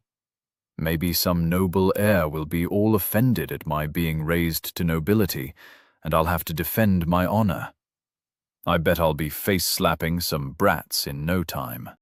Chapter 34. House guests always ignore boundaries. Mage Adept Cranston looked at the communication mirror with confusion. "I don't understand. You want me to help him, but not be seen helping him. Don't be nice to him or mean to him. Help him a little if he asks, but don't be too helpful. Stay far away, but watch him closely. Respectfully, you're not making any sense," he said. He was in his private wing at the Mage Tower in Dorchester. No one could trace this communication mirror, and it was only supposed to be used to contact the Mage Tower of Hennings when special circumstances demanded it. Cranston had been called here by a secure signal, implying an alarming level of importance to this meeting. In the mirror, he could see the entirety of the Mage Council. They all wore severe expressions, as though this was of significant importance to Oglavark itself. The head of the council, Archmage Jennings, was leading the meeting in person. That fact alone sent a shiver down Cranston's spine. Cranston had never forgotten the circumstances which caused him to leave Hennings. After he had made a small mistake with a dungeon break calculation, Archmage Jennings was furious. Luckily, his father had called in a few favors, and Jennings wasn't allowed to call him to a duel. Seeing Jennings humbled by the Council of Leadership remains one of Cranston's fondest memories. Archmage Jennings stood up and walked toward the communications crystal. In a cold voice, he said, "What is there to understand? We have been watching the boy since he arrived on this plane. He is a phenomenon that must be carefully studied and nourished so he can grow. I will not let some piddling nobles in the middle of nowhere cut his journey short with their stupidity." Echoes of "hear, hear," and banging on the table came through the mirror from the other council members. But isn't he already off-limits as a new noble? No one will want to risk sanctions by the royal family by interfering with his path. "What is it you want me to do?" he asked, clearly trying to hide his annoyance with the situation. Jennings could be seen visibly shaking in repressed anger. He turned and went back to his seat while shouting, "Mathers, talk to this fool. I can't deal with this crap." Mage Adept Cranston watched as Mathers calmed down Jennings. The other council members were mumbling to each other, and all of them carried looks of disapproval. This was not looking good for Cranston. Taking a spot in front of the communications crystal, Mathers folded his hands and took on the aura of teacher trying to get a child to see the bigger picture. "By now, you should have at least read some of what the boy has accomplished since arriving here 5 days ago. His exceptional leveling speed, incredible deductive skills, an ability to cast spells far beyond what he should be able to cast, and, most importantly, his perspective. We want that talent nurtured, not smothered. You must help him, but give him room to grow on his own. Directly influencing his path is not what we want. But we want you to protect his path from local forces that would like to see him stumble. Do you understand? He asked. Cranston crossed his arms and tried to choose his words carefully. I went over all the information that we have on him. I can see why you think he is a bit unusual, but I don't see what all the fuss is about. He lucked into a position of nobility, and if he survives, I'm sure he'll grow into something special. However, if his rapid rise causes the world around him to rebound and snuff out his life, that's just his fate. Respectfully, I refuse to take on this responsibility, he said in a tone of utmost professionalism. Mather's shoulders sagged, and the entire council went silent. The quiet was instantly blasted away by Archmage Jennings shouting, "Enough! Sending that little bastard out to Dorchester didn't teach him anything. I'm going there and putting a flaming foot so far up his ass, his hair catches on fire." Mage Adept Cranston paled as he watched Jennings march out of the room. The council remained in silence, but they now looked at Cranston in pity. Trying to calm the situation down, Cranston said, "Fellow mages, you know I've served the tower for almost 80 years, and in all that time—" Interrupting what was sure to be a grand speech, Mathers held up his hand for Cranston to shut up. The council's looks of pity were gone, and in their place was the cold disinterest Cranston was more familiar with. Mathers, however, looked giddy. He locked eyes with Cranston and said, "Good luck. I'm sure Archmage Jennings will be there within the hour. I hope I'll see you again. If not, that's just fate." The mirror in Cranston's tower went out, and he just stared at the closed connection in confusion. What the hell just happened? He wondered. Nero was brushing his teeth while staring at himself in the mirror. A light application of air essence had cleared the fog on the mirror from his recent shower. As he leaned forward to check on the little shrapnel wounds that peppered his face and forearms, he reminded himself that people healed faster here. Most of his wounds were gone, and after his second shower of the day, he felt great. After reminding himself that he had a dinner to get to, Nero finished up. He applied some type of roll-on deodorant, then opened the door to his room. Nick was standing over Nero's desk and going through the various notes and papers that were lying around. With a smile, Nero greeted him. "Hey, Nick, where's my threads?" Realizing that someone was talking to him, Nick looked up from the notes in his hands.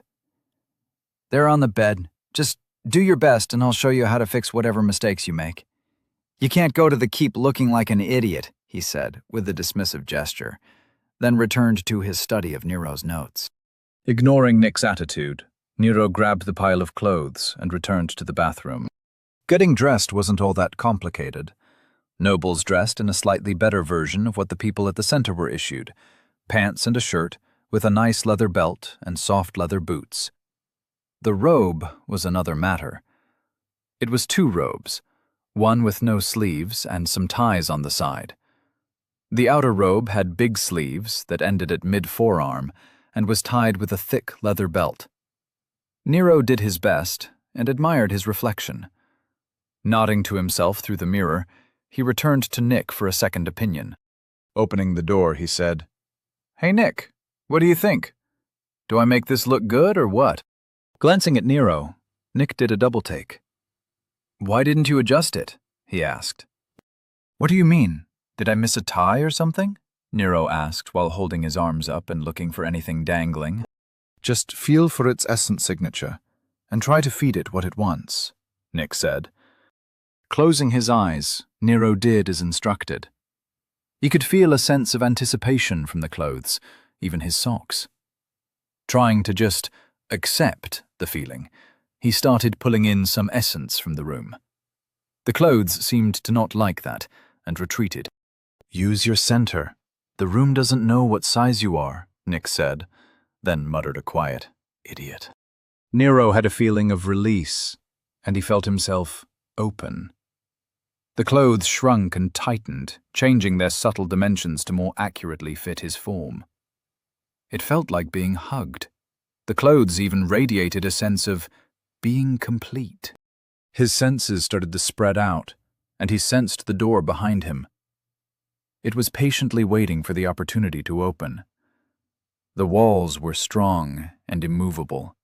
The thin carpet was self-satisfied and wouldn't allow anything to blemish its beauty. "Stop that! You're going to empty your center, and you have too much to do today," Nick reprimanded Nero. Pulling his senses tight once again, Nero opened his eyes. "What the hell was that?" he asked. While organizing Nero's notes, Nick said, "Everything has an identity. You were just using yours to recognize and interact with the world in a more visceral way. It's called delving. Didn't you read about it? I saw your notes on the subject." Nero's eyes widened as he nearly shouted, "That's delving? I thought delving was using essence to inspect objects and people. I set the shirt Captain Angelton gave me on fire when I tried it. I thought I couldn't do it yet." Nick gave Nero his "you're an idiot" stare and said, "You obviously were trying to force ambient essence into the shirt, rather than using your own essence. What did you expect to happen?" Nero shook his head. "I don't want to get into this with you right now. Do these clothes look all right?" Walking up to Nero, Nick gave him a once-over. He adjusted his belt and smoothed the fabric a little. Nodding, he said, "It should be fine. Now sit down and wait for Vera. I want to go over your study materials. Some of this is very interesting." Nero hopped up onto the bed. "What's interesting about my notes?" he asked. "Most of what you wrote down are questions and conclusions. I wouldn't call these notes," Nick said while slightly raising his voice and waving the papers around. He continued, "Notes are concise rephrasing or simplified summaries of accepted information. You, however, evaluate everything you read and try to extrapolate limitations. Some of these theories you have here are completely wrong. But, I have to admit, some of these theories are rather interesting." Nick flipped through pages and started talking about how these notes related to something or another. Since Nick wasn't paying attention to Nero any longer, he decided to treat Nick's impromptu lecture like a high school science class. After making himself comfortable on the bed, he started checking his messages. Nero deleted a bunch of pings from Nick and Vera about the Noble War. If he wanted information on the Accords, he could just look it up. There were several pings concerning his point totals and results from Dorchester's Council of Leadership. Those he saved. He might need them for reference.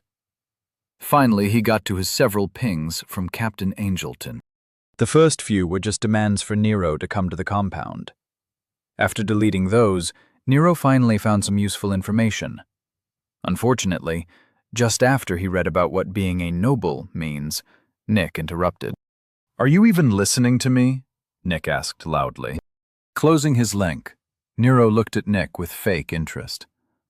Before Nero could try and spin the situation to his advantage, his dorm room door opened, saving him from Nick's wrath. Entering the room with a scowl, Nick's wife started talking the moment she saw her husband. "What are you doing? We need to get moving. Here are your robes. Get changed." Waving her hand, garment bags appeared and flew toward Nick's face. Then she walked up to Nero's bed, snapped her fingers, and pointed at her feet while saying, "Nero, get over here. Your hair is a mess. I thought you'd be smart enough to prepare a little. This is your first showing as a noble. As such, everyone's initial impression of you will be solidified tonight." Nero got up and suffered her ministrations, while Nick went to the bathroom to change. "So I was just about to read the ping about all this. What should I be expecting?" Nero asked. While Mrs. Salvatore was adjusting Nero's robes, she replied, "From what I've been able to find out, you'll be having dinner with General Branson from Central Command, 2 counselors from the Noble Court, the Court Mage, and the City Lord herself. I don't know if anyone else will be in attendance, but I heard the servants at the keep were instructed to treat this event with all seriousness." "How did you find all this out?" Nero asked, shocked at her investigative prowess. Sniffing to herself, as if the very thought of there being something she couldn't find out was absurd. She replied, "I know everybody. With a few pings, I could tell you what anyone in the city is doing. Now, send me a copy of your invitation." Nero was impressed. He knew Mrs. Salvatore was a big shot around Gate 7, but he assumed that her position had no bearing in the upper class of the city. He opened his link and forwarded everything that Captain Angelton had sent him, along with all the information from Dorchester's keep. He figured that should keep her happy for a while. "All right, Nero, give me a moment, and we'll see what's going on," she said, as she turned the one chair in the room toward the center and sat down. She resembled a queen holding court as she closed her eyes and started in on Nero's pile of information. Nero just smiled at her antics and returned to his seat on the bed. Grimacing, he realized he was in that awkward period before an event. He had nothing to do, but didn't have time to start on anything. So he opened his identity to see if anything happened with his growth in the past hour. Maybe he could get some clues as to what caused his rapid leveling. Name: Nero Walker, level 6. Race: human growth, 36%. Tier 1. Condition: 94%. Age: 14. Center: 76%. Body: 1. Mind: 1. Soul: 1. Confluence: 10. Stars: 2. Pillars: 0/0. So no growth, but my center dropped a bit. Must have been the delving or whatever, he thought. Nero looked over his skill notifications that he usually ignores. There were hundreds of them. He learned nothing from them, except for the fact that ignoring them was the right call. He was about to open his expanded stats when Nick came out of the bathroom. Wearing a burgundy and black robe, Nick looked very proper. Seeing Vera using the link, he turned his attention to Nero. "About ready to go? Did Vera fill you in on the plan?" he asked. Raising his eyebrows in surprise, Nero replied, "There's a plan?" "Vera always has a plan. Get whatever you need together. She'll tell us what to do soon enough. It's best to be ready beforehand," Nick said quietly. Nero got to his feet and collected his satchel. Joining Nick near the door to the hallway, they both watched Vera sitting by the desk with a frown on her face. Opening her eyes, she smoothed her robes and stood up. "I'm perfectly capable of hearing you while I go through the relevant data. We'll be among nobles once again, so I'm going to ask you both to try to rein in your personalities," she said. Nero and Nick exchanged a look, both implying that the other was the one she was talking about. With a sigh, she said, "Let's just go. We'll talk on the way. Captain Angelton will be meeting us at the center entryway." Following her out of the room, Nero and Nick waited for orders. Walking down the hallway, Vera said, "Now, Nero, I went through everything you sent me. First, I'd like to—" Nero interrupted. "I sent you like 10 pings. How the hell did you go through all of them?" "Mr. Walker, do not interrupt people. It's rude. And although you sent me a great deal of information, my first pillar is efficiency. I have progressed far enough to have the ability to go over paperwork with an enhanced speed. You'll have to hold your follow-up questions, as there is a lot of information that you need, and we don't have a lot of time." Nero snorted as he matched her quick walk. "I know that saying this is a mistake, but aren't you being a little dramatic?" he said. Nero could hear Nick chuckling as Vera just sighed and replied, "Nero, there is a lot happening that you don't understand. You are technically a noble now. The moment the paperwork was filed, you became a new noble. That title, new noble, has several important factors that you need to be aware of. First, you cannot be attacked, targeted, or be the subject of a noble war for the next 100 years. This was put in place because the life expectancy of new nobles was less than a week, unless they found a major house to back them. Around 2,000 years ago, the Crown decided that if they wanted to keep the upward viability of the new noble system, they would step in and act as a backer to all new nobles. Second, tonight's dinner is to introduce you to the city lord and have her receive your pledge of conduct. The pledge is something all noble houses have to abide by. Since you constitute a new noble house, you are the house head. As the head of a noble house, you must make the pledge. Hopefully we can get that done tonight. Third, you will have to schedule your noble trials. As a new noble, you will not be allowed to put them off. They must be completed in a reasonable time frame. This is a problem because you are only 14. The trial of combat would result in your death. The trial of knowledge is impossible for you. You don't know anything. The trial of service is a possibility, but you don't know how the systems of the city actually work. Which brings us to the trial of legacy, which, although possible, is also a really bad idea. She finished with a grimace. Nero was digesting everything she just said. His tentative plan had been to refuse the title of nobility and request a payout. But if that wasn't an option, he'd have to move to Plan B. Nero's problem was that he didn't have a Plan B. As they reached the center entryway, she said, "I see you're starting to understand the gravity of the situation. If you're not careful, you could very well die in the next few days. And I, for one, do not want that to happen." Nero looked at her and could see the worry in her eyes. Nick placed a hand on her shoulder and gave it a squeeze in support. "Don't worry, Mrs. Salvatore. I'm very hard to kill. I'm like a cockroach. I'm sure I'll fit right in with the nobles," Nero said with a smile. Cracking a smile, she said, "I've taken the liberty of using Nick's position as your advisor to get both him and I into the dinner with you. You don't have to face this alone. We are well versed in dealing with the noble court, and we'll do our best to support you." Nick nodded along with Vera's words. "Well, thanks in advance. Let's go find the captain and get to the keep." "By the way, how do we get there?" Nero asked as he moved the group toward the entrance.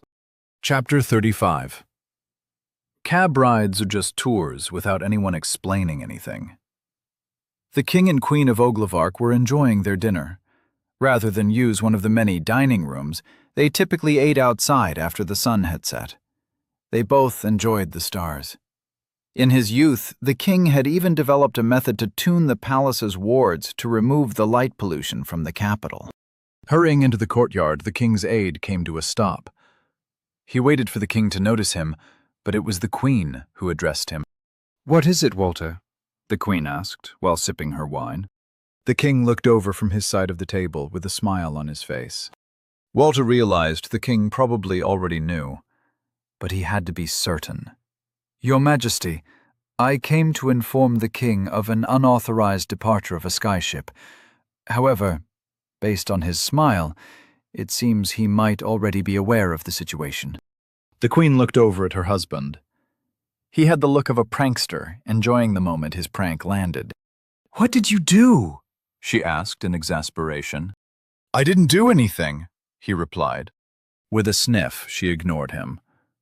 Turning to Walter, she said, "Tell me what we know. Have pursuit craft already been deployed?" "No, Your Majesty, not at this time.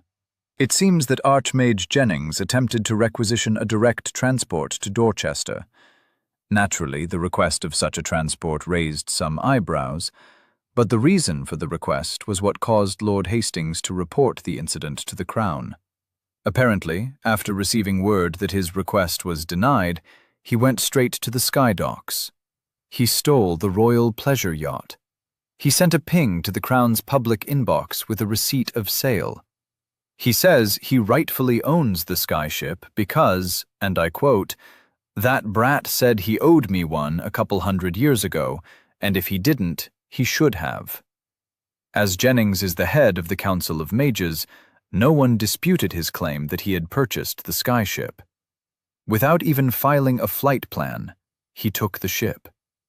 By the time I heard of it, he was already outside the city and in the wilds of Oglevark, Walter finished with a sigh. The queen looked back at the king. He was stifling his laughter with his hand.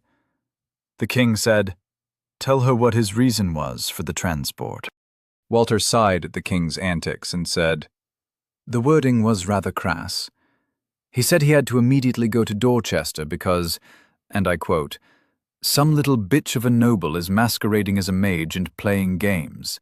He was put in Dorchester because if he stayed in Hennings, someone would have killed him. He managed to piss me off from the other side of the kingdom, so I'm making good on my threat. Obviously, when the Lord Hastings read this, he alerted the Council of Leadership. I wanted to make sure that the information wasn't being kept from the king, hence why I am here, interrupting your dinner. The Queen turned to the king and said, Really, Oliver? You're just going to let him go murder the man?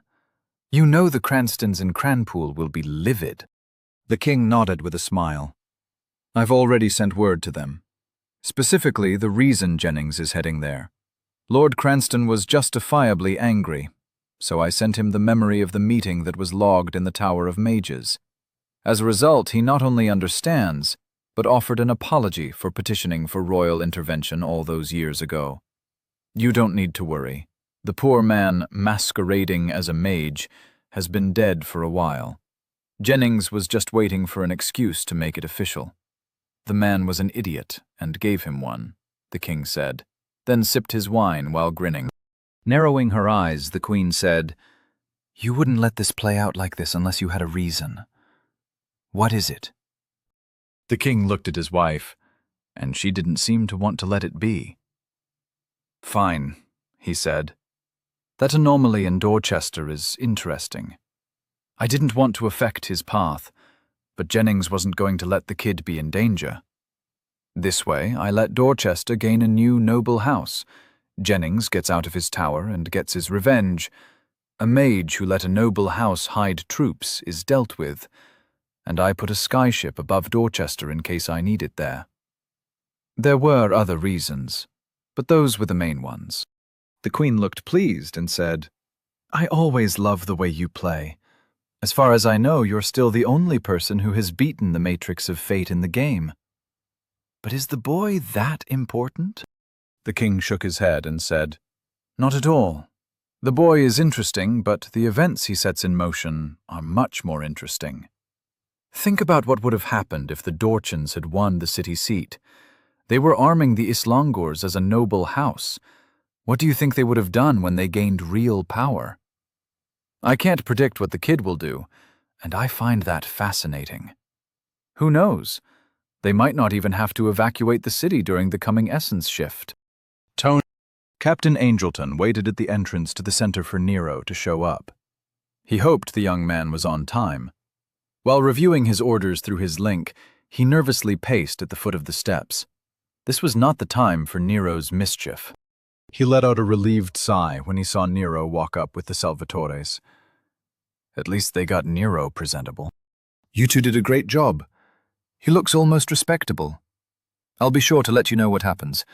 So expect a late-night ping, he said. Mrs. Salvatore responded. That won't be necessary. We've procured invitations. You didn't think the center would allow a young associate to face such a change in their path without their advisor present, did you?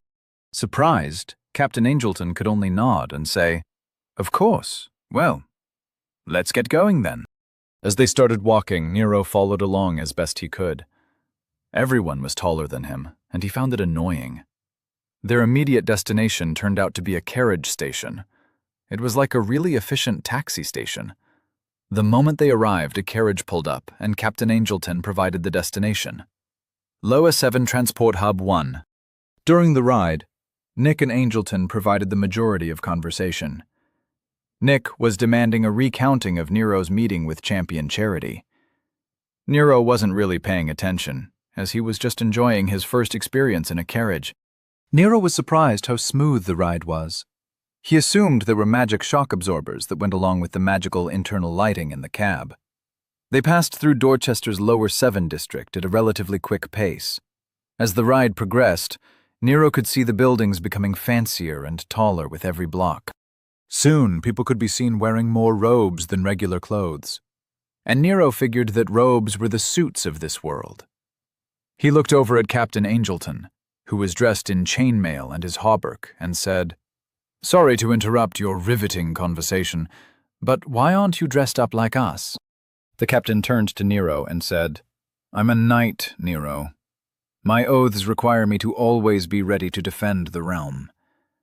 I made the choice to forego the niceties of life and dedicate myself to a purpose.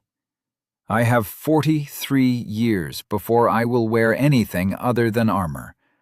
That's when my tour is up. Although I'll probably re-enlist, and being an officer in the army requires one to swear themselves to the code. You'll probably never see me in anything but armor. The Salvatores both looked like they respected the decision, but Nero had some questions. The cab was pulling to a stop, and Nero bit his tongue to stop his interrogation. He was going to have to stifle his urge to know everything, because he knew that tonight he was going to be introduced to a lot of things that would tickle his curiosity.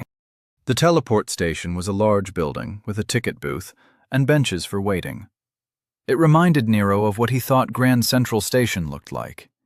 He had only seen it in movies, but the grand ceiling and busy atmosphere was exactly like he remembered. Instead of getting tickets, Angelton led them to a private area with a small guard station. The captain offered the guards a nod, and then led Nero and the Salvatores to a private teleportation room. It was a large room, with 2 people sitting at a desk monitoring some holograms.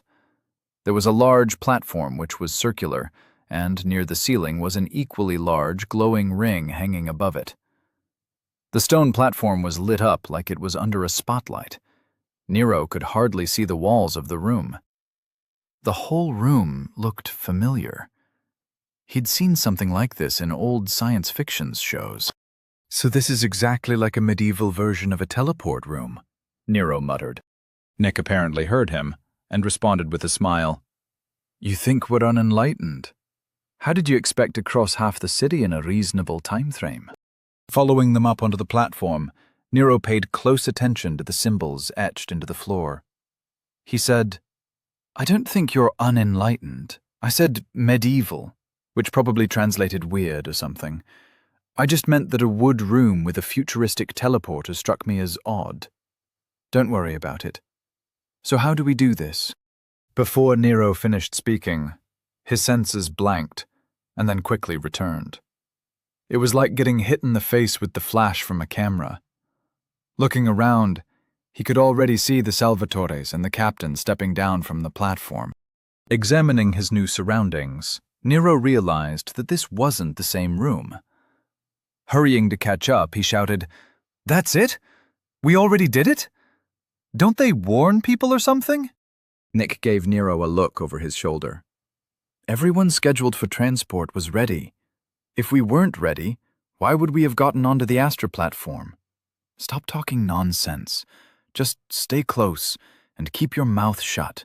With a Nero shut up and promised himself that he wasn't going to act like a noob anymore. He would keep his eyes open, but hold any and all questions until he was somewhere private. Soon they were taking another cab. This part of the city had really tall stone buildings and had a very different atmosphere than Lower 7. The people all had their noses in the air and walked with purpose. Nero watched the people along the sidewalks interact and could tell he was in the upper class area of the city. The smiles were gone, but the courtesy remained. This is what New York would look like if the style section said that kindness was all the rage this season, Nero thought to himself. Nero wondered how a city full of socialites like these functioned. Did they have auctions where they fought to be outbid? How did charities work here? If service was what you were supposed to do, how did people prove that they were better than everyone else? The cab finally arrived near the keep walls. They were tall and wide, with large gates every couple blocks. Nero estimated that the keep must be 10 square blocks at least. He could see towers and wide rooftops with crenellations behind the walls. There seemed to be a lot of buildings inside the keep. While they were waiting for their turn to be checked in at the gate, Nero couldn't hold in his questions. I thought the keep was a building. How is this all considered the keep? Nero asked Nick. Originally, the keep was just the large central building, which could serve as a retreat position and center of government. Over time, keeps grew as cities grew. Now a keep is defined as the central governing position of the city. As you can see, there are still walls to provide a fallback position. However, now it mostly serves to keep out unauthorized people. After all, if an invading beast wave got this far into the city, there would be no point in falling back. The buildings in the keep are the administrative centers for all city services and orders, he said. Captain Angleton chimed in. The local chapter of the Knights of Oglevark is here as well. I stayed there for a while after I was promoted to captain. It is in what used to be a Church of Serene, before they moved to the Temple District. While their carriage moved through the gate, Nero watched as the inner keep was revealed. There were towering buildings, along with a great deal of open spaces and gardens. Every building had courtyards and fountains. There were statues and walkways, benches and awnings. Nero thought it looked like a landscaping catalog threw up. It was overdone to the point of being ridiculous. Eventually, they reached what Nero thought was the castle. It was a huge building, with towers and ramparts. It even had a drawbridge and a moat. The moat had floating flowers and looked well maintained. It didn't look like it was for defense at all. The entire castle seemed like a parody of what a castle looked like. Then Nero took another look and tried to think about why he thought castles looked a certain way. He was used to seeing ruins. A building that was ancient but well maintained would actually look like this. There was no reason to let the walls fall to disrepair or for the landscaping to be purely functional. Why couldn't they do both? Nero reminded himself to take things as they come and not to judge things without information. He refused to act like a tourist. Pulling up to the keep, they got out and were met by the staff.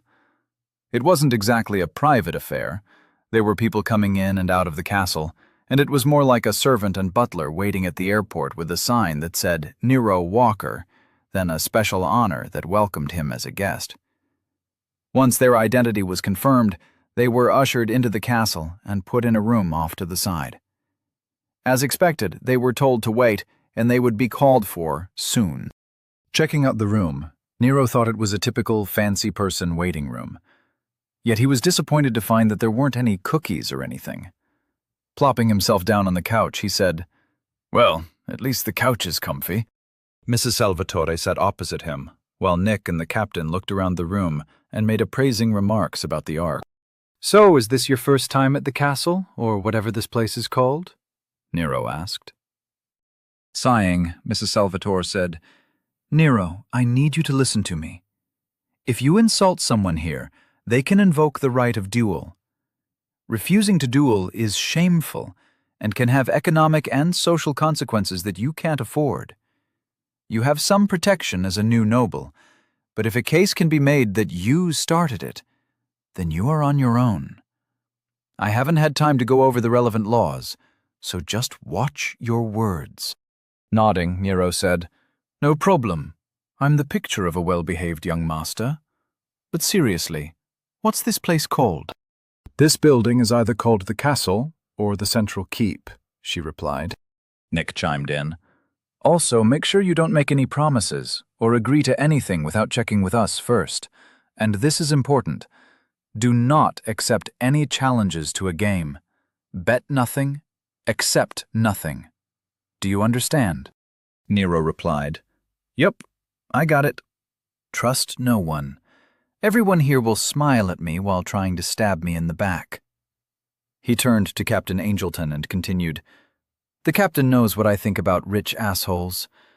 I wouldn't trust them with a butter knife." Nick asked Vera, "So do you have any plans on what to do about his noble trials?" Vera nodded and replied, "Yes, I have a few ideas. We'll have to see how Lord Cosgrove wants to play it. I'm also interested in why the court mage and the general are at this dinner instead of the royal heirs. From the reports of Nero saving them, I figured they'd offer a formal thank you. This would have been the perfect venue for that. This is unusual, even for an unusual situation like this. We'll just have to play it by ear and make sure Nero doesn't get himself killed." Nero had his feet up on the table and was leaning back into the couch. "Hey, I'm not completely without—" He trailed off, like he couldn't think of the word. "Guile!" he shouted. "Yeah, I'm not completely without guile. I can be all noble and whatnot. You don't have to worry. I got this." He was met with blank stares. The door to the room opened into the silence, and the butler said, "Dinner is served. Please follow me to the dining hall." Chapter 36. Noble Nero's First Dinner at the Keep. The door to Lord Cosgrove's office opened, and Lord Hector Salvatore walked in. He was 6 feet tall and walked with confidence. His thin black hair was cut short and styled with product. He had a thin goatee with impeccable grooming. He walked to the center of the room and offered an elegant bow. "You wished to see me, City Lord?" he asked in a silky voice. Lord Cosgrove tapped her fingers on the desk as she appraised him. "What can you tell me about your brother and his wife?" she asked. Confused, he asked, "Which brother, my lord?" Raising an eyebrow, she said, "After today's meeting in the council chamber, you can't guess the topic of conversation?" Taking a second to think, Hector furrowed his brow and went over what he knew. Looking back to Lord Cosgrove, he said, "I'm sorry, my lord. I can't think of what connection anyone in my house has to last night's events, or anything covered in the council meeting. I assure you, as far as I know, my house had no connection to the former Lord Dorchan's machinations." Shaking her head, Cosgrove replied, "No, Lord Salvatore. This isn't about the Dorchans. This is about the new noble." "I'm even more confused. We don't have anyone in our house in Lower 7. How did he—" "You mean the boy has some connection to Nicholas and Vera?" he asked, eyes wide in shock. Lord Cosgrove chuckled. "Yes, Nicholas is the boy's advisor. His wife did the boy's initial intake when he entered the city. Apparently they are thick as thieves. In fact, when I sent for the boy, Vera Salvatore got an invite to tonight's dinner through her connections with the general's staff. She managed to do it without the general even being aware. What I want to know is, what kind of people are they? I don't know much about your brother. I don't think I've ever met him," she said, attempting to cover his shock. Lord Salvatore coughed into his hand and said, "Yes, you probably never interacted. Nicholas left the noble court and the house almost 50 years ago, when he married his wife, in fact. He always avoided the political aspects of being a Salvatore. His only concern was scientific advancement. He made our father both proud and annoyed in equal measure. His rapid rise through the research center is a testament to his dedication to his craft. With respect, Vera is the one to watch out for." "How so?" Lord Cosgrove asked intently. "Her maiden name is Pendleton," he said. Lord Cosgrove leaned back as if struck. "She's related to the Pendletons. The Grand House Pendletons?" she asked for clarification, shaking his head. "Not really. Well, kind of. Her grandmother was Natasha Pendleton, but her mother left the family to start a new house. I believe they are best categorized as a branch house, but haven't formally completed the noble trials. I believe the mother is only waiting to find the right husband. She had 5 or 6 consorts, if I remember correctly. She has also completed the other trials, and hasn't appeared to be in a hurry to marry. In any case, Vera was raised in Hennings and moved here to work in the center almost 75 years ago. She met Nicholas, and he left our family for her. She is a formidable woman. Do not take her lightly, as she grew up playing the game in the capital. From what we learned when we checked up on her history, she spent a great deal of time destroying people who crossed her. She prefers to eliminate escape routes and then cause her opponents to make a mistake. I've personally seen 2 of her duels. She is a devious fighter and relies on subtle essence manipulation. If she wanted Nicholas to be the lord of the house, I would have stepped down rather than deal with her." "Does that answer your question?" he said. Nodding, she replied, Yes, you have succeeded in conveying how dangerous she is. But I need to know what drives her. What does she want? You make it sound like she decided she wanted Nicholas, so she took him. Is he really that browbeaten? Can that avenue be explored? Shaking his head vehemently, he replied, No, you misunderstand. I'm sorry I wasn't more clear. She met Nicholas and found a fellow purist in the pursuit of perfection. Let me put it this way. She has the efficiency pillar. She is exacting, always has been. She likes watching people grow. That's why she got into the center. Within a few years, she was leading a team. I believe she is currently the head of intake for all of Lower 7. I guarantee you that she knows everyone there. She treats people like projects. When she met Nicholas, she just helped him focus on what he thought was important. She saw greatness in him. He was always a scientist, but his successes were a byproduct of his skill. When he met her, he became a force of nature in the scientific community. She is his rudder. They are actually perfect for each other. Trying to get between them would result in disaster. In fact, you remember my late sister. About 20 years ago, she tried to bring Nicholas back into the fold by impeding his work through political maneuvering. Vera noticed immediately. Rather than fighting back, she systematically destroyed my sister's interests. Her friends distanced themselves, her business contacts dried up, and rumors hounded her. It took 6 months for her to figure out that it was Vera. I believe that Vera somehow let my sister find out in a way that made her too furious to think straight. She challenged Vera to a duel without thinking it through. Vera accepted, then took my sister's hands, followed by her head within an hour. No one in the family even knew it was happening until it was over. I personally went to Nicholas to ask for an accounting of what happened. He hadn't heard anything about it. When I told him that our sister was dead, he just asked, "What did she do to piss off Vera? Was she insane?" As a result, the House of Salvatore doesn't currently have any dealing in Lower 7.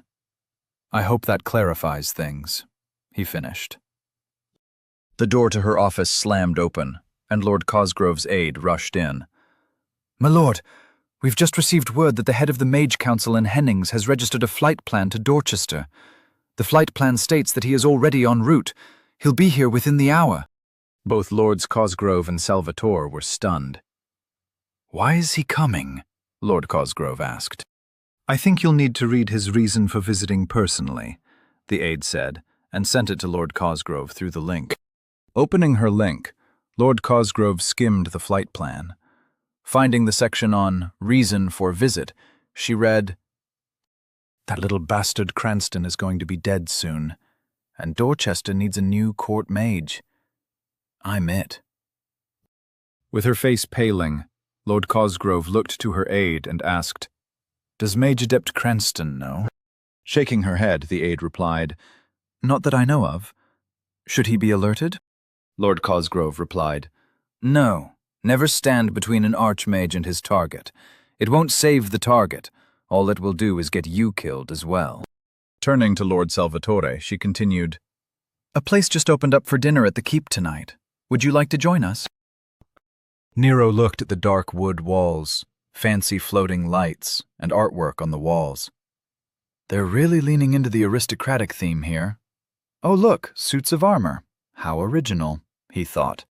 The butler was wearing tight grey robes, and walking with his chin so high, Mira wondered if the man could see where he was going. Checking on the captain and the Salvatores, Nero realized that the display of wealth didn't faze them at all.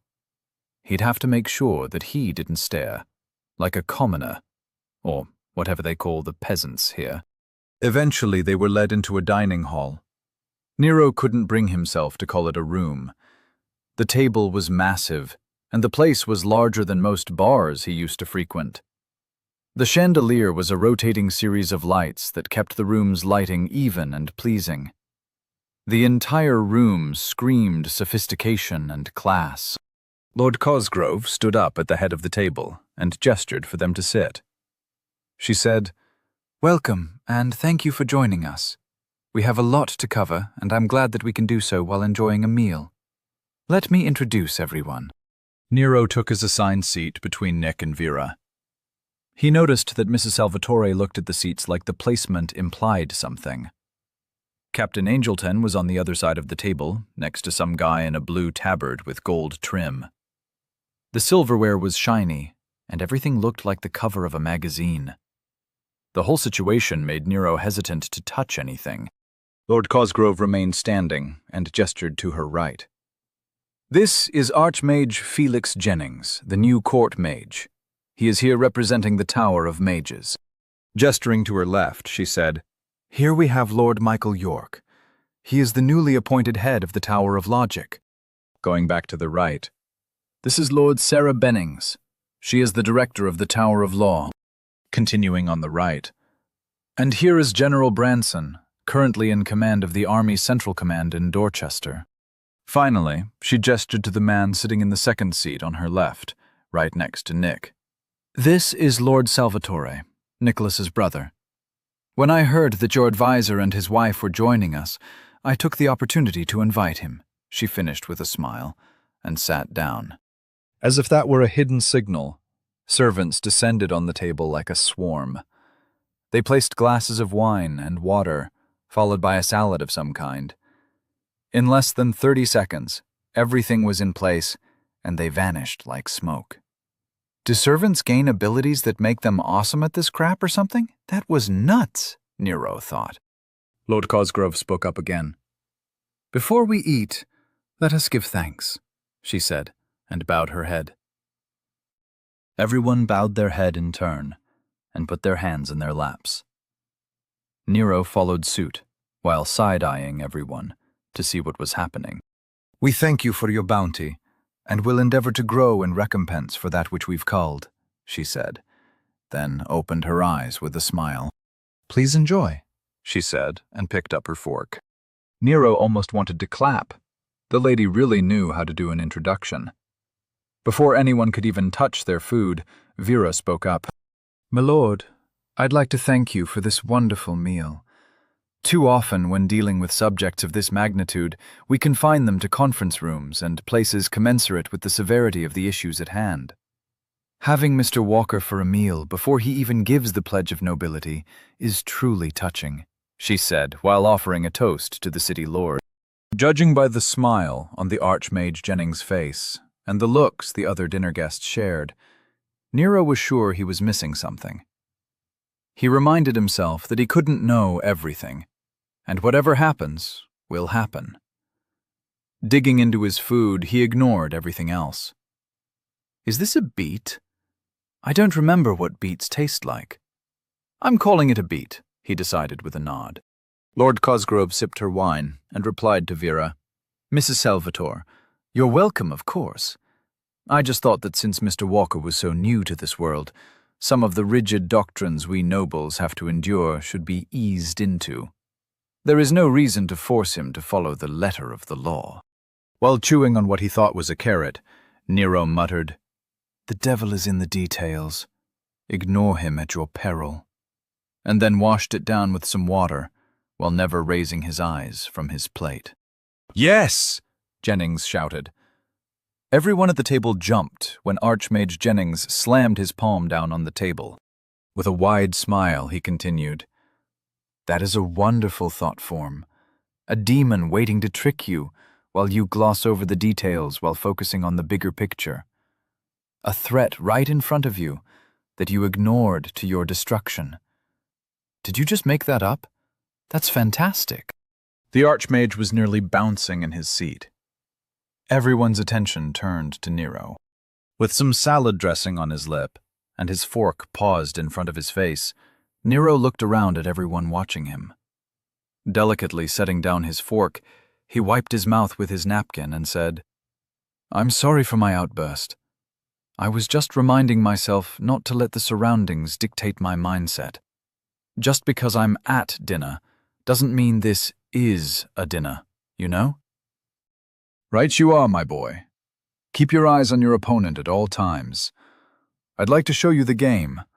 I'm very interested in watching you play, Jennings said with a smirk. Nero could sense a kindred spirit in the man. Although he looked about 45 years old and was dressed like a suit, he obviously had the soul of a troll. I'd love to see it, but I think Mrs. Salvatore would skin me alive if I were to agree to anything without first asking her opinion.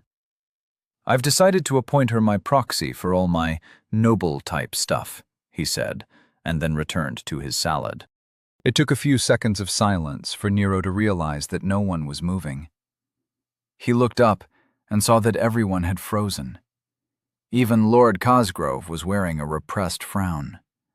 Looking over at Mrs. Salvatore, he saw her smiling ear to ear. Nick, however, seemed like he was trying not to laugh. Breaking the silence, Vera addressed everyone in a loud voice. I humbly accept the appointment as Housewalker's proxy, and will do my best to serve its interests. May our house grow to the sky and cast a long shadow. She then leaned into Nero's personal space and said, I know you have no idea what you've just done, but I won't betray the trust you've shown me. Now don't say anything else, and just eat your meal. Nero nodded in confusion, then looked at Nick.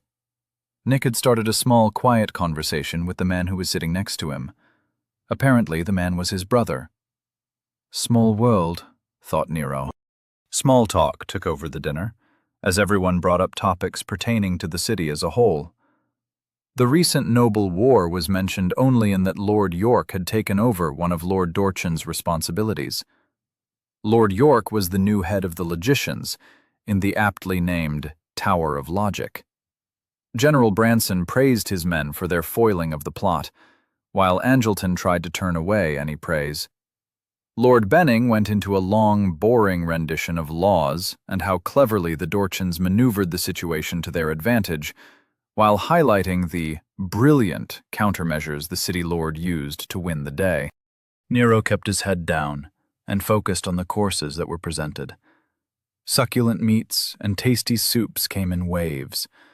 All of the portions were small, but they just kept coming. Eventually, he got bored and started playing with the ambient essence. He was careful not to actually do anything, but just shaping it a little shouldn't cause any issues. While Lords Benning and York were arguing with Nick about psychic filtering in regards to something or another, Nero was leaning back in his chair, patting his belly. Meanwhile, he was staring at the essence above his plate, playing with a simple spell form for cleaning things. Nero thought he figured out the part of the spell form that was for targeting.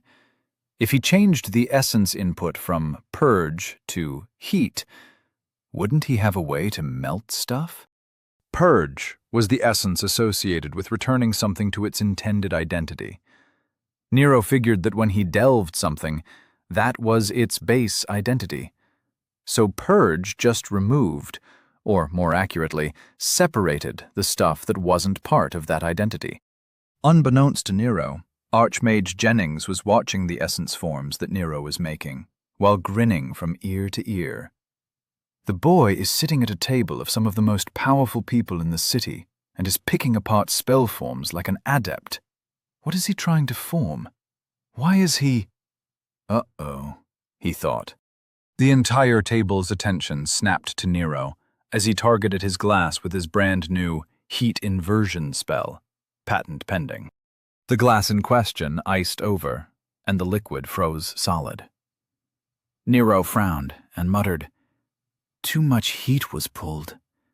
There has to be a better way than manually throttling the input. Maybe if I use the input section of the water condensation spell, I'll be able to adjust it like a faucet." The table sat in silence as Nero muttered to himself and manipulated a spell form at the table. I just flip the essence flow, change the input, use the targeting form, and boom, a temperature spell, Nero thought. While he was playing with his new spell, which he now called the hotter/colder spell, the table was watching his glass go from solid ice to melting, then boiling, then back to solid ice. Finally, after the 7th cycle, Nero noticed everyone watching him and his glass. He said, Don't mind me. Keep talking about what you were talking about. It was really interesting. That part about the proper way to do it, I totally agree with. And the other thing about the wrong way to do it, that was absolutely true too. Nick dropped his head into his hands, and everyone else just sat in shock. Archmage Jennings started clapping. Brilliant! My boy, that is the most crude variable temperature spell I've ever seen. You used parts of at least 3 separate spell forms, but it worked. Why were you using ambient essence like that? How did you do that? He asked excitedly. Looking around the table, Nero decided to play his trump card. In a voice full of sincerity, he said, "I'm sorry, but all research-related questions will have to be addressed to my advisor. And, on the advice of my counsel, I'm going to shut up now." Chapter 37. Nero demonstrates his chops. Lowering his new ship out of the clouds, Archmage Jennings opened communications to Dorchester. His console lit up with a hologram of the local traffic tower attendant. Although they probably hadn't seen a skyship in the last decade, all cities were required to have an available docking port. The attendant looked like he was trembling at attention. "Dorchester Skydock 1 sees you, Mage 1. You are currently flying royal flags. Is there someone on board we should be aware of?" Snorting to himself as he brought the royal yacht down toward the landing platform, Jennings replied, "Yes, I'm on board. That's more than enough for you." Standing even straighter, if that were possible, the attendant replied, "Yes, sir, of course, sir. We're ready for you to begin landing procedures."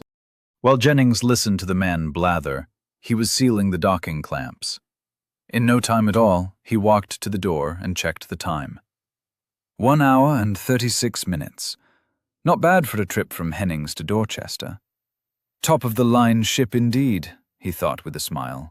Outside the ship, standing on the platform, was the local transit agent with a bunch of papers.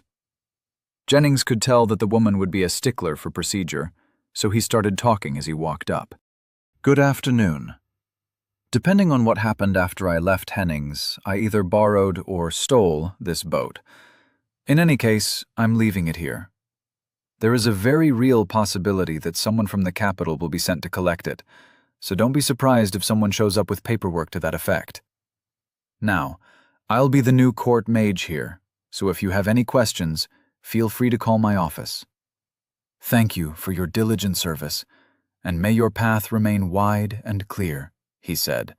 Then, with a loud whoosh, he flew off into the city. The transit agent hadn't had a chance to say anything, or confirm receipt of the yacht. Grumbling to herself, she went back inside and started a scathing report to the Council of Leadership on their new court mage. Meanwhile, Jennings was hurtling through the air toward the local mage tower. Using his link, he deftly inserted himself into the local thought hub. Using authorization protocols, he updated his local identity and looked up the current whereabouts of his target, Mage Adept Cranston. Finding that he was currently at the City Lord's castle, Jennings veered toward the keep. Hiding like a little bitch isn't going to save you, Jennings thought to himself while growling in anger. Within 3 minutes of arriving in Dorchester, Archmage Jennings was landing in front of the castle gate. The guards on duty were standing at attention and didn't say anything, or even make eye contact. So, someone is expecting me. Interesting, he thought. Once inside, he started toward Cranston's current position. Walking the hallways, everyone stayed out of his way. Some even bowed. Overconfidence has killed many a man, so Jennings took the time to strengthen his essence shield. He even added a filter to ensure his air was clean. After his defenses were set, he spread his psychic field out as subtly as he could. His feather-light touch was nearly impossible to detect. As he progressed through the halls, his senses found Mage Adept Cranston arguing with a group of people near an arena in the basement. Smiling, he quickened his steps. As he walked down the stairs, he saw the doors to a large arena were open, and a bunch of fancy nobles were facing off against Cranston. Some of them were trying to calm the man down, while others were looking at him like he was already dead. Jennings enhanced his voice with essence and spoke loudly into the room. Mage Adept Silas Cranston, you have been found guilty of refusing an assignment given to you by the Mage Council of Oglevark. Do you wish to dispute the charges? Jennings was vibrating in anticipation. The Dorchester Council of Leadership were in awe of the essence storm that was accumulating around the Archmage.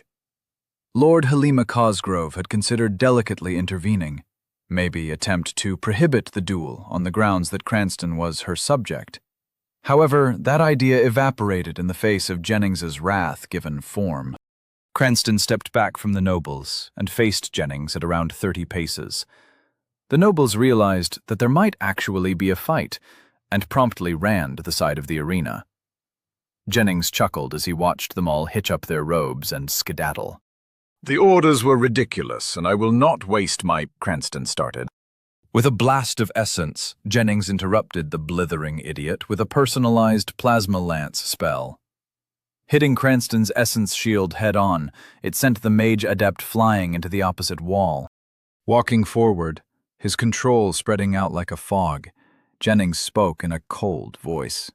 Your refusal to follow your oaths has been noted. Many years ago, you managed to save your hide by begging for royal intervention.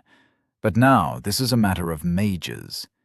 It will be settled like mages.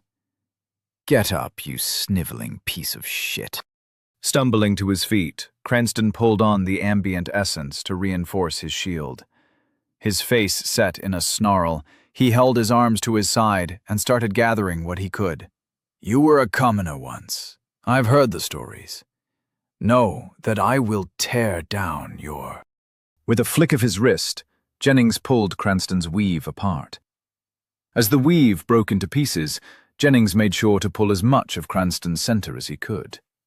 With a shriek, Cranston fell to his knees and clutched his chest. I don't want to hear your blather. This is a kingdom of merit. I've been here 1,000 years, and I'll be here 1,000 more. We have never stood for incompetent leaders, and we never will, Jennings said with a growl. Archmage Jennings ripped into the ambient essence and forced his control into all of the essence in the giant room. He could hear the shocked gasps of the onlookers as they felt, probably for the first time in a long time, that they could not feel anything outside their body. Cranston just looked up in horror as his meager shield was violently torn from his body. While technically this execution is for refusal to follow your oaths, I want you to know that from me, it is about more, Shia. Your laziness and dereliction of duty resulted in the death of over 150,000 people. And today, they get the justice that they were denied by petty politics, Jennings said, his voice echoing with power as the walls of the arena shook. Waving his hand, a pillar of fire erupted over Cranston. Extending from the floor to the ceiling, it was 3 units wide and so bright that the nobles hiding in the corner had to avert their eyes. As the pillar went out, like a light being turned off, the arena seemed dark in the aftermath. It was as though the light that remained was ashamed it couldn't compete with the pillar's brilliance. Jennings looked at the charred remains and wiped his hands like he just finished throwing out the trash.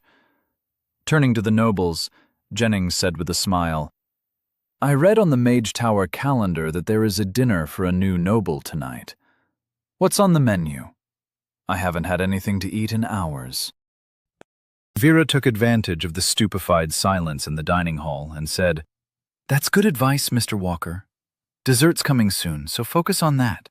Nick looked to Archmage Jennings and said, Young Nero here hasn't had any formal mage training. He has been getting into books on magic and experimenting. I've looked at his notes, and I don't think he will be casting like a regular mage.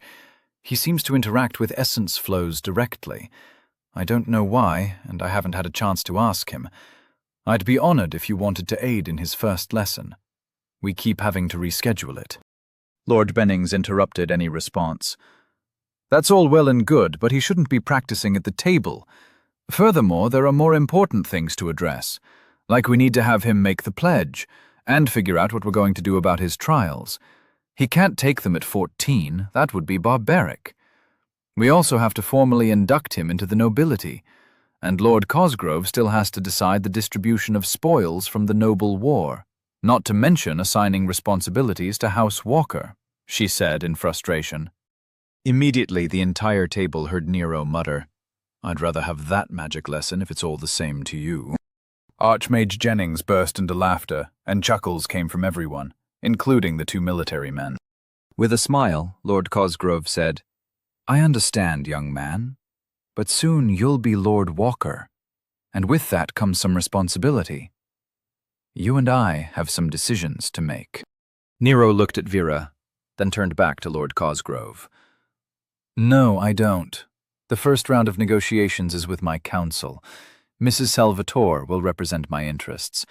You guys can rough out a plan, then she'll explain it to me. It's better for everyone. Well, it's better for me, but Mrs. Salvatore seems to approve, so I'm going with it," he said as he saw Vera's smile widen and her face morph into a fighter gearing up for battle. He looked to the Archmage and Nick and said, "You guys want to take the dessert to go and head somewhere to talk magic and drink?" Without waiting for a response from the table, Jennings shot to his feet and said, "Gods, yes! Come along, Director of Research. Let's show this young man how magic is supposed to be cast." Nick stood up and gave a wry grin to his wife. He said, "Vera, dear, please don't go overboard. They haven't done anything to us. Just look out for Nero. There's no need to unleash hell." Jennings and Nick were already heading for the door, so Nero stood up. He bowed deeply and said, "Thank you very much for dinner, Lord Cosgrove. It was lovely, but I guess I have to go with them. Until I am officially a noble or whatever, they both outrank me." He leaned over and gave Vera a side hug. "Thank you, Auntie Vera. Let me know what you decide." As he went to meet Nick and Jennings at the door, he heard Vera's reply, "I know what you're doing, and I find it amusing enough to play along. Don't worry, your interests will be looked after. Have fun." With a quick wave over his shoulder, Nero and the 2 overgrown children went to go play with magic. Archmage Jennings said, "I know the perfect place to walk you through some beginner spells. I was there earlier. They should have cleaned it up by now." As Jennings led them down the hallway, they heard a voice come from behind them. Captain Angelton was taking long strides to catch up. "Hold on. I'd like to observe, if you don't mind. I've been wanting to see the spell Nero developed. I've seen the aftermath, and now I want to see the spell." As they continued on, Nick turned to Nero. "So you developed a spell?" he asked. Nero nodded as he ate his ice cream. He was the only one that picked one up on his way out of the room. It was very similar to vanilla, but it had a white chocolate syrup with some kind of jelly on the side. Overall, he liked it. However, he thought cookie dough with hot fudge would have been better. "Well, what was the spell?" Nick asked, exasperated that Nero wasn't paying attention. "Oh, it was a bomb," Nero said. Turning to Archmage Jennings, he asked, "Hey, why couldn't I cast anything at the mercenaries? All of my essence threads fell apart when they got anywhere near them." Jennings raised his eyebrows and said, "Essence threads? I'm not familiar with the term. I understand what you mean, but it isn't right. Do you mean essence flows?" "No, I could throw essence at them, but I couldn't control it while it was near them. I read about essence flows. That whole coaxing and filtering essence is really hard. I just grab what I need and shove it where I want it. It's much easier," Nero said, and then he went back to his ice cream. Annoyed, Nick said, "Nero, what about your spell?" Nero swallowed and replied, "Oh, right.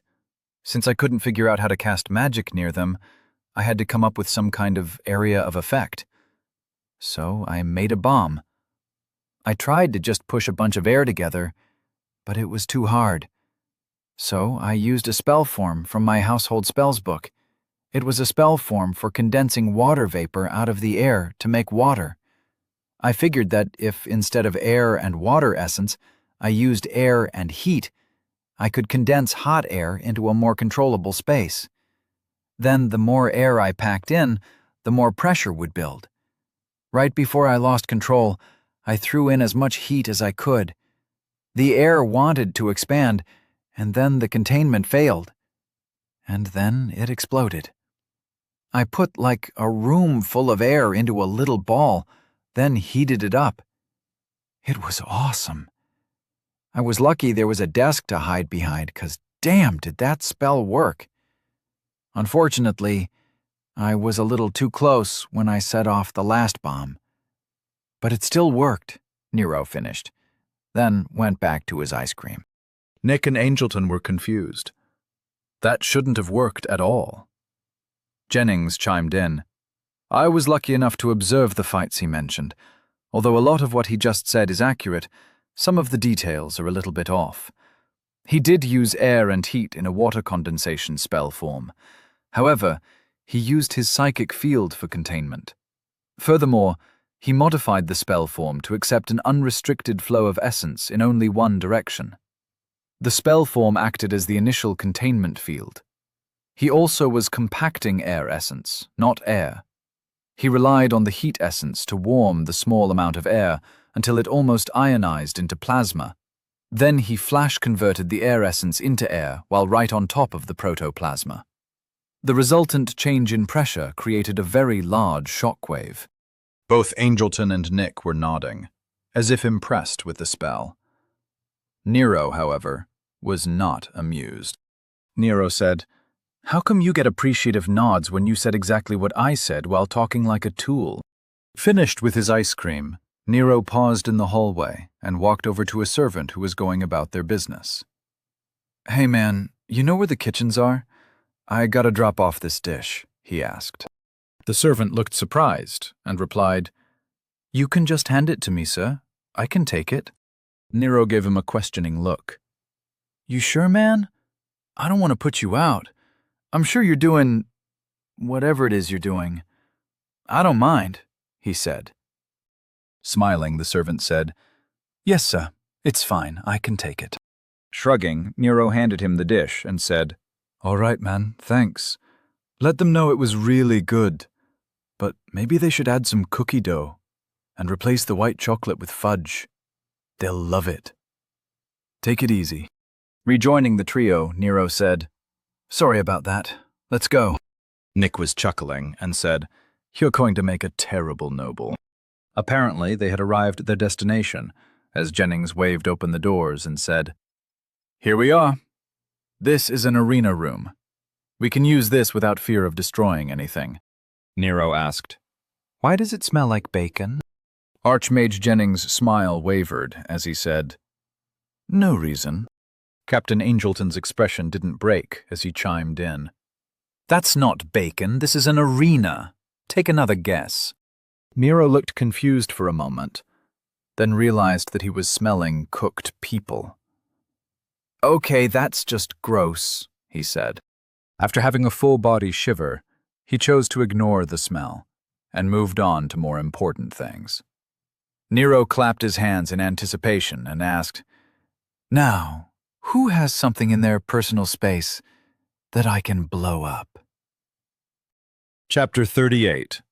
Self-taught perfection in action. Lord Cosgrove and those remaining at the lavish dinner table watched as Nero, Nick, and Jennings left to go have an impromptu magic lesson. She looked over at Vera Salvatore and grimaced. Noting the woman's wide smile, she realized this was going to be an unpleasant conversation. Before she could take control of the conversation, the general spoke up. Angelton, I want you to go with them. Try to get that boy interested in tactics and combat. I don't want a tactical mind like his to be locked in some tower. Right now he is looking for a path, and he needs options. Give him some. The captain wiped his mouth with a napkin and stood up. With a bow to the table, he said, Thank you for the meal, my lord. It appears I have a duty to attend to. With long strides, the captain left to catch up with the mages. Lord Cosgrove took the opportunity to seize the initiative. Before anything else, we'll address the distribution of spoils. Of course, Mr. Walker will have to take the pledge before he receives anything, she said, nodding to Lord Bennings, who was about to mention the applicable laws. Vera said, "That's acceptable. The trials and his future will be addressed in due time. What were the specifics of his reward?" Lord Cosgrove replied, "The noble war results were tabulated and posted by the populators. They acted as arbiters since they were here. Their findings stated that Mr. Walker earned 20% of the Dorchen fortune, elevation to the rank of minor noble, and a residence in the city he defended." Lord Bennings clarified. "The residence was to be a Dorchen property, but does not count toward the 20%. It was listed as a separate reward. It must be taken from the spoils before they are divided, and then awarded separately." The General and Vera both smiled, as Lord Cosgrove grimaced. Nick's brother, Lord Salvatore, just sat there, looking uncomfortable being included in this conversation. Lord Cosgrove gave Lord Bennings a cold stare. "Thank you for the clarification. Now, the details of what constitutes the 20% were left to my discretion," she said. Turning to Vera, she said, "I mean no insult to House Walker, but as it is a new house, without backing, and considering the head of the house's age, I'm reluctant to offer any interests. I propose that Dorchester hosts an auction for the Dorchen interests and assets, and 20% of the proceeds will be considered the award." Vera nodded in understanding. "That sounds very reasonable, but in the interests of precision, I'd like to clarify a few things. First, the Dorchen's mansion, located in the inner ring, is the obvious choice for Lord Walker's city residence. You could consider it the award for Mr. Walker's heroic actions while saving the lives of your children. Second, considering that my husband has a standing invitation to start a branch under House Salvatore, Mr. Walker is not without backing. Third, age and history has never been a valid factor in considering the distribution of spoils," she said with a polite smile. Turning to Nick's brother, Lord Salvatore, she continued, "I've spoken with Nick, and he is delighted to accept your offer. He will be applying for the patent of nobility tomorrow, and we look forward to a prosperous working relationship with you." Looking over at Lord Bennings, "And isn't it customary for the house receiving the award to host the auction? I appreciate the city lord's efforts to help a new noble find his place in the city he defended with his life, but the fees associated with an auction of this kind should be substantial. The profits will be substantial as well. I'd like to request an auditor from the Tower of Law to oversee the accuracy of the accounting. We wouldn't like any irregularities to become an issue." Lord Cosgrove looked at Lord Salvatore's shoulders and watched him wilt further into his chair. He wouldn't be of any help. The General was looking at Vera like he had never seen her before, but was now treating her as a dangerous ambush predator. Lord Bennings just sat there, smiling and admiring Vera's attention to protocol. With a sigh, Lord Cosgrove said, "All good points, Mrs. Salvatore. If she couldn't skim from the auction, perhaps Lord Cosgrove could redirect the focus of the discussion." There was no way that Vera knew about the Dorchen's business interests. After all, the woman worked in a center. Those people are always focused on paths over profits. Lord Cosgrove said, "The idea of an auction was just an idle thought. Of course, it would be simpler if one of the interests could be transferred to House Walker directly. Finding one that constitutes 20% of the Dorchen fortune exactly would be difficult, but accountants can be very precise. I'm sure within a month an accurate audit could be performed." Vera smiled politely and took a sip of her wine. "Another splendid suggestion, my lord. I do wonder who would be running the interests during that month. As the noble war ended last night, come tomorrow the interests will be adrift. A firm hand will be required to make sure that they retain their value and don't sell off portions to family, friends, and associates. I'd again ask for an auditor from the Tower of Law. They have an entire division to examine unethical business practices just for occasions like these. I'm good friends with the departmental head. I could ping her if you'd like," Vera said, causing Lord Cosgrove's smile to tighten. Lord Salvatore's back was sweating. He could feel the pressure in the room building. He'd seen this countless times, over many years. No one, absolutely no one, got one over on Vera Salvatore. She already had the optimal outcome determined before she sat down. The discussion they were having was a farce. He could only offer a pained smile in commiseration with Lord Cosgrove. Vera Salvatore sat in her chair, the image of calm, sipping her wine and smiling politely. She didn't seem in a hurry to push the conversation forward. She just directed her polite, unblinking stare at the city lord and waited for the next turn in the game. Lord Halima Cosgrave was tapping her finger on the table. How had she never noticed such a viper in her city? Her thoughts went back to her mother's teachings. She had told Halima, "There are always sleepers. Be cautious with your moves, because you don't know who you will provoke. Some people prefer not to get involved. Most of those people will buckle under your pressure. However, there are some who don't get involved because they fear what they do when they become involved.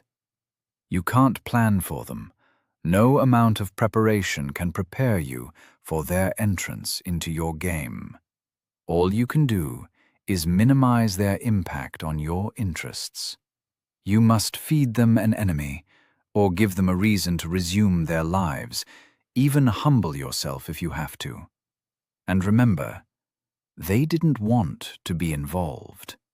As long as their reason for waking is addressed, they'll go back to sleep. Your game is not with them. It is with your original opponents, for they are always awake, and they hunger for what you have." Nodding as if she had decided something, Lord Cosgrove's posture relaxed. She leaned back into her chair at the head of the table and said, "Mrs. Salvatore, your suggestions are welcome. You have a keen mind, and I'm sure that you can offer great insight into the matter at hand. What would you suggest we do to address House Walker's spoils?" Raising an eyebrow in surprise, Vera saw the city lord's play for what it was: a surrender. Lord Cosgrove hid her smile as she noticed Vera's smile dim. The woman was unhappy that the game had ended. She now had the measure of Mrs. Vera Salvatore.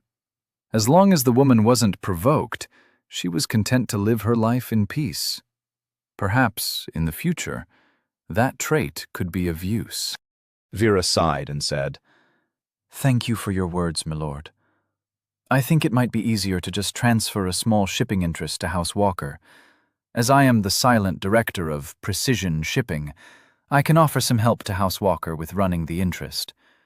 If I am not mistaken, Dorchen Shipping accounts for approximately 18% of their annual profit." Everyone was both surprised and confused at Vera's knowledge of the Dorchen interests.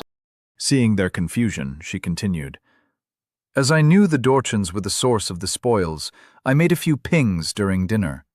With the addition of 20% of their account balances, verified through the Tower of Law, that should be enough to address the spoil distribution until such time as the Tower of Law can oversee a fair auction for the remainder of the Dorchen estate. That should fulfill the reward requirements. Am I correct, Lord Bennings?" With a look of shock, Lord Bennings replied, "Yes, that should account for 20% of the Dorchen estate, and the Tower of Law would be happy to see to the dissolution of the estate. It shouldn't take more than a month or two." Lord Salvatore spoke up. "When did you start a shipping company? How did I not know about that?" Vera replied with a smirk. "I didn't start a shipping company. I acquired it from your sister when she demanded an official duel. All of her assets became mine after my victory, as stated in the agreement she made when she demanded my presence in the arena. You assumed I'd sell them. I didn't. And since House Salvatore wasn't associated with my husband at the time, they weren't required to be informed of what I did with them." Lord Cosgrove was happy with the outcome. Although she gained substantially less than she could have, she managed to put Vera Salvatore back to sleep. It had cost her nothing, only lost profits that weren't hers to begin with, and some pride. Her mother would be proud. Captain Angelton summoned a large square shield in front of them. It was relatively translucent and glowing with a golden hue. Both Archmage Jennings and Nick didn't appear very impressed, but Nero was fascinated. Nero poked the shield with his finger, and it was like touching a floating wall. Stepping to the side, he examined the edge. It looked razor sharp, and he didn't want to test it. While he was doing his examination, the other three just watched on in amusement. "All right, young Nero, enough waiting. I want to see your spell in action. Just treat the dummy like an enemy and hide behind the shield," Jennings said while sounding rather impatient. "Fine, but someone is showing me how to make a shield. If I had one of these, I wouldn't have blown myself up," Nero finished with a mutter. Focusing on the dummy, Nero spread his psychic field and took hold of the ambient essence. He didn't notice as the three old men exchanged perplexed looks. Using air essence to sculpt the spell form, he started pumping in air and heat essence. It seemed easier to compress his spell than he remembered, but he chalked it up to not currently being in a life-and-death situation. It only took a moment for Nero to decide that it was ready. He released his hold on the heat essence so that it would transfer the collected energy into the compressed air. The air essence condensed into actual air, and the temperature spiked. Rather than hold on to the spell form, he let it explode, but this time kept his psychic field active to watch the result. The collected air flashed a bright white, and his spell form was shredded as the bubble expanded. The light faded as the air pressure equalized. The explosive decompression caused the dummy to fold at the hip and launch toward one of the walls.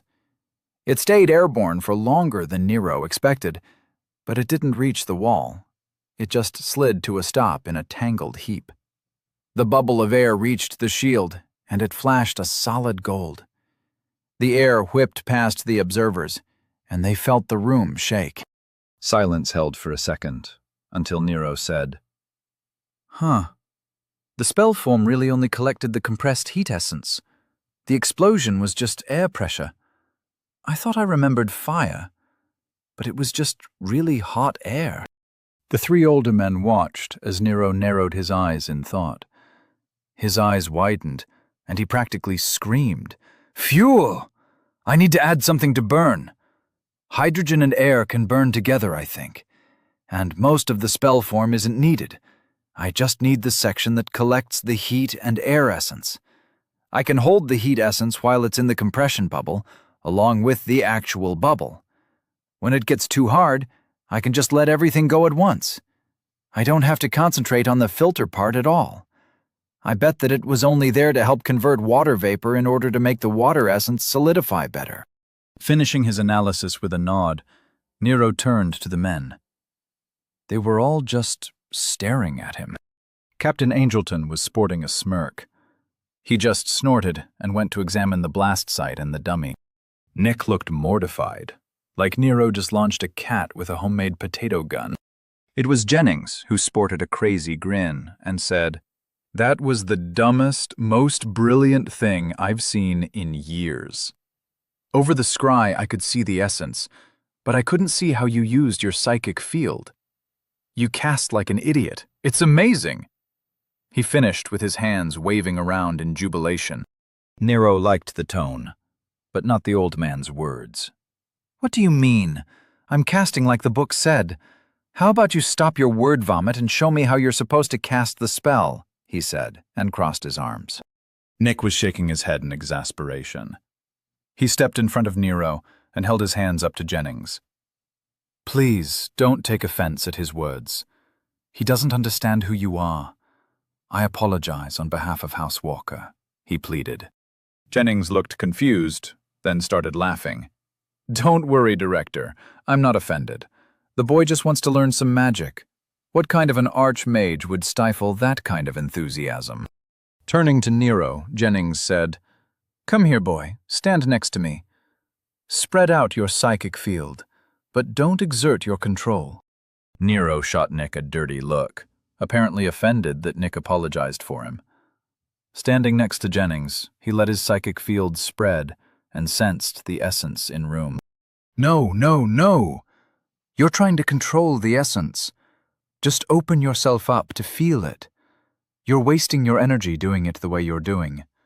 The lightest touch is all you need.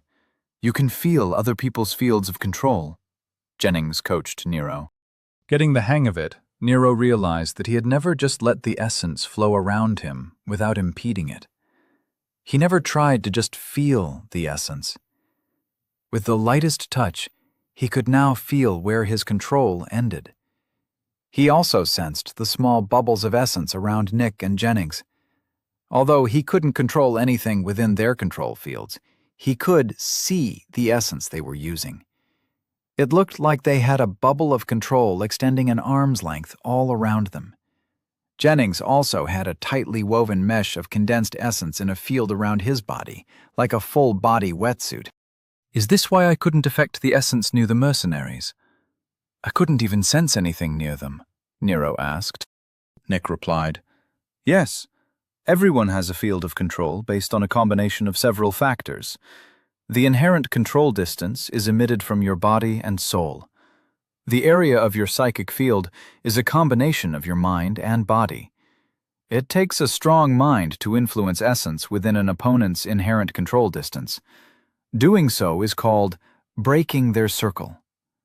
Once you control the essence surrounding someone, that is usually when the fight ends." Jennings nodded and said, "That's correct, but let's just focus on casting for the moment." Nero interrupted. "Hold on. What's with all the essence wrapped around your body?"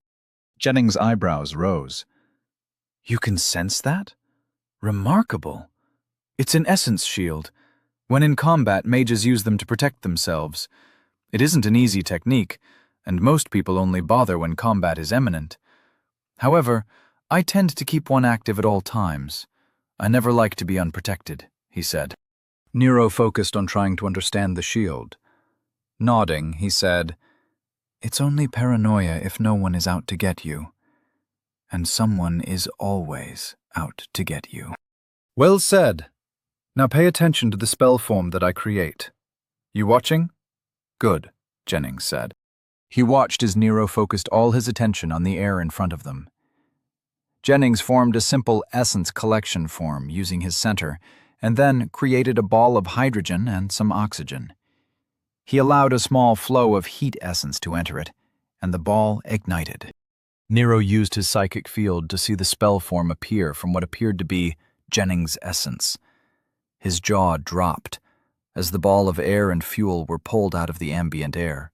When the heat essence seemed to flow of its own accord toward the ball and simply brush it, the ball ignited. Nero's eyes were wide as he watched the floating ball of fire hover in front of them. In a hushed and reverent whisper, Nero said, "You have your own essence. Just how powerful are you?" Jennings kept the spell form feeding the ball of fire, and turned to see Nick bursting out in laughter. He couldn't keep his amusement in check and joined in. It was their laughter that clued Nero in to the obvious. He was missing something. Something obvious. As they tried to control their laughter, Nero said in a cold tone, "You guys are dicks."